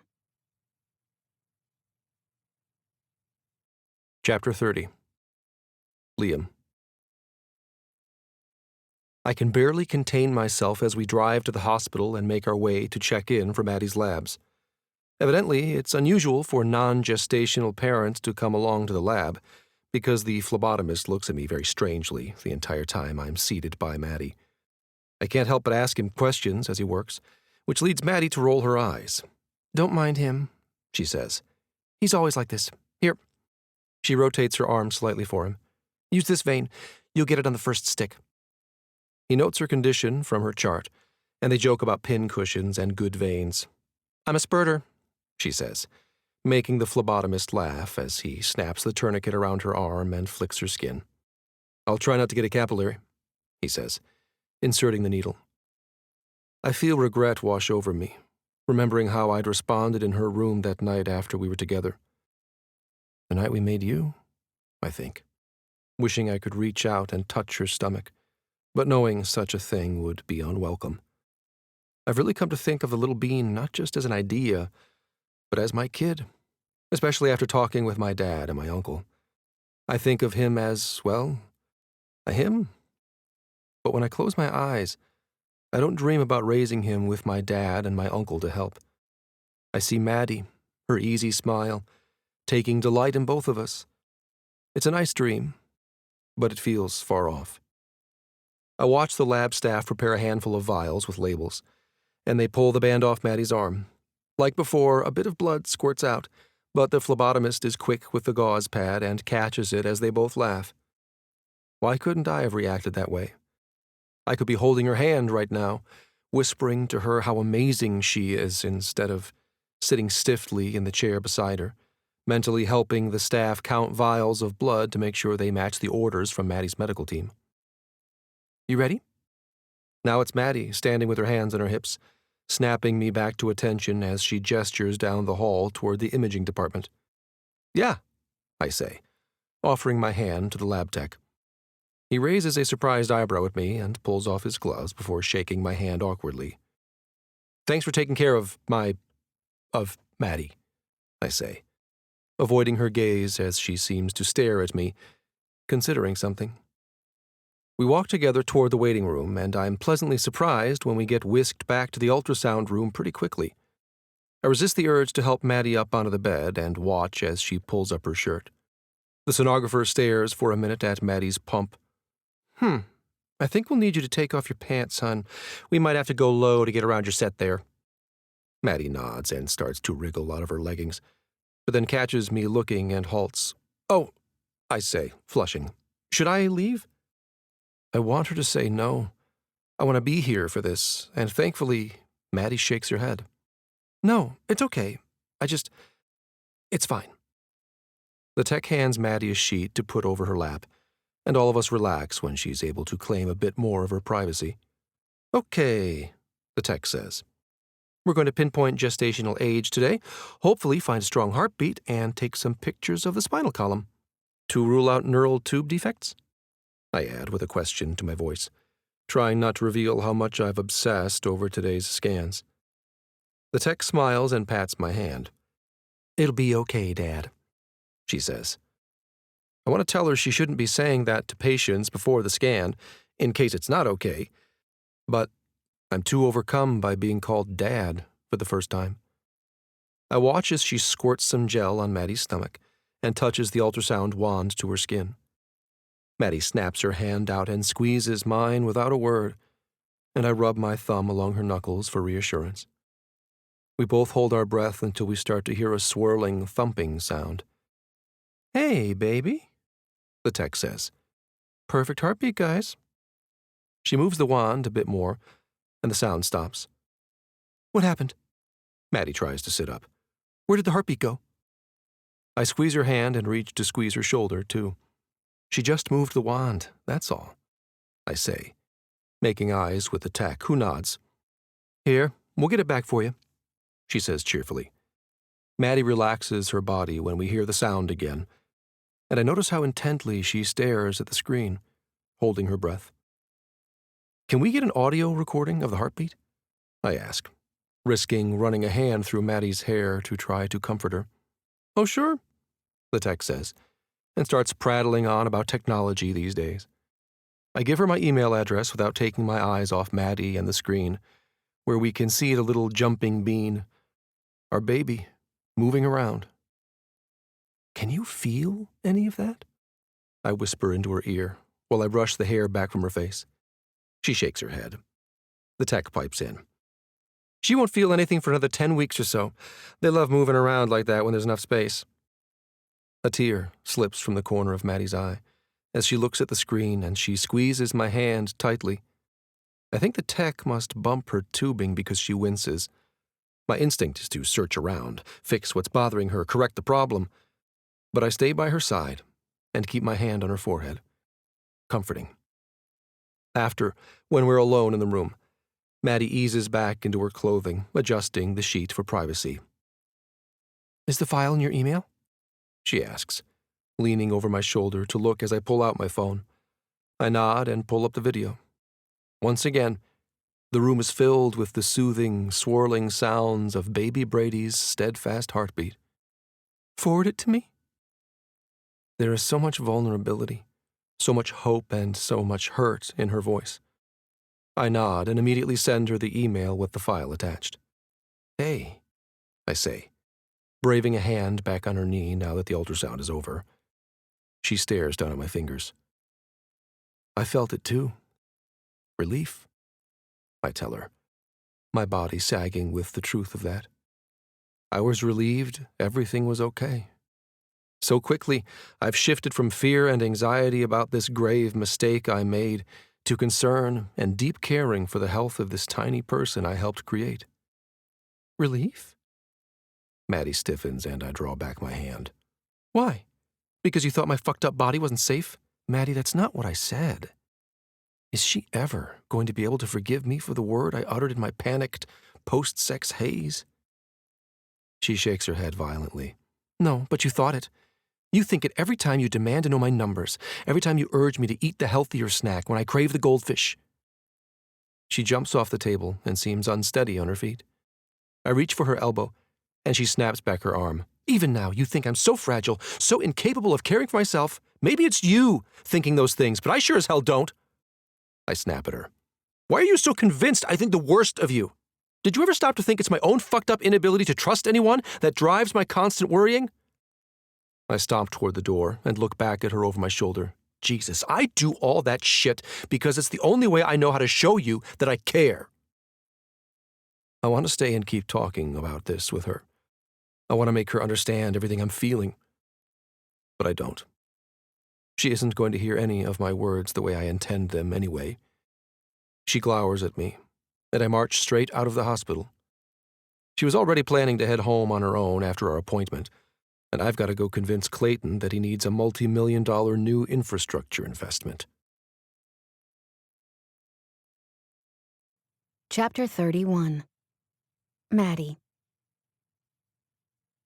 I can't go home and write after all that. I'm too angry at Liam and too scared that he's right. Maybe it is me afraid that I'm rotten on the inside, too off balance to sustain a life in there. I feel certain I've gone hyper because I can feel the blood pounding in my head, but when I check my numbers, everything is normal. I lean against the wall of the hospital outside and immediately realize that doing that here will lead someone to assume I'm having an emergency. I spring back off the wall and, without thinking, I dial Emma. "Madison Parker, you are an ignorer," she shouts into the phone above the sounds of children crying. "Oh," I mumble. "It sounds like you can't talk. I'll let you go." "Hey!" she shouts. I'm not sure if it's at me or the kids. "Not you." Ricky was pulling the cat's tail. "Maddie, if I waited to talk on the phone until nobody was crying, I'd be waiting for your kid's graduation." I laugh at the mental image of me and a little kid in an oversized cap and gown. Where the hell did that vision come from? "I just had an ultrasound," I tell Emma. She squeals. "That's so exciting! Oh my gosh, I was so stinking nervous the first time." Emma starts to tell me how scared she was that having epilepsy would hurt the baby. The relief I felt when I finally heard that heartbeat? She drifts off for a minute, and I think of Liam's words, how I misconstrued them. Once I saw everything was okay in there, I really felt like maybe I could do this, even with my jacked up brain. At her admission, I just start sobbing. "Maddie? Honey, are you okay?" I try to snort out a response but can't suck in a breath. I'm just snotting and sobbing, sitting on a bench outside the hospital. "Okay, I'm going to send a rideshare to come grab you," she says. "Moan if you're at McGee Hospital." "Yes," I wail, and I hear Emma whispering something in the background. Soon, a very concerned-looking older man pulls up in a car, and I shuffle inside. I fret and cry the whole way to Emma's house, and she rushes outside to greet me. "Come on inside and tell me everything," she says. And I do. I tell her about Liam's charts and his comments. I tell her how he even got rid of the fucking coffee maker, acting like it was some noble gesture that he's going to give up caffeine along with me. Emma's kids pat my legs while I cry on the couch, and eventually, she says, "Here's what we're going to do." By lunchtime, Emma has assembled both her sisters-in-law at the house. Alice Stagg, a chef, comes carrying 1,000 packages of the most amazing-smelling food I've ever sniffed. Juniper Jones, who kept her name, rolls up in a power suit in a mustard-colored minivan. "Get in!" she shouts, climbing out to toss her kids' booster seats into the cargo hold of the van. Emma and Alice hop in, and Juniper flicks a button, opening the sliding door and offering me a sticky captain's chair. "I've got the van from Ty for a few hours," she says, referencing her husband, who shifted from pro-hockey player to pro-dad. Most days, Juniper explains, he has Emma's kids and theirs while Emma works on her book. The three of them talk over top of each other about their children, and it sounds sort of like they have all sons. Based on the interior of the minivan, it looks like all of them like to fling paint and spit out partially chewed fish crackers. I spy a snack cup full of my #1 cracker choice and help myself. "Where are we going?" I ask, wiping my face with the back of my hand. "Pedicures," Emma shouts. "I booked us the whole place." She explains how the salon owes Thatcher a few favors because he did some custom glasswork for their space in exchange for credits for his wife to get pampering services. I want to barf, that is so damn perfect, I say, continuing to crunch the crackers. Hey, how long am I going to feel like barfing around the clock? 3 months, Emma says, at the same time as Juniper growls, 8 months. And Alice shrugs, saying, I never got nauseated with my babies. Emma leans across the aisle of the minivan to pat my leg. Every body and every pregnancy is different. Alice shares a story about how she passed out cold when she was first pregnant with her oldest son, Petey. None of the women in the van had planned for their first kids, but all 3 of them are living a happily ever after dream life with the Stagg brothers. I snort. Well, I don't have a Stagg prince. I've got grumpy Grandpa Brady keeping spreadsheets. I'm surprised he hasn't started charting my poops. We all share a laugh at that, and Alice chimes in, Do you know, Tim and I had basically only gone on 1 date when we conceived Petey? I shake my head. That seems really unlike him from what I've seen. He's he's a lot like Liam. Rigid. Tim wanted me to see some high-risk obstetrician and basically tried to control every aspect of my life as soon as he found out I was pregnant. My eyes widen. And you stayed with him? Jesus, this is like a nightmare for me. Constant reminders of how my body is broken, how he doesn't trust me to grow his kid the right way. Emma shakes her head as we pull up to the nail place. I don't think that's the intent of how Liam is behaving, she says. I start to protest, and she holds up a hand. I didn't say that wasn't the impact of his actions, but I really think he's maybe acting a little like Tim, a little like Thatcher when they found out we were preggo. She gestures back and forth between Alice and her. We open the doors to the salon, and Emma is greeted with hugs and kisses from the owner. You all look ravishing, she says, gesturing around the beautiful lobby of the space. See how the light twinkles through this beautiful fixture?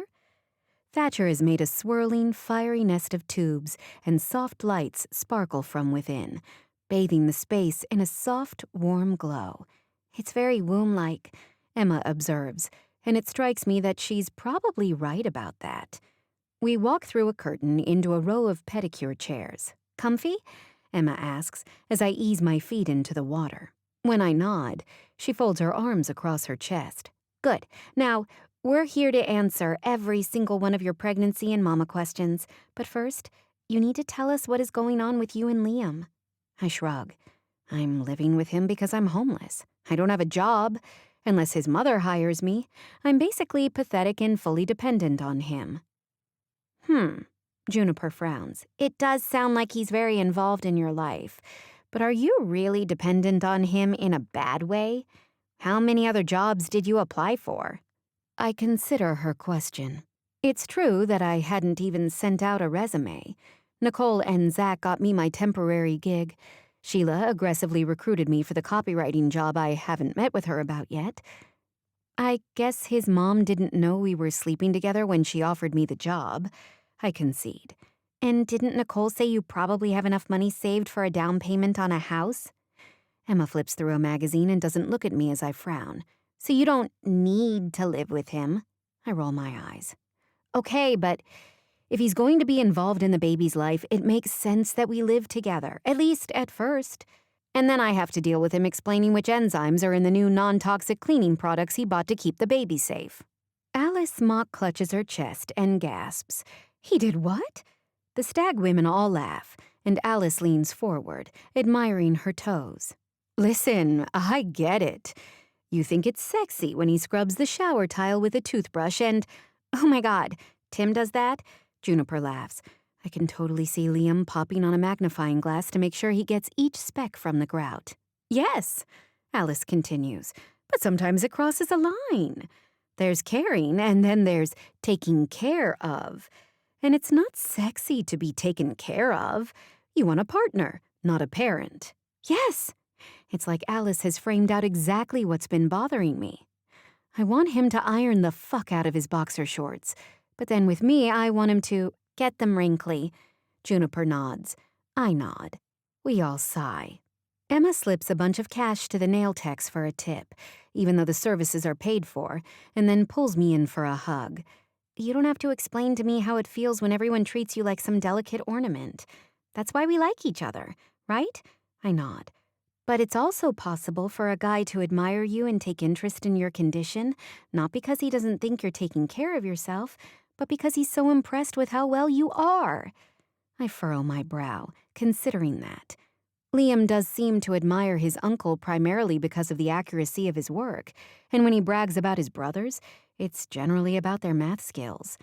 Maybe graphs and glucose trends are Liam's love language, Alice suggests, like how Tim alphabetizes my spices for me. I think of his eager face as he asked Dr. Craner about baseline numbers, and how he checked into the safety of the parking garage before driving me in there.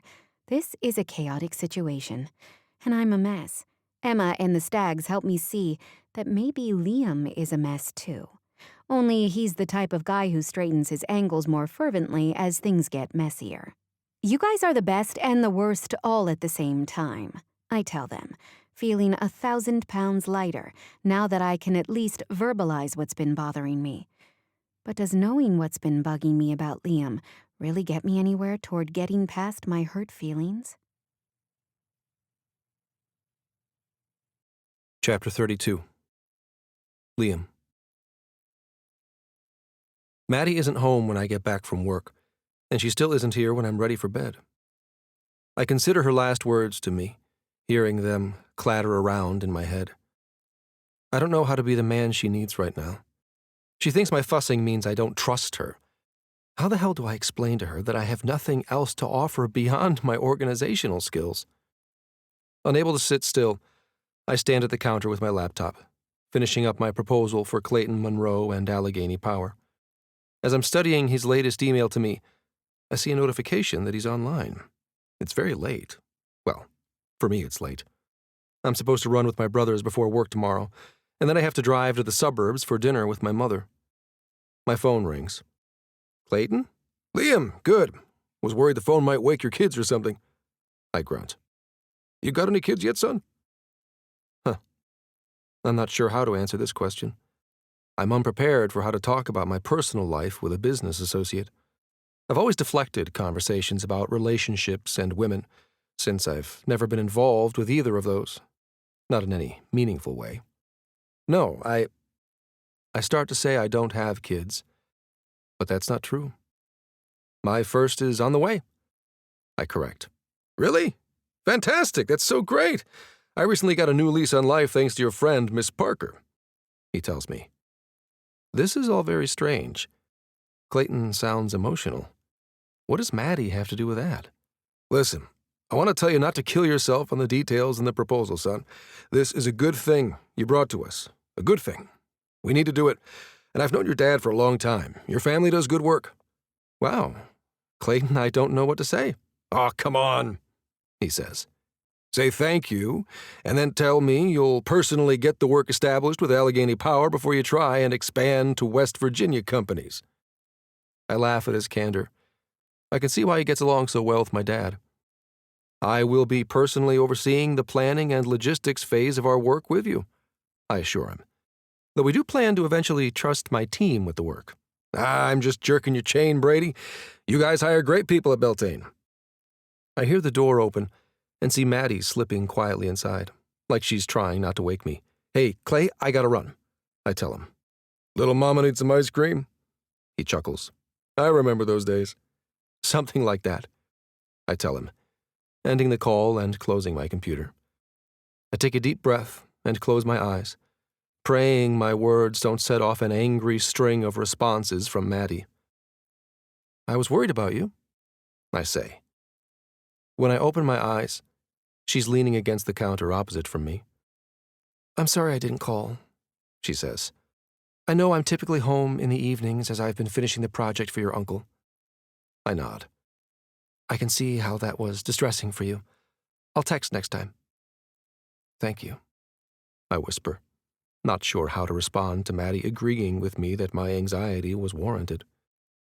She bites her lip and fiddles with her fanny pack, then sits on the stool next to me at the counter. I think I should come with you to dinner tomorrow, to tell your mom our news. What?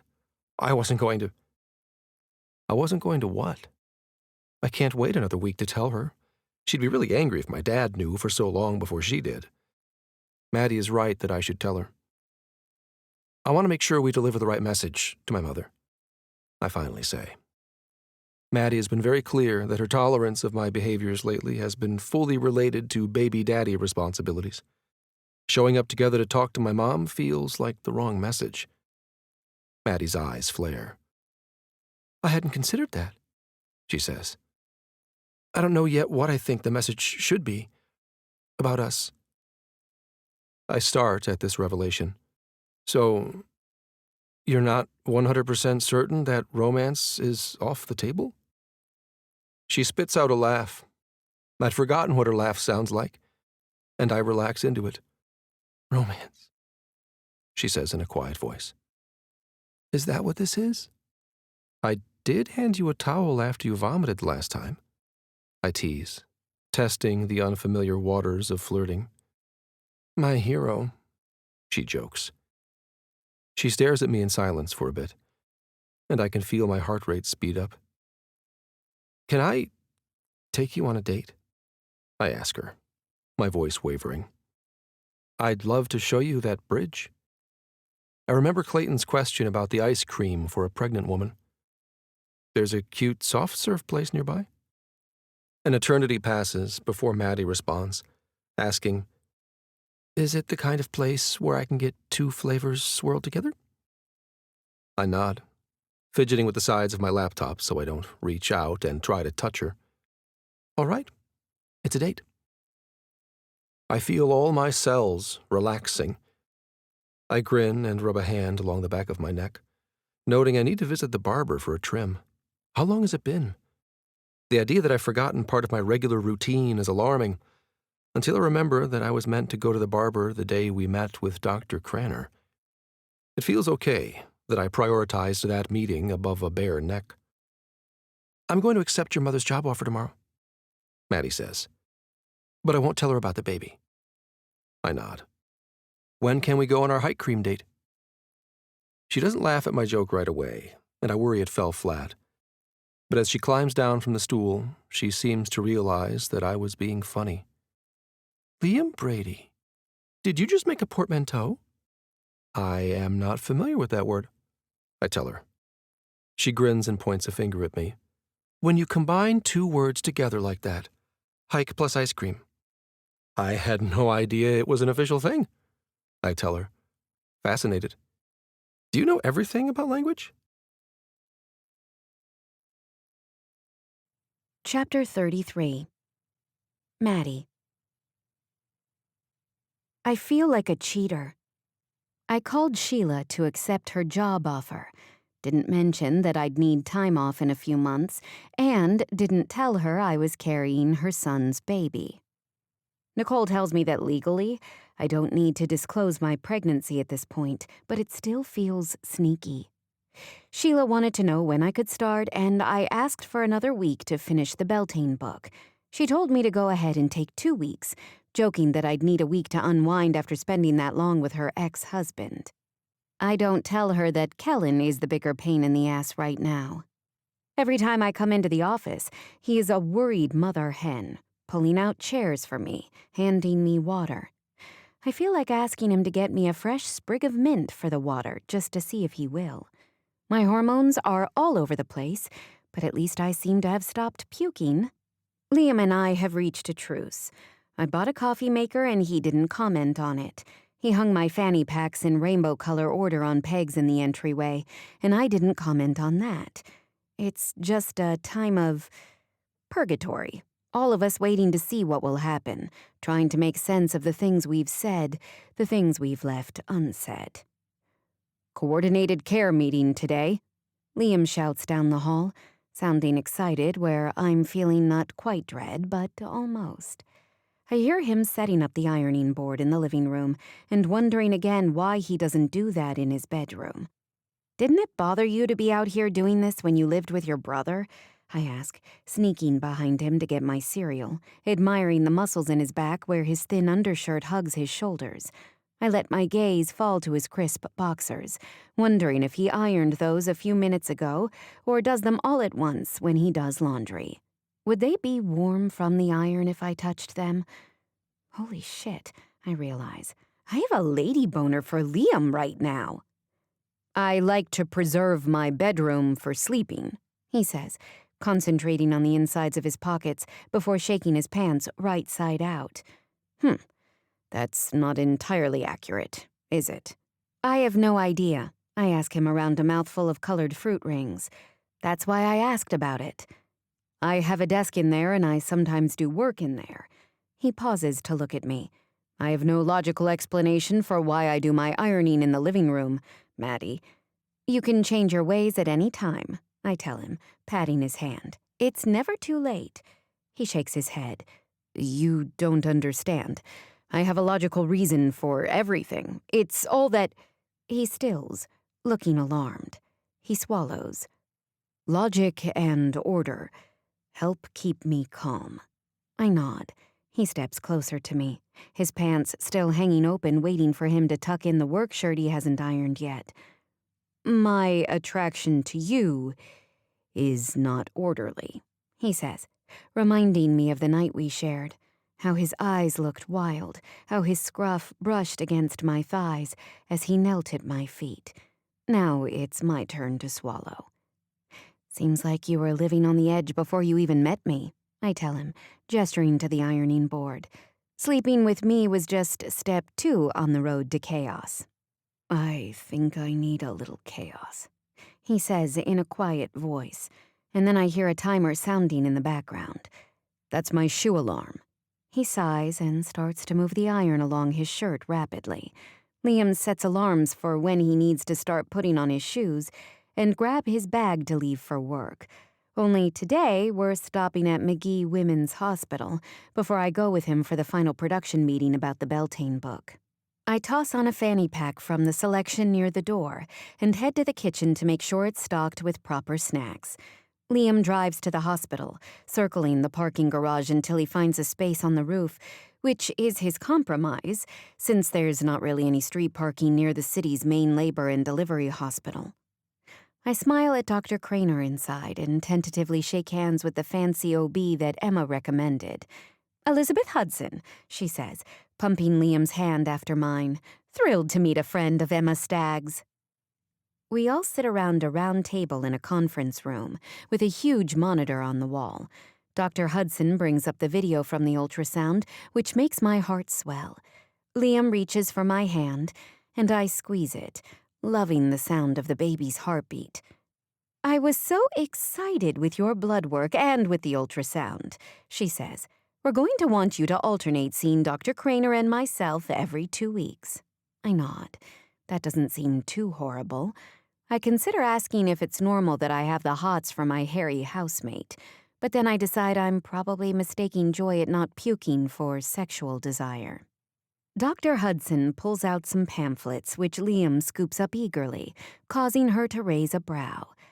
I'm sure those were for me. Babies born to diabetic mothers can sometimes have heart trouble, she explains.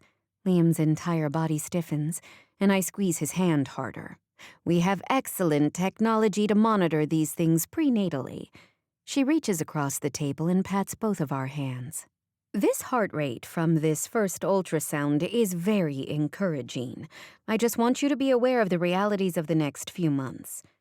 She goes on to explain something about an umbilical cord, and I can feel Liam taking mental notes for later. Dr. Craner leans in to ask him, Would you like us to explain more about that, Liam? You seem concerned. He nods, and I listen as Dr. Hudson explains how babies need 3 lines in their umbilical cord, and sometimes babies in a diabetic womb only develop 2. I feel increasingly shitty and panicked, and I reach for my fanny pack, popping a lavender candy in my mouth. I look over and see Liam holding his hand out, gesturing for a candy, and I meet his eye as I hand him one. I assumed this meeting would send him into a tailspin, that he would yell at me for creating an inhospitable space for his kid. Instead, he winks at me, and I notice that he's got a few days' growth of beard. Even though I'm sitting at a meeting with two important, hard-to-see doctors and should be paying attention, I blurt out, "You look really nice with a beard." "Thank you," he says, giving my hand a squeeze. He turns back toward Dr. Hudson and winks at her, and I swear I must be having a low, because I feel faint. Chapter 34. Liam. My entire body is screaming in fear after that meeting with Maddie's doctors. Normally, I would respond to something like this by making statistical models, roping in one of my relatives to make a chart about risks. If this was a rusting I-beam, I'd map out potential for failure at 5 years, 10 years, 20 years, and then I'd chart out potential interventions. But this is a baby. It's going to grow. We can't go inside Maddie and add heart scaffolding for a fetus. At least I don't think we can do that. And while the doctor talks, I realize my usual approach isn't going to help right now. Making a graph is not the most efficient intervention.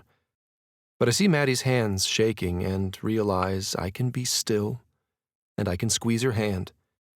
And I watch as this simple act seems to calm her, to make her feel better. Soon, I feel better too. After the meeting, we drive to Beltane and sit with Dad and Uncle Kellen to talk about the proof copy of the book, Maddie Engineering, Shining Light on Tomorrow's Challenges. I expect my father to be congratulatory and emotional, and for Kellen to point out inaccuracies. I'm stunned when Kellen has tears in his eyes as he thumbs through the pages Maddie had the printer send over. "This is just beautiful," he says. "I could never have so perfectly described our work and our company philosophy." He dabs at his eyes with a handkerchief from his jacket pocket. Uncle Kellen carries accessories that are both attractive and useful. My dad, however, wears an unfamiliar expression. He runs his finger along some of the photographs, showing me and my brothers clinging to his legs on a job site. I estimate the photo was from soon after my dad split with Zach's mom, based on how young he and Cal look. It looks like I'm trying to tug my brothers out of the frame, like I was maybe asked to occupy them so Dad and Kellen could pose with a client. I resolve in that moment that my child won't have to take on any undue burden, that I'll keep adult disagreements civil and out of earshot, that I'll hire a caregiver rather than bring my kids along to construction sites. I'd say this work order is complete, I tell the room at large, smiling at Maddie, who looks pleased with herself. As she should. This is excellent work, and I'm excited to display it in our lobby, on my desk, and on the coffee table at our home. Our home. I drape an arm around her shoulders. "Kellen, can I assume you're handling the paperwork for Maddie's final payment?" He looks perplexed and nods. "Okay, great. I'm going to take her home and put her feet up. We've had a full morning." Everyone stares at me, and I understand I'm acting out of character. All my instincts are demanding I hyper-analyze and shut myself in my office to plan for the worst-case scenario. But what have my instincts gotten me so far? Living alone, with no couch? Frown lines? I tug Maddie's hand to the parking lot and open the door to my SUV, letting my hand linger on her backside as she climbs inside. She whips her head around, staring at me, eyes wide. I hadn't considered making any sort of physical move with her beyond taking her on a hike cream date, which we still have yet to do. But I watch as her nostrils wiggle, and I decide I'm also going to ignore my instincts about romantic advancements. This entire day, I've been doing the opposite of the typical Liam Brady routine, and it feels good. When we get inside the apartment, Maddie leans against the wall to take off her shoes and hang up her pouch. I step into her space. Standing so close, I see my breath tickling her hair. When she spins around in my arms, I box her in against the wall, an echo of the previous time we were together. "You're going to need some candy," I tell her. She looks at me, her eyes wide with surprise, but she doesn't indicate that my closeness is unwelcome. "For what?" "To keep your glucose levels up while I fuck you," I tell her, zipping open her pack and pulling out a handful of the purple candies. "Oh," she says. and then she moans as I slide one into her mouth, tracing her lip with my fingertip afterward. Yum. I'm not sure if it's a commentary on the lavender candy or if she's using her nickname for me. But either way, I lean in and taste her. Our tongues duel around the candy in her mouth, and I slip the other pieces in my pocket before planting my hands on her waist. She groans appreciatively as I lean into her, thrusting my hips against hers. You're so hard, she breathes, like she's surprised. As if I haven't been hard for her for months. Always, Maddie, I snarl, thrusting against her again. Always for you. I kick off my shoes and tug her hand, yanking her down the hall toward my room. In the doorway, I ponder the bareness of the space. Neatly made bed, bare surface of the desk. I don't even have anything on top of my dresser. It looks like a model dorm room. Chapter 35. Maddie. I wake up in Liam's bed, naked, with Liam's hand on my belly. He lies on his stomach next to me, his head turned toward me as if he fell asleep studying the numbers on my insulin pump. He probably had.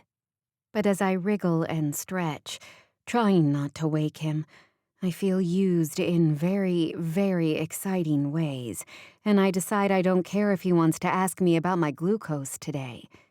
Thinking about my glucose makes me realize I am feeling pretty hungry, though.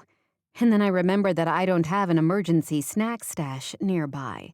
I groan and try to thread my way out of Liam's bed. He wakes up and rolls to his side. Hey, he says, where are you going? I thought I'd iron my underwear, I tell him, looking around on the floor for the garment in question. When he climbs out of bed, presumably to get the ironing board, I laugh and shout after him, I just wanted a snack. Or breakfast, my stomach growls, maybe 2 breakfasts.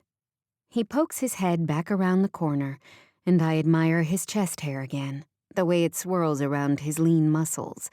I start wondering if the baby will be tall and lithe like him. I'll make you pancakes, he says, and disappears again. By the time I find him in the kitchen, he's found some boxers and nothing else, and is flipping pancakes, whistling. I like Jolly Yum, I tell him, peering over his shoulder at the perfectly browned circles in his skillet. Those look amazing. I only have turkey sausage, he says, frowning as the microwave beeps. But there's real maple syrup. I open a cabinet to get out a plate for him to cool the pancakes as he works, and he freezes, turning toward me with the spatula in his hand. I should have said we. We only have turkey sausage. This is your home, too. I say. I want to add on for now, but I also don't want to spoil the moment, to damage the bridge we've begun to repair between us. So I divvy up the pancakes onto 2 plates and rinse out the mixing bowl while Liam, still whistling, pours me a glass of orange juice. I could get used to this, I tell him, trying to remember the last time someone made me a meal. You should, he says, kissing my shoulder as he climbs into the stool next to mine. How soon can you be ready? I arch a brow at him. Ready for what? Our hike, he says. He pulls out his phone and opens the weather app. Look, it's only supposed to be in the mid-80s today, not too humid. We can splash in the creek if you get hot, and I can show you the bridge. He drifts off, his crooked smile so hopeful. That sounds like an amazing day, I tell him. I fork another big bite into my mouth, moaning at how perfectly the pancakes and sweet syrup hit my need for carbs and sugar. I realize I've eaten all my sausage when I move to stab another piece, and when I frown, Liam slides me one of his yet-to-be-eaten links. I swoon. This is it right here, I tell him. This is the key to my heart, Yum. I manage to not jump his bones after I eat, and once he has looked up whether his bug spray and sunscreen are safe for pregnant women, we load into his SUV headed for McConnell's Mills State Park. As we get closer, Liam grows visibly excited when he points out that we get to drive through a wooden-covered bridge to get to the trailhead parking. "This is where the horses and buggies used to come to drop grain at the mill, or pick up their flour," he says, pointing at the massive old building that no longer has a water wheel. He hops out of the car and runs over to the bridge, squatting on the ground and pointing. "This is it, the truss structure I was telling you about. This bridge was built in 1874. His enthusiasm is contagious, and I listen as he talks about how the mill was one of the first in the country to use roller mills, whatever that means. "Dad and Uncle Kellen used to bring us here hiking," he tells me. "They'd run the trail and we'd try to keep up." He tugs on my hand and looks both ways before pulling me inside the covered bridge. "See how the beams form X's all along the interior?" Liam Brady is fully delighted by this structure, and by the longevity that's allowed it to stay standing so long. I don't want to interrupt him telling me about his delights, but I can't wait another second to kiss him. So I stretch up on tiptoe and press my lips to his. I love the feel of his beard against my face, and I nuzzle against him like a cat until he presses me back against the wall. I can't believe I'm making out in a How Truss bridge. He murmurs, "Play your cards right along the hike, and I'll give you a handy in here later," I tease. His eyes widen, and I realize I've just discovered structural engineering porn exists. Or maybe I invented it. I bite my lip and rub a thumb along his jaw, savoring. He clears his throat. "We'd better get going so I can buy you ice cream," he tells me. Liam leads the way along the trail that clings to a creek, where we watch as kayakers and whitewater rafters float down the rapids. We even come upon a waterfall, and I can't help but rush to stand under the rushing, pristine water. It falls around my face and hair, and I just stand there, loving the rushing, wild rawness of it. "There's nothing more powerful than water," I shout to Liam, who has joined me in the wet. "You look like you did the first day I kissed you," he says, his eyes dropping to my shirt. I realize with a rush of heat to my center that I must have passed straight on from the puking part of pregnancy to the ever-horny phase that Emma told me about, where she frequently texted Thatcher to rush upstairs from his glass studio to service her before she'd melt with need. "Huh," I say, looking around for a cave or alcove where we might find a few minutes of privacy. There have been a steady stream of other hikers passing us in either direction. Spotting no secret nooks, I pout. "What's wrong?" Liam steps out of the flow of the water and shakes his head, his dark hair flopping like he's in a shampoo commercial or a private erotic video just for me. "I want you," I say, shrugging. "I'm horny as fuck, Liam, and I don't know what to do about it." His demeanor shifts instantly, and he beckons for me to follow him down the trail back in the direction we came. Stepping off the trail and higher into the woods, I notice that the trees grow thicker here, that there are no other hikers. "Where are we going?" "I know a spot," he tells me, and we duck behind a wide tree. I can hear the water flowing below us, a few kids exclaiming when they see the falls, but we are completely hidden from view up here. I grin as Liam backs me against the tree, and then his mouth meets mine. Our actions are quick and hungry, needy and rough, as he spins me around and yanks down my shorts. I spread my feet as far as I'm able with the shorts around my ankles, and I hear the rasp of his zipper right before I feel the heavy, hard length of him against my damp skin. It doesn't take long. The thrill of being outside, paired with my overwhelming need, has me screaming into his palm over my mouth within minutes. His breath grows ragged in my ear, and he joins me, silencing his cries in my shoulder, his energy sinking into my skin and adding to the electrical fire exploding in my body. After, soggy and sated, we sit in his hatch in the parking lot of the ice cream stand. He stares at me as I lick my cone, and I wiggle my brows at him. As we head for home, he speeds down the highway. "Liam Brady, are you violating a traffic rule?" I place a palm on his thigh, loving the feel of his muscles tensing beneath my hand. I'm very unlikely to get pulled over at this speed, he tells me, and then, considering, I'm also very unlikely to drive in such a way as to hurt anyone. He swallows. Maybe you should take your hand off my leg, though, just in case. Chapter 36. Liam. What's different about you? Cal stares at me in the kitchen at work, and I realize I'm leaning on the counter, not moving. Nothing, I say. Not really. Nothing except that I think I'm in a relationship for the first time, maybe ever, unless you count a sort of perfunctory experience with my research partner in my college engineering seminar.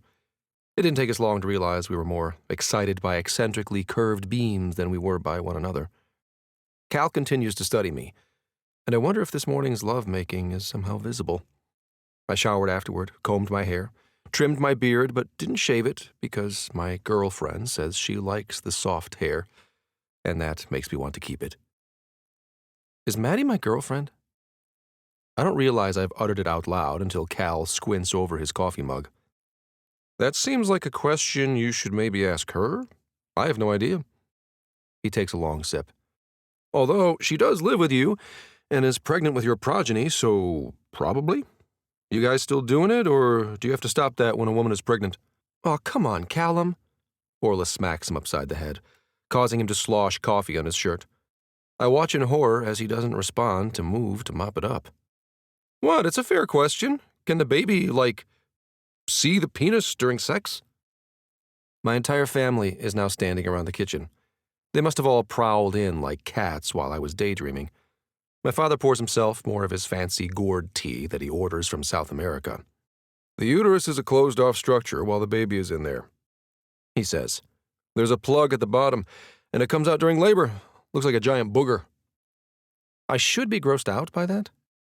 Cal and Orla look like they're going to vomit, but instead I'm itching to go look up how all that works.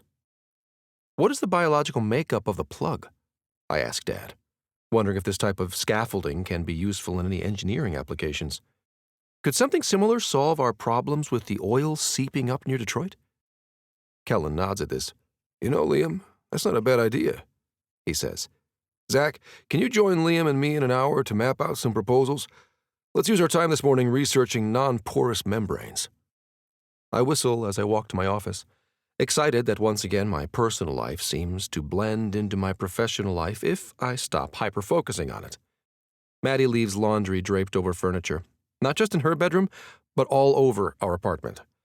But I care about this less than I did with Cal because Maddie also greets me with sex when I walk in the door from work. She says the orgasms are good for me, and I suspect she is right.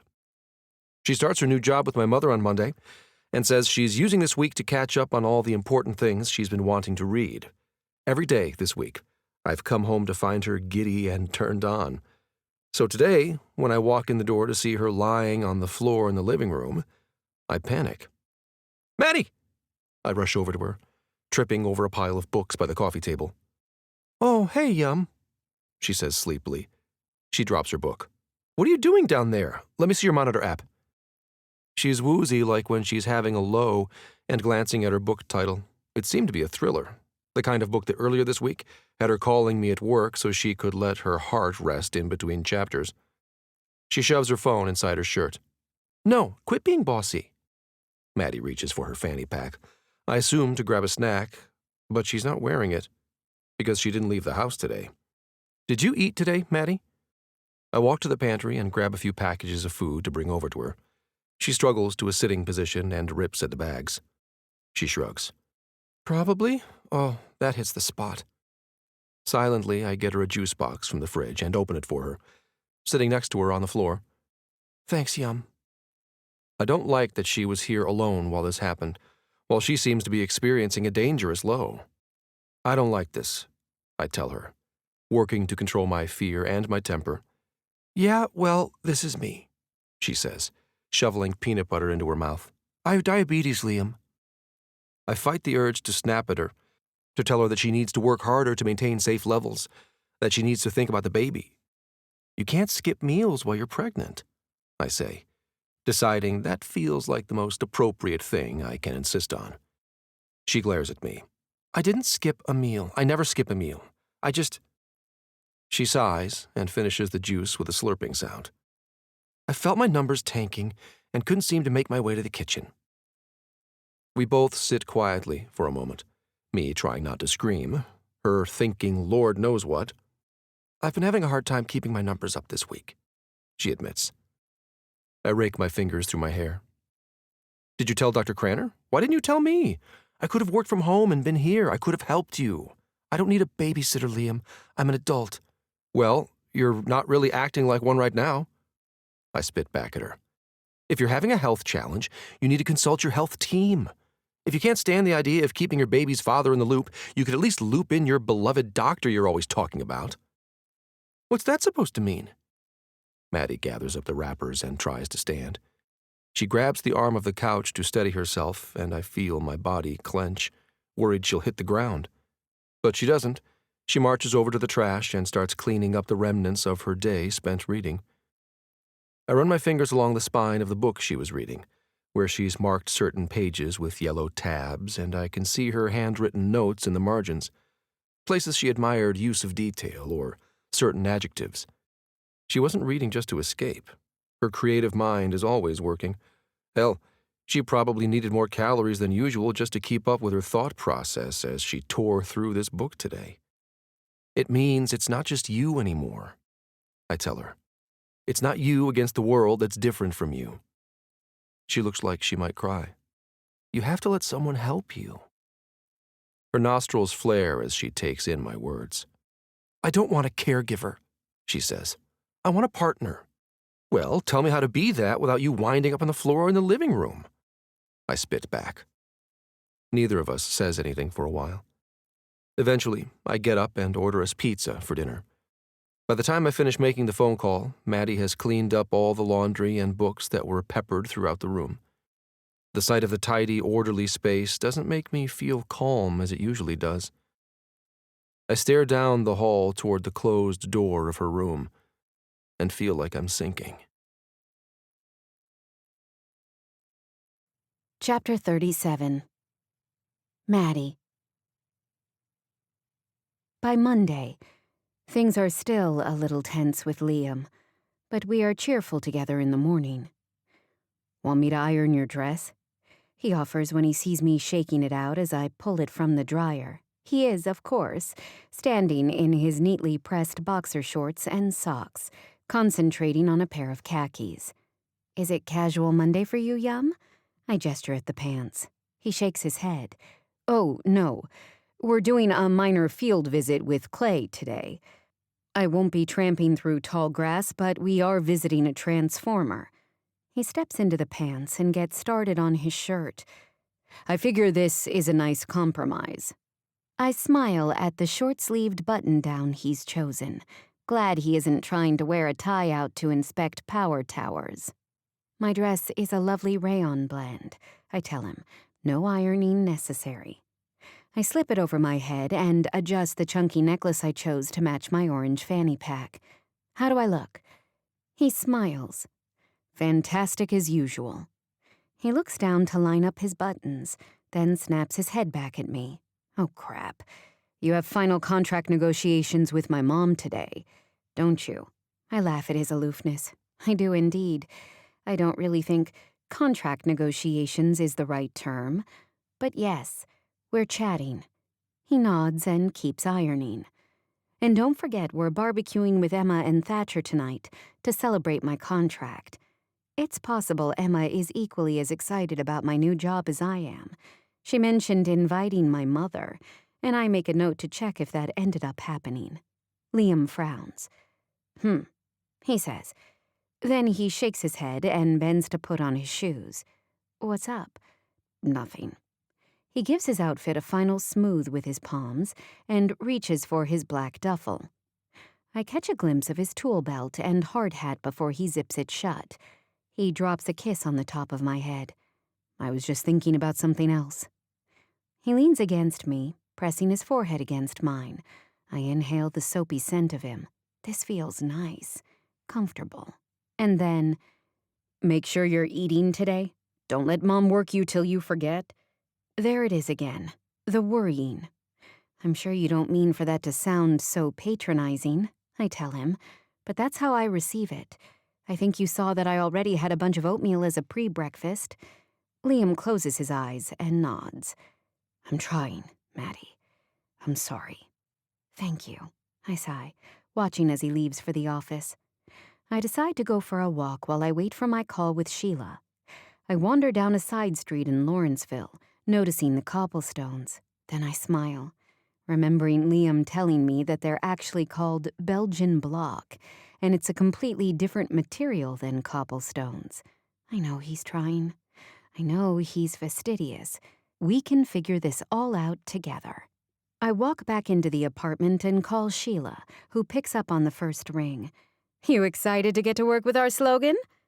She laughs. Just about, I joke back. We chat for a while about the current workload and she briefs me on some of the clients she's designing for this month. We're doing an annual report for an engineering firm, not Beltane. I smile at her jab. They've asked us to provide content too, since none of their people know how to describe what they do so investors will care. Then we've got a fun pamphlet for a research team studying the impact of play on early childhood learning. Her mention of early childhood reminds me that we still have to discuss leave. Oh, while we're talking about kids, I say, rummaging in my fanny pack to pull up my calendar app. I'm going to have a lot of appointments coming up. I was hoping we could discuss some flex hours while I manage those. She makes a grunting sound that reminds me of Liam. Flex all the time that you need, dear. I hope everything's okay. That's kind of an odd question for her to ask, but I guess all she's had is Liam's side of the story, and I'm sure he made me sound like a ticking time bomb. Everything looks good so far, they tell us. I scroll through the dates. Looks like I should expect my leave to start in April. I pause, hopefully. Leave? She sounds deeply confused. I frown. My maternity leave. I feel a strange sensation as I realize Liam did not actually inform his mother that I am pregnant with his child.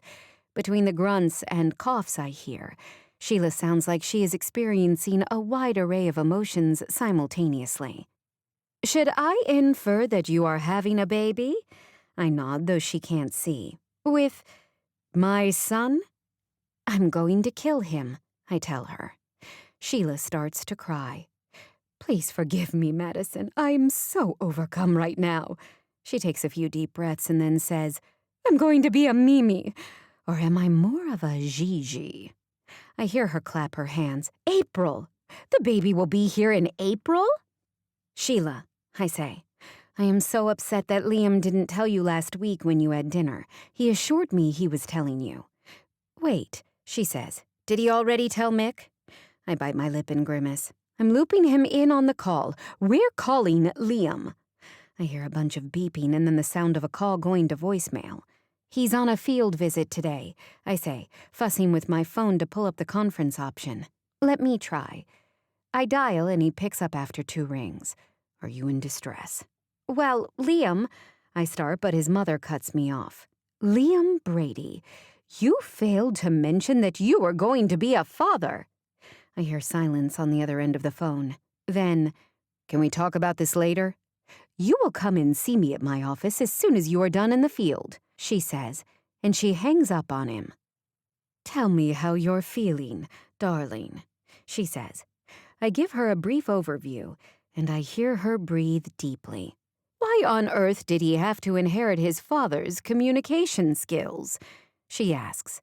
Don't answer that. I don't know what to say, Sheila. I stutter. This all feels really complicated. Madison, I'm going to need to compose myself. Can we make a plan to speak later this week, after I've finished yelling at Liam and switched over to just being excited? We hang up and I send a string of furious texts to Liam. Do you want me to be unemployed? Get over here. I'm mad if you couldn't tell. An hour later, after I've paced circles throughout the apartment and considered rumpling all the folded shirts in his drawer, Liam bursts into the front door. "I let my guard down and I forgot something important," he says, staring at me. "This is me. Unraveled. This is what happens when I'm not hyper-focused on the details. It's a giant staircase, Maddie. It all builds upon itself, and I forget to tell my mother I'm having a baby just like I forgot to move the wash to the dryer." "This is a little different than musty laundry, yum," I retort, arms crossed.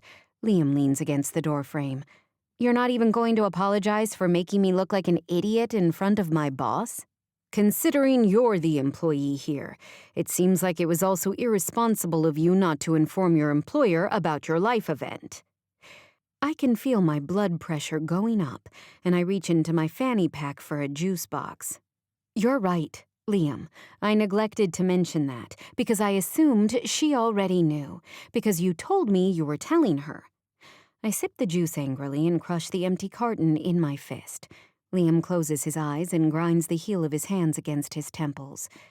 "You don't want me when I'm wound up, and so worried about everything I can't concentrate. You don't want me when I'm unraveled." "I do want you, Liam," I interject, but he shakes his head. "You don't, though. You tell me the impact of my worrying is patronizing. You want me to leave you passed out on the floor rather than help you get glucose." I feel my heart pounding in my chest. His words make sense, but I rail against them, feeling a lifetime of experience at war with my sense of reason in this moment. This is all too much for me right now, and I stand up from the chair. "I need some time to think," I tell him. "Do not come over to Emma's later.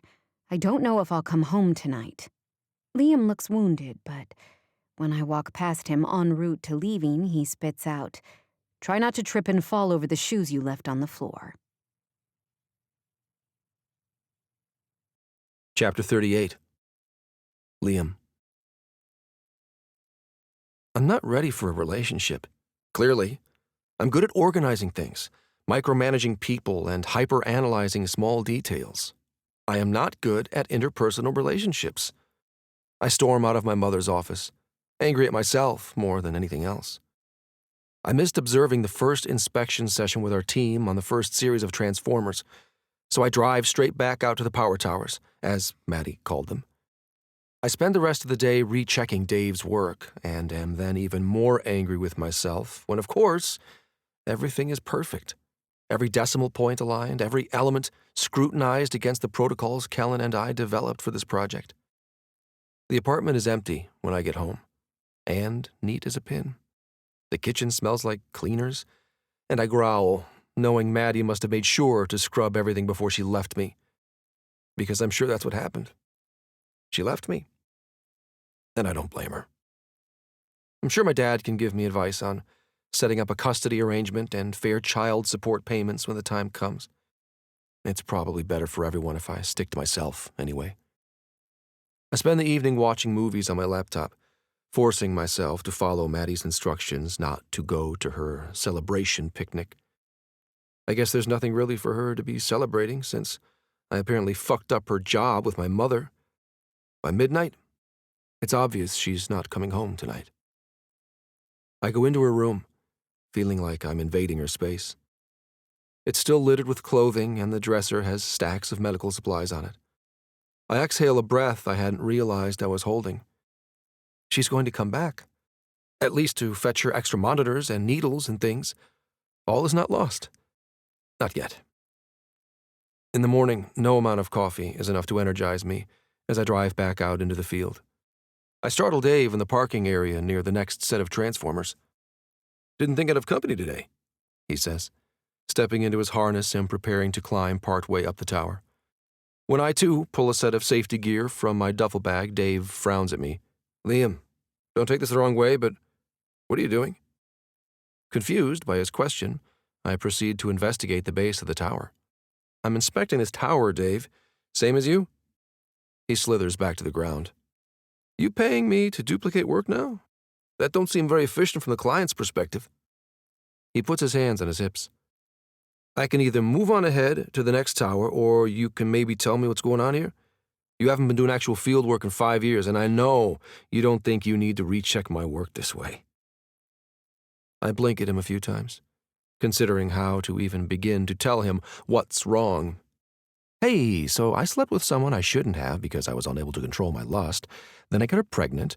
Then I drove her away by being manic. So now I'm out here taking it all out on you and making you feel like shit too. Nothing's wrong, I tell him. This is just a new project, and I promised Clayton I'd oversee it personally. Dave arches a fuzzy white brow at me. Oversee a project or micromanage it? Your uncle know you're out here like this? I sigh. It's true that things have been upsetting at home, I tell him.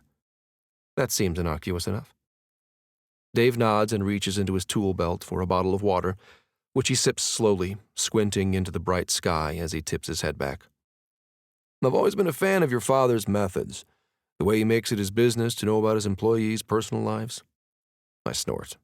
You don't just think he's nosy? Dave shakes his head. No, sir, I do not.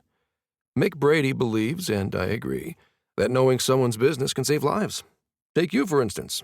It doesn't take a therapist to see that you're pretty upset. Don't look at me like that, Liam. You're practically vibrating. I look down at my hands, which admittedly are twitching a bit. Dave nods. Mick has seen how someone who's distracted doesn't necessarily make the most careful observations. Remember, well, I guess you're too young, but 30 years ago, one of our guys inspected a bridge the day after his wife left him, moved a decimal point, and the thing collapsed soon after. I've heard this story, over and over again, actually. Yeah, the $10 million mistake. I snort. Dad didn't even fire the guy. Dave shakes his head. No, he did not. But he did make him go to therapy before he went back out into the field. Dave turns around and climbs back up onto his post, examining the joints for loose screws or rust or shoddy welding. You want to talk about it yet? He shouts over his shoulder, so I at least have the small mercy of not having to meet his eye. I'm about to answer him when my cell rings, and I see that it's Clayton Monroe calling. Crap, Dave. This is the client calling. He waves me away, and I walk back toward the company truck. Clayton, I say, adding a false layer of cheerfulness to my voice. What can I do for you? How about you come meet me for a coffee and tell me why I just talked to Maddie Parker and she was crying? I'm sorry, what? You were talking to Maddie? None of this makes sense. Maddie mentioned she helped Clayton before, but it doesn't make sense that she'd be crying in front of him, let alone talking to him today. I drive to a coffee shop near the Allegheny Power offices and find Clayton seated at a table outdoors, a French press and 2 mugs on the table. He gestures to me, and I pour. I was just out in the field with our best inspector following up on some of the tower work. I sputter. Things are looking pretty good. I'm not here to talk about that, Liam. I swallow thickly. Maddie told me about the baby. My eyes fly open wider, not comprehending how I came to be having this conversation with this particular client. Did she tell you I'm diabetic too? I shake my head, and Clayton laughs. Well, I did ask her to keep that private. Clayton explains how he had been managing his diabetes poorly for years, giving himself multiple daily injections and pricking his fingers to take blood sugar readings. Maddie encouraged him to get a pump and monitor like she has. She does seem to value her external pancreas, I mutter. Clayton nods. That was very nice of her to support you through that change. Yes, well, she's a nice person, he tells me. I know from experience how she must have grown up with very little control over any of the choices in her life. Visiting the school nurse 12 times a day while the other kids are playing, skipping the cake at birthday parties. Clayton looks off into the distance over my shoulder and sips his coffee. Technology has come a long way since I was diagnosed, and I can tell you she has changed my life, Liam. I fiddle with my coffee cup, spinning it around in my hands on the table, unsure what to say in response. Clayton says, I don't need to tell you that she bristles when people tell her what she can and cannot do. But I can also tell you that my wife nags me half to death about keeping up with my numbers. She wants to put the app on her phone now that I've got this monitor so she can check in on me. I relate to that urge, I say quickly, before I can reconsider tempering the truth of it. I hate not knowing if she's okay. Clayton reaches for my hand, startling me. He looks me in the eye. You know what my wife said after she joked about that app? I shake my head. She reminded herself that she has to let me make my own bad choices, just like I've been doing for decades. He tells me about all the times he's had too much to drink at work meetings, nearly gone into a diabetic coma, or not paid attention to his supplies and run out. I don't know how to let Maddie risk her health in that way, I whisper.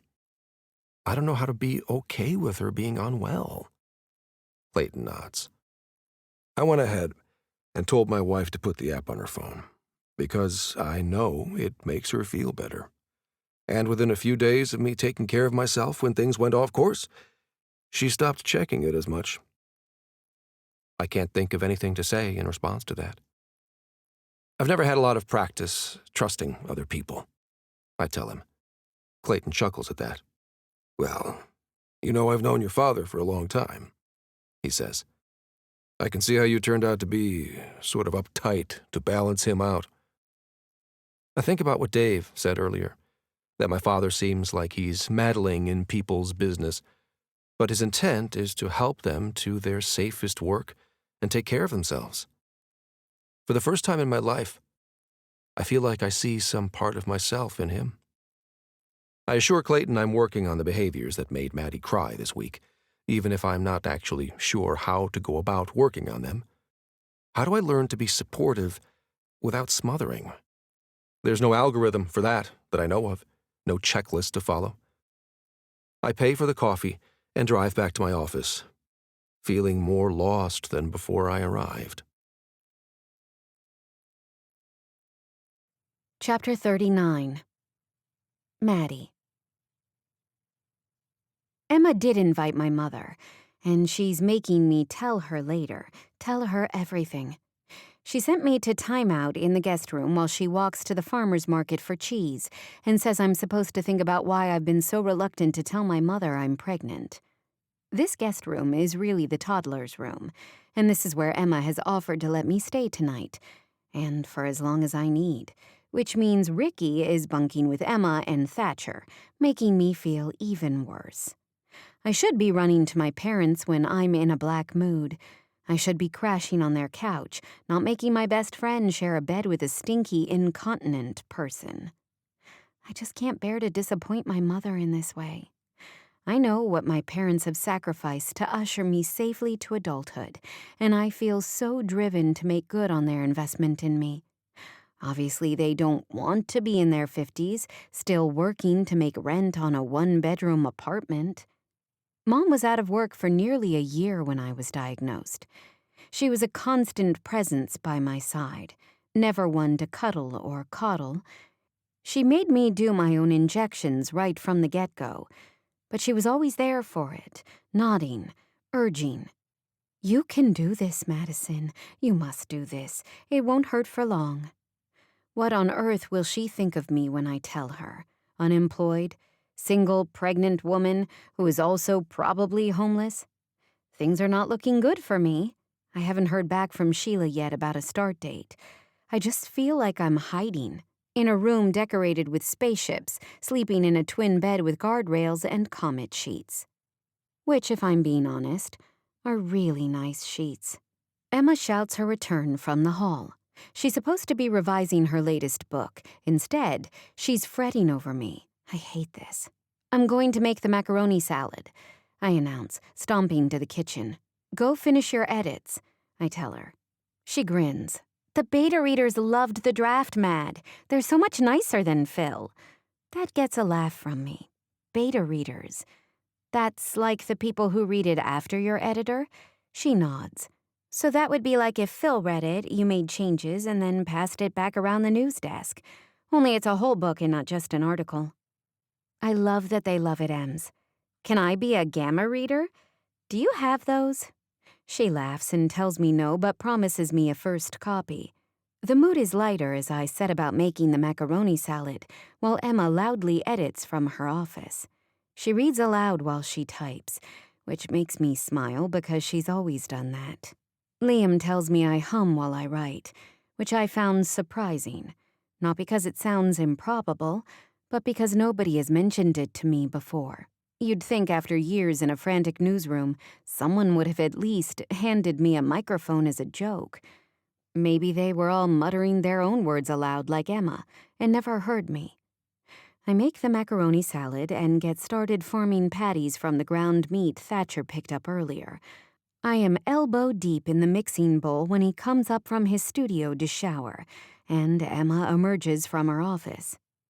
"I don't want you to get mad at me," she says, and I immediately drop the latest patty I'm forming. "Oh, come on, Emma. I thought you were in there editing." She shrugs. "I can edit and meddle," she says. "I'm an excellent multitasker." She nods approvingly at the burgers, waving her hand to waft the garlic and fresh rosemary aromas toward her nose. "These are gonna be good, Mad." Speaking of Mad. "Oh," she says. "Right. Well..." Nicole bursts into the loft. "I come bearing gin," she says. "It's gin weather." "Wait, neither of you can drink it." She frowns at the bottle as if she's just remembering that her best friend can't mix alcohol with epilepsy. "Thatchy and I are gonna drink gimlets and dispense wisdom." "Since when am I wise?" Thatcher Stagg emerges from the bedroom and pulls his wife in for a kiss, rubbing his beard on her cheek until she squeals. The whole thing just makes me feel sad and reminds me that I'm not talking to Liam. Emma managed to find a guy who isn't freaked out by her condition, but is also not hypervigilant and trying to change her. "I'm going to grab the kids from Ty and I'll be back for those gimlets," he says with a wink at Nicole. "He's really grown on me," she says, watching him leave and starting to mix the cocktails. "Maddie, is your mom going to want a double or a triple when you finally spill the beans?" Right on cue, my mother arrives at the loft. I groan at the thought, but I'm glad Nicole is here. I hear her fumbling with the heavy rolling door and Emma hugs her as she helps her inside. Like I said, my mom isn't a hugger, so she immediately knows something is up. She plants her hands on her hips and squints at me. "Melissa called me the other day," Mom says. "She's worried." Crap. I never called her after my ultrasound. I sigh. I do owe her a phone call, that's true. She should have called me instead of you. A daughter can't call her mother? "And why are we having dinner at Emma's house? I thought you were living with Nicole. Last time I talked to you, you were living with..." "Oh, hi, Nick." Nicole waves and gestures toward the pitcher of alcohol. "She and Zach needed their space," I mumble. Mom rolls her eyes. "Spill, Madison." Nicole slides her a drink and flops onto the couch, landing on a squeaky baby toy that she doesn't bother to dig from out beneath her. Like that deflated, squashed rubber giraffe, I sink into a stool and bury my face in my hands. I tell my mother everything and brace for her stern words. Only, they don't come. I look up from my hands to see her standing next to me, one hand on her heart, the other pressed to my shoulder with a reassuring squeeze. "Oh, Madison," she says. "Why didn't you tell me sooner?" And then she totally shocks me by pulling me in for a hug. She did not hug me when I moved out for college. She did not hug me when I landed my job at the Post. We've done a few awkward back pats at Christmas and on birthdays, but this is a deep squeeze like people give when they haven't spent all their spare energy surviving a health crisis and scrimping to pay medical bills. I decide to just lean into the pregnancy hormones, and I start crying in my mother's arms. I feel like such a loser, I whimper. "Loser?" Mom places her hands on my shoulders and straightens her arms so she can look at my face. "How are you a loser?" I'm a jobless, homeless, single pregnant lady who drove off her..." "Can we call him a lover?" Nicole shouts this from the couch where she crosses her legs and sets off another squeak from the toy beneath her ass. "I've always wanted a lover. Baby daddy just sounds so much less romantic." I roll my eyes. Anyway, Liam wants nothing to do with me. He thinks I'm irresponsible and that I'm going to kill the baby. Did he say those words? Mom clutches at her chest and presses a hand to my stomach, where the slightest bulge is beginning to emerge. Not in those words, I say. I tell her how he keeps asking after my numbers, yells at me about leaving shoes on the floor. He's so rigid. Nicole gulps down the rest of her drink and walks over to the counter. "Mrs. Parker," she says, "did you know I'm living with Liam's brother? He's my lover." She frowns at the pitcher of drinks. Okay, I hear how it sounds weird now. Anyway, Liam and Zach grew up in a kind of chaotic house. Nicole tells my mom how Mick Brady went through 2 divorces, one after the other, and soon after that, Kellen and Orla moved in. There was always somebody leaving or dying, Nicole says. Between the custody transfers and a grieving uncle and an eccentric dad, no wonder Liam is uptight. Mom is now rubbing my back, sipping her drink slowly, obviously observing that Nicole made them very strong. "I'd bet your diabetes sets off all his alarm bells," Mom says. I bite back my response that he, too, sets off my alarm bells. Mom continues. "All those fears he must have had. Kids don't do well with instability." Mom takes another sip. "We worked really hard to make sure Melissa understood that she was supported, even when I was in the hospital with you." I remember when Mom would leave for stretches of time to hang out with my sister. I guess I assumed she was just running her to and from softball practice, but Mom talks about how they mostly had long conversations. "She always says she became a nurse because of me," I say. Mom nods. "It was so important for her to know and understand how everything would be okay. She felt more comfortable when she had more knowledge about what was going on with her little sister." Mom kisses me on the cheek. "Maybe there's a way for Liam to feel comfortable in a way that doesn't make you feel like you're visiting the doctor instead of spending time with your lover." Mom emphasizes this last phrase in a deep, husky voice, making Nicole and Emma crack up. We set about firing up the grill while we wait for Thatcher, and then we all agree Nicole is too drunk to help at all and send her over to a lawn chair. I hear what they're saying, about how all my variables must be sending Liam into a mental tailspin on the reg. I just don't see how we can find a happy medium together. "You gonna call him?" Emma asks, nudging me with her hip while we stare at the trio of gin-drunk adults playing kickball with the stag kids. I shake my head.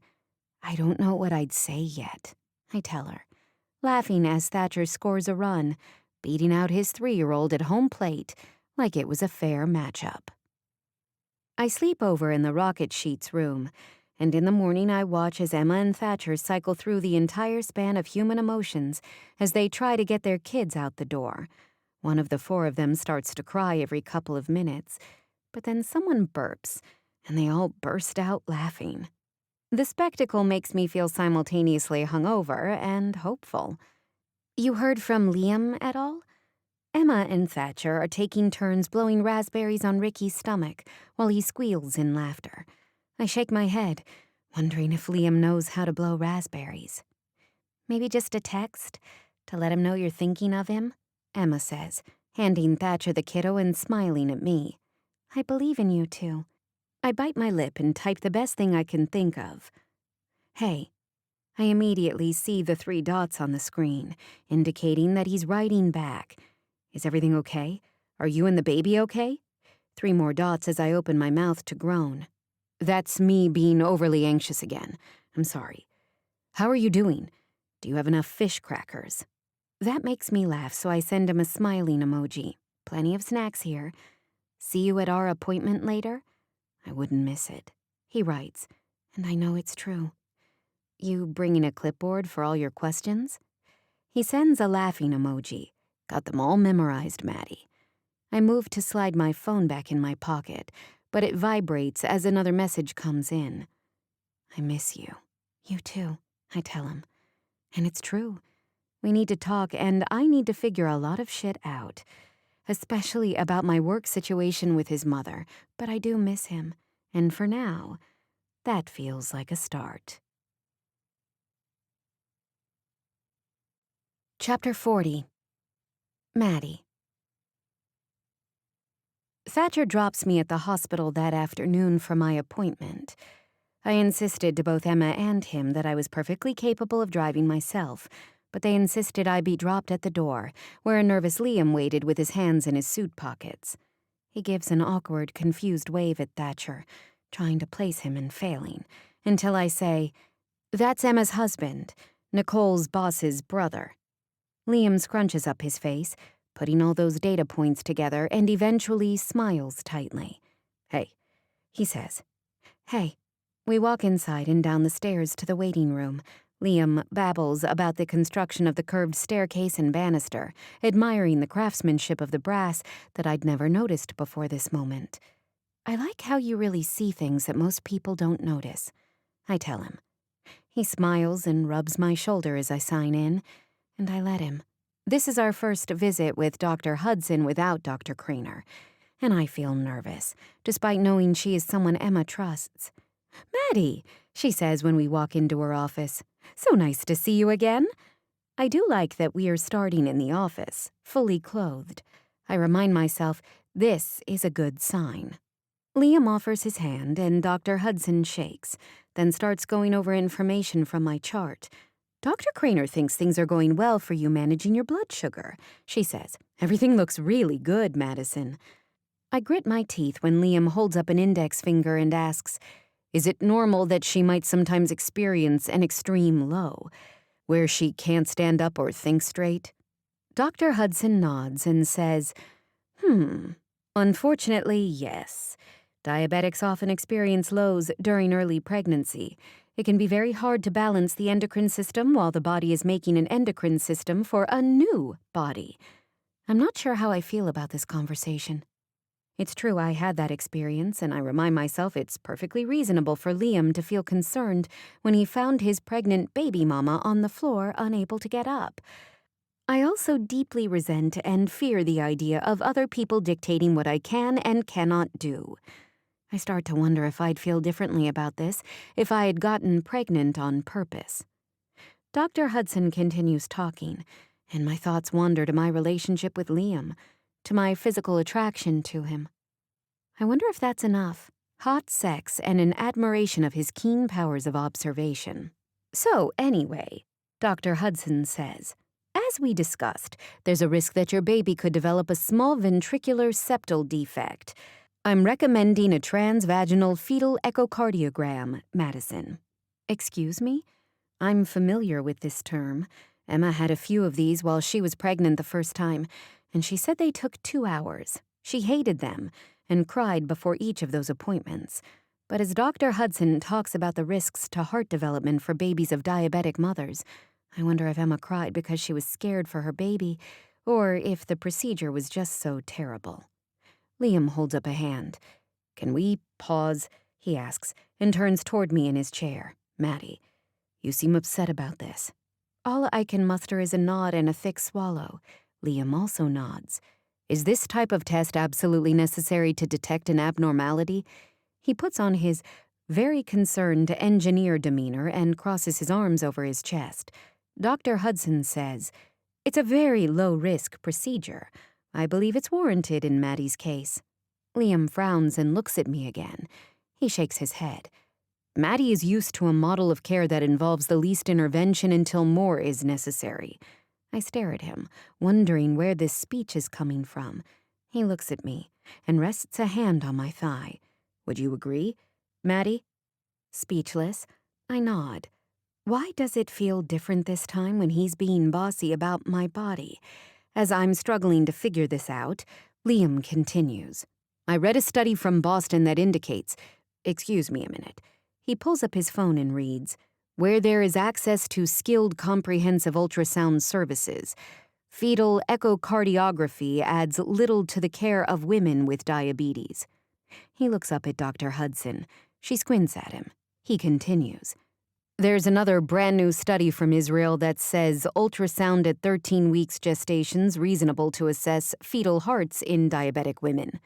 Liam slides his phone back in his pocket while I stare at him. "You read all that?" My voice is quiet. He turns to look at me.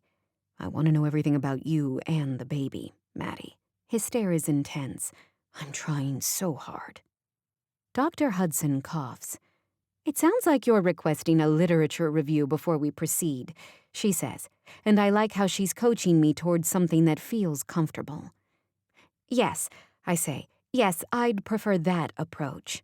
We finish up our visit and I schedule the ultrasound with the caveat that we might switch the imaging depending on what the team thinks after they review the studies Liam mentioned.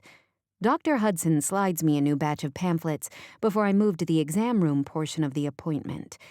This is a batch all about the horrors of being high risk, complete with illustrations of wide-eyed women. I hate these pamphlets, I tell her. They don't get the tone right at all to connect with their audience. Dr. Hudson glances over my shoulder, looking at the materials. You're a writer like Emma, she says. I forget that sometimes. She pulls a glossy magazine off the small table by her office door. Our publicity department at the hospital has been hurting. She shows me an article about her and her research. I hate how they framed the results of my study on women living with substance use disorder. I quickly scan the article, seeing inflammatory language. This is supposed to showcase the research here? I shake my head. I wrote better copy my first year at the Post. Dr. Hudson smiles at me. You should lend us your skills here, she says. The Women's Research Institute is a scientific nonprofit housed here inside the hospital. We get to do a lot of really cool stuff. As she talks about the work, I feel myself growing excited. She's right about the research here. On my beat at the Post, I've covered her colleagues' work getting FDA approval for anti-nausea drugs for pregnant women and launching 4D mammogram technology. Is the Institute hiring writers? I hadn't seen anything open like that, but then I haven't looked. I went right from unemployment to accepting some nepotism on multiple levels. Dr. Hudson tells me to use her name when I apply for the communications position, and I leave the hospital feeling fantastic. I walk next to Liam, nearly skipping as we head toward his car. Without thinking, I walk the entire way with him until he says, Are you, coming with me? He rakes a finger through his hair, which has gotten long again, and I like it. It makes him appear less perfectly put together, more approachable. Oh, I say, that's right. We're fighting. I pause. He kicks at a pebble on the roof of the parking garage, where I notice he parked even though I wasn't with him when he arrived. You were amazing in there, I say. He looks perplexed. I was? I worried that was more of the same. Micromanaging you. His voice drifts off and he looks a bit tortured. It felt different today, I say. Like you were using your anal retentive powers for good, instead of making me feel like some sort of failure. You could never be a failure, Maddie, he says. I admire you too much to ever think that. We stare at each other for a long while, until he asks if I'd like to go get a coffee with him before he heads to work. Might as well, I say. I'm unemployed. I think. I've been ignoring your mother. Chapter 41. Liam. Maddie asks if we can switch our outing to an ice cream excursion when she sees the place with the homemade waffle cones. Not certain about ice cream before 9 in the morning, I agree anyway, because I'm so eager to hear more about why she thought I was amazing during her appointment, when I felt like I was steamrolling everyone with my research. When they won't let Maddie get a mixed cone, I agree to order peach and share with her as she devours her pistachio cone, making sexy moaning sounds I shouldn't be responding to before work on a weekday. I cross my legs to mask my arousal. How did you know they'd ask about those specific tests? She asks, leaning over to take a big lick of my ice cream. I let her, braving a small lick of her cone. I've never had pistachio ice cream before, and am delighted by the subtle, nutty sweetness within the vanilla. I read about diabetic pregnancy each night before bed, I tell her, dabbing at my mouth with a napkin.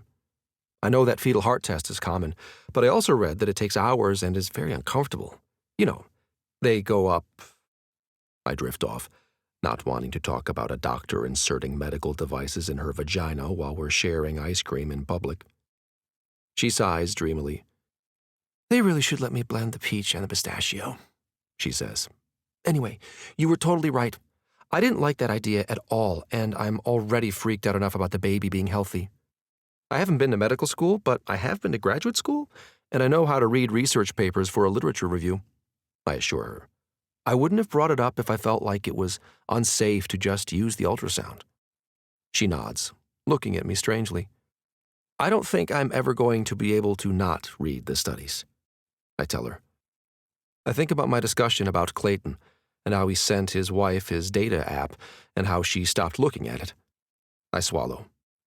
I can probably do much better about following your lead about what you're feeling, though. She squints at me and takes another huge lick of my ice cream. And no more secrets from relatives where I don't know who knows what? She tells me, swatting me away as I aim for her cone. Then she sighs and offers me the cone, saying, I need to do better understanding that you're worried about me, and that finding me on the floor is new and upsetting for you. I bark out a laugh. Upsetting is certainly one word for it. I nibble off a chunk of the waffle cone and hand her both cones to finish. If you're going to get low a lot, what's the best way for me to respond? Most supportive, I mean. She flushes and licks both the cones in succession. That first night, she says, you were so amazing. Her expression seems dreamy, and I can't tell if it's because of the ice cream or she's remembering our experience fondly. I rack my mind, trying to remember what I did after I carried her inside. I fed you snacks and talked to you about bridges, I say, and she nods. Yes, yum, and you rubbed my feet. I shift toward her on the bench in front of the ice cream shop, where people are starting to walk past us on their way to work and school. Maddie, I whisper, trying my hardest to seem sexy. I suspect maybe shockingly it's working, because I watch as her pupils dilate and she leans closer to me. I skate my hand up her leg, fingers edging in between her thighs. I will talk about bridges with you anytime, day or night. Her head drops back as she laughs, the easy, delighted sounds pouring from her and shattering any remaining tension between us. While she laughs, I dot a kiss on her throat, and then lick a light line along her collarbone. She gasps and looks at me, snapping her legs close together and trapping my hands between them. Can we talk about bridges? Like, right now? I nod.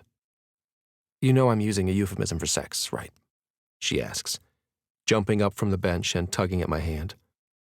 I'm going to need you to give me sex before you go into work. I violate some traffic laws as I make my way home. Chapter 42. Maddie. I have to call your mom, I whisper to Liam, snuggled in his bed with his head on my belly, as if he's listening to the life growing inside me. He grunts. I don't think it's good if I work for her. Liam props himself on one elbow, keeping a hand on my stomach and tracing the white circles connecting my tubing to my belly. Don't you need the insurance? I've got a few more weeks left on my COBRA plan, I say. I think I'm going to go for that job that Dr. Hudson mentioned, with the Research Institute. I had looked up the organization a little bit more. The job posting was primarily looking for someone to manage the magazine and materials they send to donors and the media, putting the research into language that regular people could understand, but also telling the stories of the people behind the research. I have so many ideas, I tell him. Like, we could tell Emma's story, for instance. Liam kisses my hand. Or yours, he says. I laugh. I'm serious, Maddie. I read those pamphlets you hate from maternal fetal medicine. You could write all that stuff to sound more hopeful, the way you wrote about those fires Beltane dealt with. He bites his lip, concentrating. People lost their lives. And your writing paid homage to how serious that was, but you still made us engineers sound like exciting heroes in that story. I happily agree. I did do a nice job on that section, didn't I? Liam wriggles up to kiss me on the cheek, and then heads to the kitchen, shouting that he's going to invite his mother over for a talk. You should probably get dressed, I shout after him, loving the sight of his hairy limbs heading down the hallway. I lose myself in thought as I compose my letter to go with my resume. I realize, staring at the job description, that the hiring manager is someone I've worked with from my job at the Post. As a healthcare reporter in a city of hospitals, I got a lot of press releases sent my way. Dear Heidi, I write, remembering the polite and well-organized materials she always sent my way, hoping I'd come to an event and highlight researchers in an article. How do I communicate that I'm looking to switch over to her side of the storytelling team? I wrestle with the email for a long time, until Liam pokes his head around the corner. My mom is going to be here in 20 minutes, he says. Can we start moving your clothing to this room? What, now? This isn't the time for a big redecorating project, I tease. I shut my laptop and head down the hall to the other bedroom. I take note of the big north-facing windows, realizing there won't be a ton of direct sunlight streaming in. This is a great room for a baby to nap. I get lost in these thoughts, slowly dressing, imagining a crib in this space, a rocking chair, imagining Liam in the rocker, explaining how the arched feet of the chair allow the motion as the pair of them gently sway. I hear voices out front, and when I poke my head down the hall, Sheila Brady dashes toward me and wraps me in her arms. Oh, Maddie, I've been wanting to call and then not wanting to meddle, but really wanting to call. How are you? Are you still puking? I brought you ginger tea. It was the only thing that helped when I was pregnant with Liam. She clasps her hands in front of her chest. A baby! Her joy is infectious, and when she and Liam usher me toward the couch, I let them fuss over me and make me a cup of the tea, even though I explain that I haven't thrown up in weeks. Liam gets me these wonderful lavender candies, I tell her, leaning to show her a jar on the coffee table. I note that Liam has placed the jars of candy all throughout the apartment. As I'm speaking, I start to feel a little lightheaded, and I frown, reaching for my phone to check my numbers.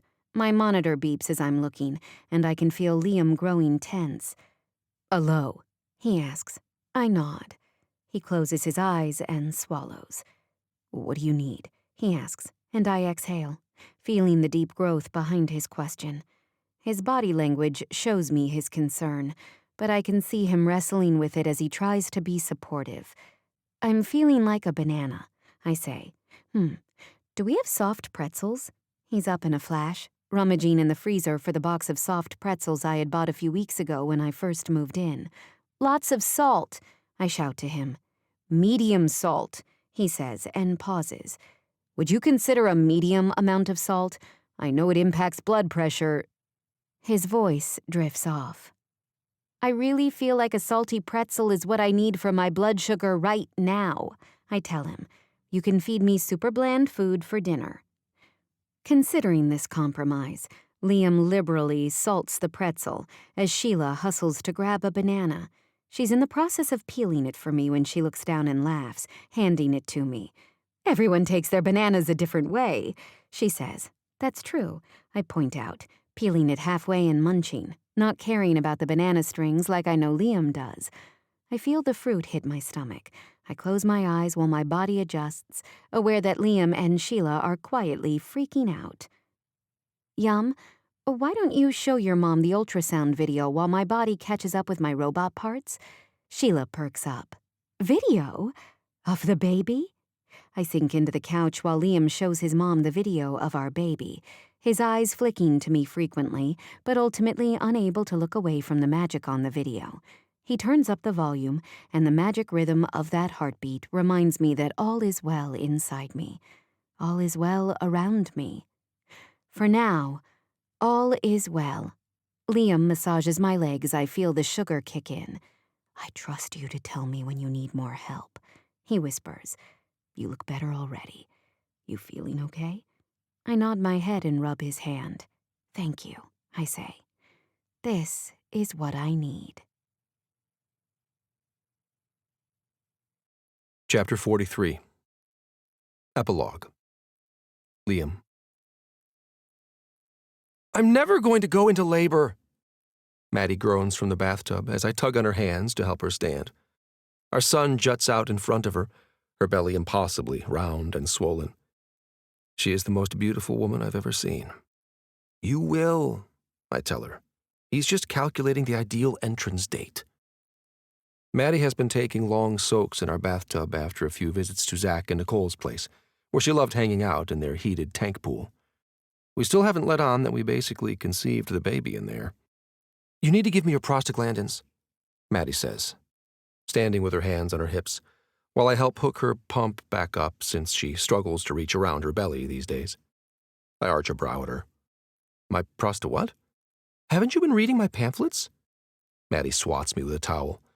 Her first order of business when she accepted her new job was revamping the high-risk pregnancy literature that gets distributed at the hospital. I admit to being distracted and not reading the pamphlets. "I've been studying the literature about labor and diabetes," I tell her, kissing her belly and watching as an elbow, or maybe a knee, makes its lumpy way across her taut skin. "And I've been spending a lot of time just marveling at this little dude as he moves inside you. I can't wait to hold him," I say. But when I look up, Maddie is still irritated. "Prostaglandins is the hormone inside your sperm, Liam. It stimulates labor and thins out my cervix and such. I need you to give me your prostaglandins, right now." I swallow. This isn't exactly the most romantic proposal I've ever had. "Buck up, Brady. Get your penis up, too. I'll meet you in our bedroom." I watch, stunned, as Maddie waddles down the hall. I would never say waddle out loud, because that word upsets her. But it's the most accurate description for how she is walking with her sore hips and her off-balance weight distribution. If she's going through all these changes to help our son grow kidneys and eyelids, and she's asking for my cock right now, I feel like the least I can do is oblige her. "All right," I say, entering our room. But she's still standing naked in the doorway, a stream of water trickling down her leg. "Hey, there we go!" A mixture of excitement and relief washes over me when I observe that she's in labor. The past month, she's had 4 appointments each week, checking the baby's heart rate and amniotic fluid levels. I'm in a constant state of high alert, and I'm constantly working to temper my urges to put my family in a bubble and keep them safe. Maddie's blood sugar has been so high lately. I've been trying to follow her lead. It's hard. I want to growl and demand that the doctors just induce her, but I guess that's all moot now. "He's coming, babe," I tell her. "It's time." "I don't think so," she says, her eyes wide. She's standing, unmoving, as I shuffle around the room, grabbing her bag and trying to find the dress she mentioned she wanted to wear in labor. "I think I just peed myself." "You still peeing?" The water hasn't slowed and is making a puddle on the floor. I carefully step around her to grab some towels, dropping one on the puddle and handing the other to her. She sighs and takes it from me. "I'm scared," she says, her irritated facade slipping a little. "Hey," I say, grabbing her arms. "Me too. We've got this, though. Together." I get her to the car and mutter while I drive. We've spent so much time talking about what she wants in labor, what she needs from me. I'm the protector. I'm the suspension bridge, and I'm going to help her get that baby safely to the other side of her womb. I park in the garage when we realize that's the closest walking path for her, and stick with our plan as we check in. Maddie told me she doesn't want students observing her labor. She doesn't want to be on display that way, and I promised I'd block the door with my body if I had to. I called ahead, and they're expecting us. One of the few perks of having a high-risk pregnancy is that we can bypass the circus in triage. A nurse gets Maddie hooked up to some monitors and immediately looks at me and says, "Her sugars are really high." Maddie opens her mouth to protest, grimaces as a contraction hits, and I signal that I've got this. "Hey," I say to the nurse, sternly, "you should speak to Maddie, not me, and we know about the sugars." Maddie groans and the nurse frowns, studying the monitors. "I'm going to see if Dr. Hudson is here," she says, and rushes out of the room. "Yum," Maddie says, her eyes wide. "I think the baby is coming out, like, right now." This sounds preposterous, because it's only been an hour since her water broke. But I remind myself that some women are just fast birthers, and some babies are just in a big hurry. A thought occurs to me. "Babe, were you maybe having contractions in the tub earlier?" She closes her eyes to breathe. "Maybe? I don't know. Oh, God," she says, circling her hips as she stands beside the bed. Dr. Hudson pops in the door just as Maddie drops to her hands and knees and growls. "No!" she roars. "Oh my," Dr. Hudson says, slapping a button on the wall and yanking on a set of gloves. I drop to the ground with Maddie, whose nostrils are flaring. "My body is pooping," she says with a grunt. "Baby is crowning," Dr. Hudson says from behind Maddie. She tosses Maddie's dress up over her back and, peeking around the corner, I see a tiny head sliding out of my girlfriend. "Oh my God, Maddie," I whisper. "You're doing it. He's coming, right now." I forget to freak out. I don't even need to recite the affirmations to remind myself not to micromanage. The past few months have been so much compromise, so much hard work. And now, I'm in the zone. I feel like I see everything so clearly that everything that matters to me is huddled on the floor of this hospital room. "I love you," I tell her, feeling a tear leak down my cheek as I watch our son slither into Dr. Hudson's gloved hands. Maddie sinks to the floor and reaches for the baby. Someone reaches around me and pricks the baby's heel, and I snap my head around, enraged that we haven't even uttered his name and they're making him cry. It's then that I see the room is filled with people, all looking stern. "Baby's sugars are very low," someone shouts as I try to block Maddie and the baby with my body. We were expecting this. If Maddie's sugar was high during labor, the baby's pancreas would try to balance that out. We made a plan to get him nursing right away. This is all part of our plan. It was a long plan. When I added appendices, I studied privately, just because there were so many contingencies and decision trees. And now he's here. "He's perfect, Maddie," I say, looking down at his dark hair, his tiny fingers. "Arlen," she says, the name we were leaning toward. It means oath, and that's what he is. Our promise to keep trying, to keep working for our family. "Madison, we think Arlen needs to go to the NICU," Dr. Hudson says, at Maddie's shoulder, a reminder that we still have an audience. Maddie shakes her head. "Weren't we expecting this?" I ask. We had discussed it at the coordinated care visit, where we'd invited a neonatologist to join us last week. "He'll be okay." Maddie shifts around, trying to get her dress over her head, and I help her as she places Arlen at her breast. He squirms around a bit, still wailing, and soon attaches himself to her nipple. "Oh!" she exclaims. "This is perfect." I kiss her. I kiss him, still huddled over both of them on the floor. I hear Dr. Hudson's voice in the background, and eventually I turn around. "Could you please page the attending physician from the NICU to come and speak with us?" I turn back to my family, and Maddie beams at me in gratitude. By the time the chief baby doctor arrives, Maddie is cleaned up and lying in bed with Arlen attached to her breast. They take another reading while he's nursing, and he doesn't cry this time. He just keeps on sucking, holding on to his mother. "I love you," she whispers into his head. She reaches for my hand and squeezes. "I love you too, Yum."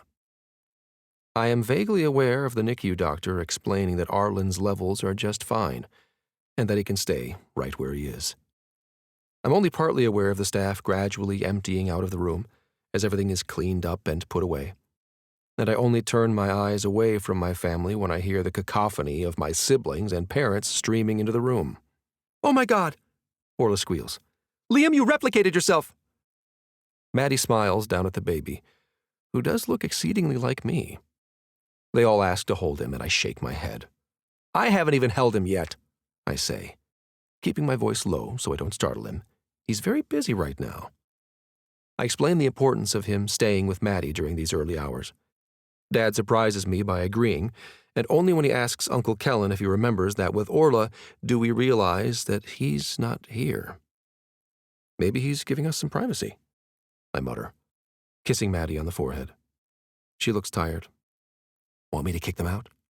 I whisper this last question into her ear as my family argues over whether Kellen could possibly still be hanging out with his new neighbor. Apparently, he's been spending a lot of time over there, tutoring her son in math. Maddie doesn't answer, but seeing her tired smile, I turn around to face my family.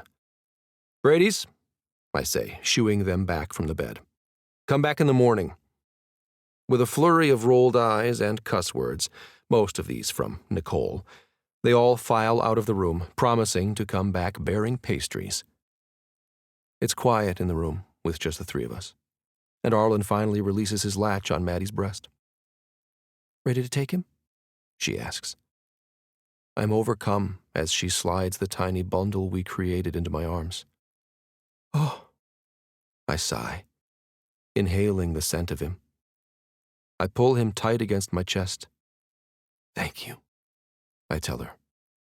"Thank you for him, for us, for everything." She scoots over on the bed and I sit next to her.